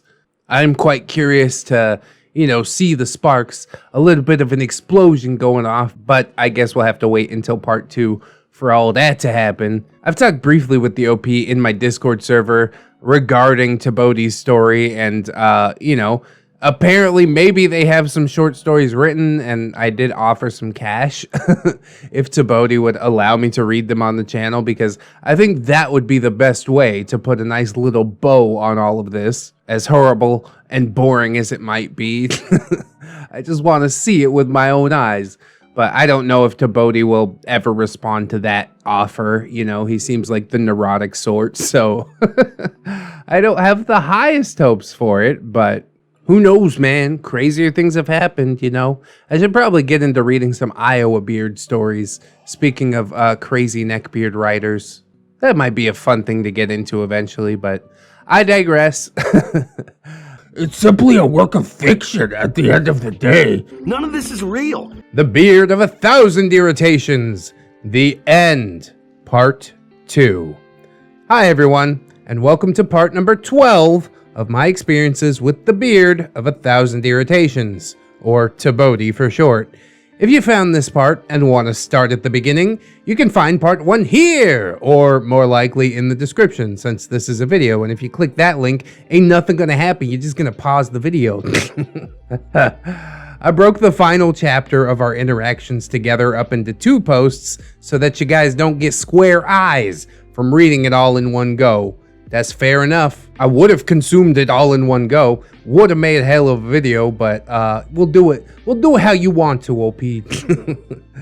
As a quick recap, TBOATI has a sci-fi story in the works and has hired me, a writing coach, to help him with his world-building development and to get his story written and ready for publishing.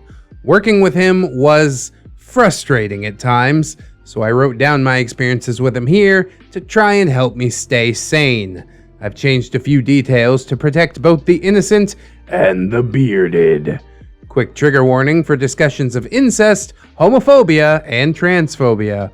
Oh boy, we're in for a good one today. Let's have a little prayer to the gods of monetization for some mercy before we get started. Okay, so you guys are going to need a cast list, so here it is. OP, a 30-something from Wales with an online writer coach business. The Beard of 1,000 Irritation, that's TBOATI, a European ex-customer of mine with a dystopian post-apocalyptic sci-fi story in the works. I've only ever seen one picture of him, and I can tell you that he is clinically obese and has no beard. Not outwardly anyways. I've never met him, so I can't report on his hygiene, but I can confirm that his mom cooks for him. Oh boy. How old is he again? He does have a long-distance relationship going with an American girl, so hopefully his mother will be free of him soon. It could be somebody else's problem. Jay is TBOATI's co-writer. TBOATI depends on this guy to write the creative material for this project, like most of the creative material. Jay usually wasn't very talkative to me, which TBOATI managed by being the spokesman for the pair of them. Jay comes from a country which is known for having an issue with rampant poverty and sometimes with a regressive attitude towards women. Jay had a pretty big reaction to my concerns about his commission uploads. He told me not to assume that just because he was male, that he was ignorant or malignant towards women. He told me that he grew up surrounded by women. Yeah, totally accurate. And he has lots of female friends. Female friends. Yeah. We could dive a lot into just those 2 phrases. But you probably already know what I'm gonna say if you've been hanging around here for a while. So we'll move on. He went on to say, I do understand women. I know how they act and how they think, and I know my boundaries and how to respect them. Do not assume that just because I'm male, that I do not hold respect, care, or lack understanding to how females may be portrayed in a story. There's that female's word again. And you know he's lying because there is not a man on this planet who truly understands how women think. That's part of the power that they hold over us, isn't it? He went on to repeat that his commissions were just that, commissions, and that they don't represent his beliefs and ideas. He responded to my offer to help him adjust his customer base by saying, I've established a small returning customer base, and you want me to change it? and asked, Ultimately, what guarantees that it will work for me? I could give it a try, but I won't stop taking in these stories. He suggested that we talk again in 2 days' time, and I agreed. A blessed break. That in itself was something of a headfuck. In the day in between, I could see that both of them were online. I realized that people have other priorities, but I couldn't help but wonder whether they were talking about this without me in the picture. I mean, they can do that, of course, but I just don't get these sorts of problems with project managers who feel the need to keep the team apart and keep secrets. I hate being excluded. I've dealt with way too much of that in the past, but regardless, I waited. Could be just a bit of paranoia on your part too, OP. I mean, it doesn't guarantee that they're talking to each other, they're just both online. I wouldn't read too much into it until we get some proof, but I'm sure that the proof is coming, so I'll shut up. When the day came around that I responded and said that he may or may not have had malignant attitude towards women, but that it looked like he did, and whether he did or not, he wouldn't get the opportunity to explain his point of view if or when the project went public, and thousands of people saw it. Honestly, I still wasn't convinced about his benevolence toward women, or females, if you prefer. Who writes these subjects when they have lots of female loved ones? But it was starting to look like appealing to his and TBOATI's concerns about the success of this project would carry more weight than just my concerns about it on my own behalf or the behalf of my business, or even as one member of the team able to offer a female perspective. I could see by this time that I was going to have to walk away from this project. So I thought that I'd also drop a few other issues that the boys might want to face up to together.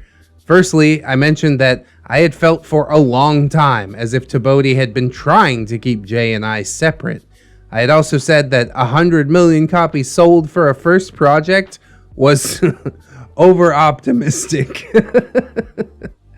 And that's putting it lightly. This is a pipe dream, dude. Like I said, sell 100 and we'll work up from there. 100 million? Do you realize how much that is?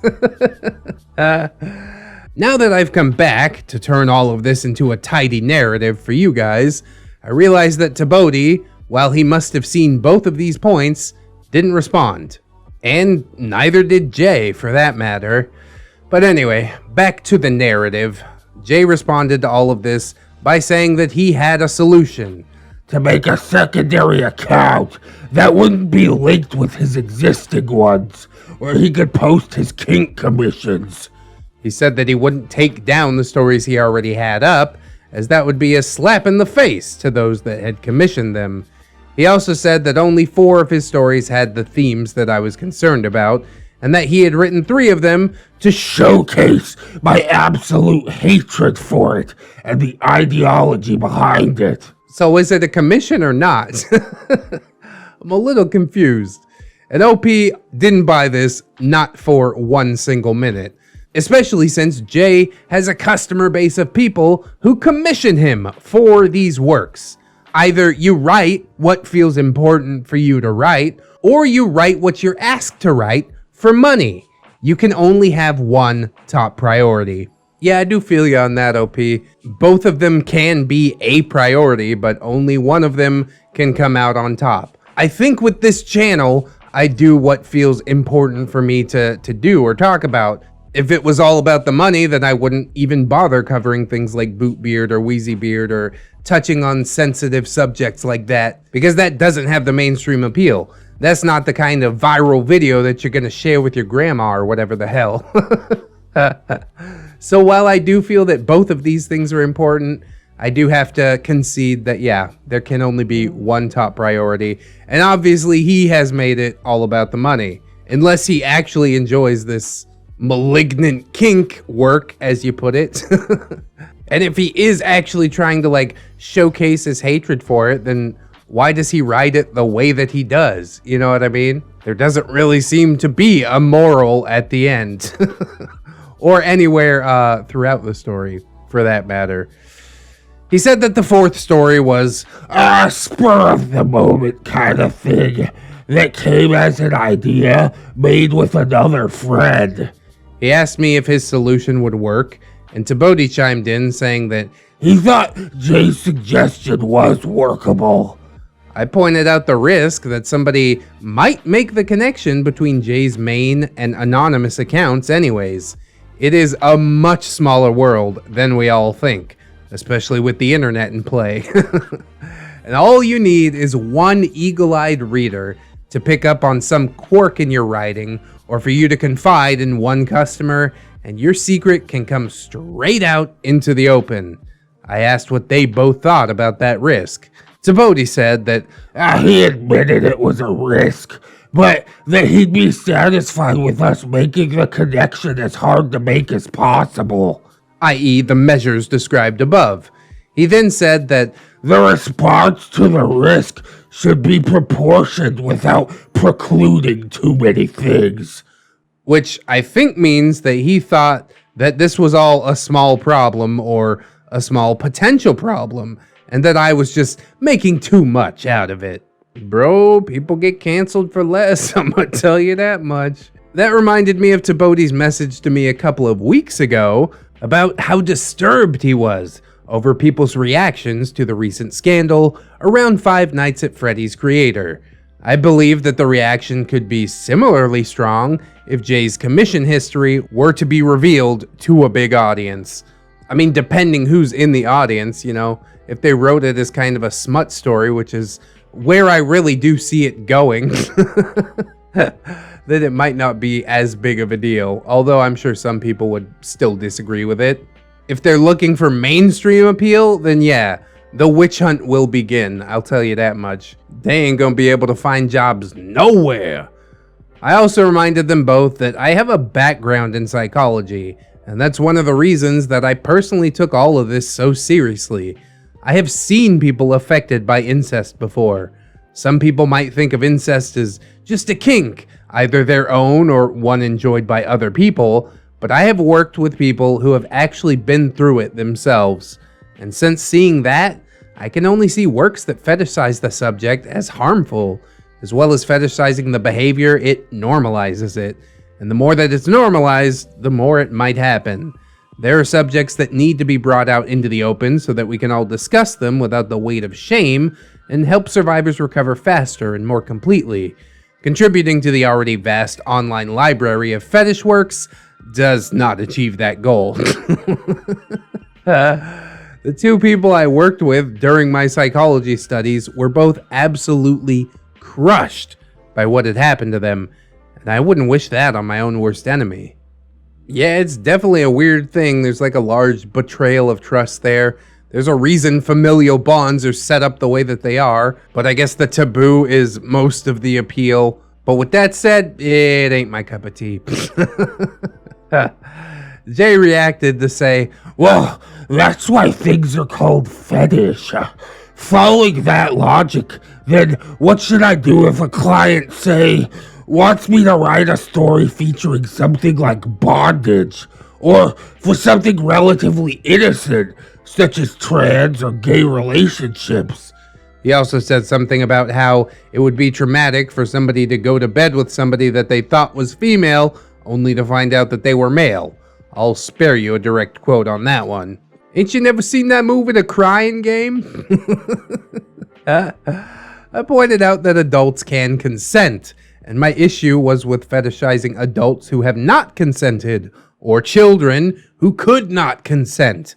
Jay acknowledged that terrible things have happened to some people, but he also said, let's say this, two adults, related by blood, consent to incest, taking precautions, and everything in between. Are they in the wrong? Which was not what I had been getting at, and I am also not going to touch that with a 10-foot pole, although I did see an episode of Friends recently where Ross tries to kiss his cousin or something like that, and she was freaked out, as she rightfully should be. I don't think it can really be normalized, even with all of those caveats in place. So I reminded TBOATI that we were talking about children who could not consent. I didn't follow the thread that adults can also not consent, although I acknowledge that that probably did deserve its own discussion. In the moment, though, I just wanted to make my point and then disentangle myself from these two. He made one more attempt to explain, saying, But in a story that incest survivors most likely will never read, presenting such a situation as a fetish has nothing to do with them. It's not out of malice or prejudice or because I don't care. It's simply a work of fiction at the end of the day, with warnings and labels added so that survivors don't read or stumble across something that would open up those wounds once more. That was enough for me. Far too much justification. Like I said before, I've seen people shaken to the core by what happened to them, and the idea of turning a blind eye while more of this toxicity gets leached out into the internet is not what I'm here for. I tapped out and said, no, I'm out of this. You guys and I are gonna need to part ways. TBOATI asked, If I was sure. And I said, yes, hell yes. Never darken my doorway again. Jay made a final comment of, If that's the case, then okay, I won't stop you. I do present the option of side-striking my accounts and basically presenting a clean slate. If that's not enough, then I don't know what else to do except quite literally start from the ground up, destroying everything that I've done, commissioned work and my own, mind you, and hope that no one digs it up. Man, this boy really wants to die on that incest hill, doesn't he? Okay, you have fun up there. I'm heading on down. That's it for me. That's it for OP. It's over. Goodbye. So there we have it, folks. This has been a big enough change that I felt out of sorts the next day, and writing this final two-parter has been pretty cathartic in itself. I've worked with TBOATI for over 2 years, and he was my 4th most profitable customer. But there are some things that money just can't buy, like human decency. I've learned so much that I've already incorporated into the business about working with customers who aren't used to teamwork, who hope that their journey to getting their project to market will be a lot easier and smoother than it is and basically refuse to hear otherwise, and who try and ignore the opinions about their works and plans that they just don't want to hear. Persisting with TBOATI, even when it was hard, even when it was unproductive, was an education in itself. And I have learned much about how things get done easily, what's worth fighting for, what's worth keeping an eye out for in the early stages, and most of all, the fact that I just want to work with people who make working with them easy, so we can get on with the real challenges, not made-up ones. Thank you, everyone, for coming with me on this journey and for reading my descriptions of my frustrations and failures and very occasional successes. If anyone's feeling generous, I'm welcoming pledges to my Patreon, which is linked in the description at the very top of the description. I'm hoping to hire a salesperson, or 2 or 3, and we will need to secure regular income to provide them with a base rate of pay. When I've got a strong team of salespeople, I'll be able to steer the business into new places and make it even more fun and helpful. I've got one final thing to say here. While I'm no longer working for TBOATI and won't be dedicating time to his questions or requests to chat, I do still have an open line of communication with him, and he is still in my Discord server. It's possible that he might generate some more material that I can post here. So while this is probably the end, I might just have something to write in the future. TLDR, I part company with a neckbeard and his writer friend due to said writer having a gallery of stories featuring malignant kinks. And so as one chapter closes, yet another opens. OP has plenty more stories about plenty more weird beards getting funky on the internet. Although I don't think that there's anything quite as dark or dismal as this J fellow. Who would have thought that out of the pair, TBOATI would be the tolerable one? Is that not completely wackadoo? What the hell? What does it take to be worse than TBOATI? Apparently Jay found the answer, man. And it drove OP right out the door, which can only be a good thing in the end. Like she said, now she'll be able to focus on customers that are easy to work with and that actually want their problems to be solved. I might consider bringing some Jay or TBOATI stories up for a live stream at some point, if I can find a way to get to them without blowing the character consultancy's cover, which I've kind of already done, you know. But I'm pretty sure TBOATI is so disconnected from reality that he's not going to pay any attention to what's going on over here. Dude can't even manage to focus on the story that's right in front of his face, so I'm not too worried about it, but maybe for a live stream or something, one of these days we can sit down with some of these J stories and really dig into the meat of it, see just how horrible it can get. Part of me wants to do it, part of me is terrified, but which part will win out at the end of the day?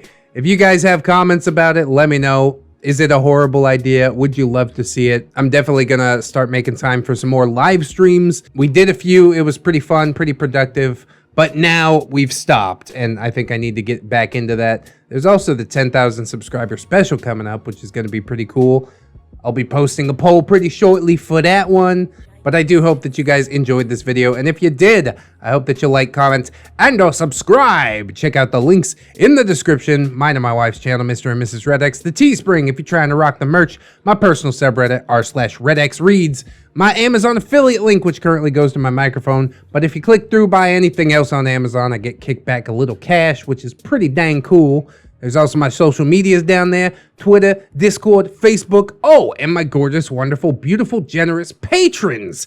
I would like to thank them all, but especially Calvicus, Fatboy Shrimp, Robert Waits, TSM Kirby, Teddy the Police, Aaron W, Delicious Jelly Donut, Candy Sora, Fire Drake, Liverson, Silent Revolver, Zathras, Zero MMX, Little Lone Wolf, Vanilla Mel, Ralph Stour, Caustic Fox, Derpy Tricks, Aaron Lennox, Fisher Diggy, OG James Cook, JM Coon, Jerry, John Hero, Miss Monday, Nomag, Melgar the Destroyer, Mirthful Baker, my boy Nat1 Nick, Lady Nix, Katakins and Elizabeth, Sidestep, Cider Drinker, Serrated Ass, Siegfried, Steampunk Alley, Synaptic, Boomstick, Brilliant Tamago, Tato Ferret, That Duck and Bug, Fusky, Treeberg, Redwind, Goose Say Honk, Leon Embers, Naga Viper, John Indoors, A-Roxers, Cake Jerry, that's a different Jerry, Crafty Kitty Cat, Organic Cam, Princess Rosalie, The Last Shinobi, and the maestro himself, Zuka Cervantes. Thank you guys so much for showing me some love on that Patreon. It's been blowing up real big this month. These people are the reasons that we are starting the double uploads, so if you see them in the comments, go ahead and thank them, and I hope that you guys will consider joining and helping out the channel as well. Always remember to keep yourself safe out there, but also take some time out and do something that you personally enjoy. Maybe watching some more ReddX videos, huh? Always remember, friends, that you are loved, you are worthy, and you definitely deserve it. I will see you in the next one. And until then, friends, bye-bye.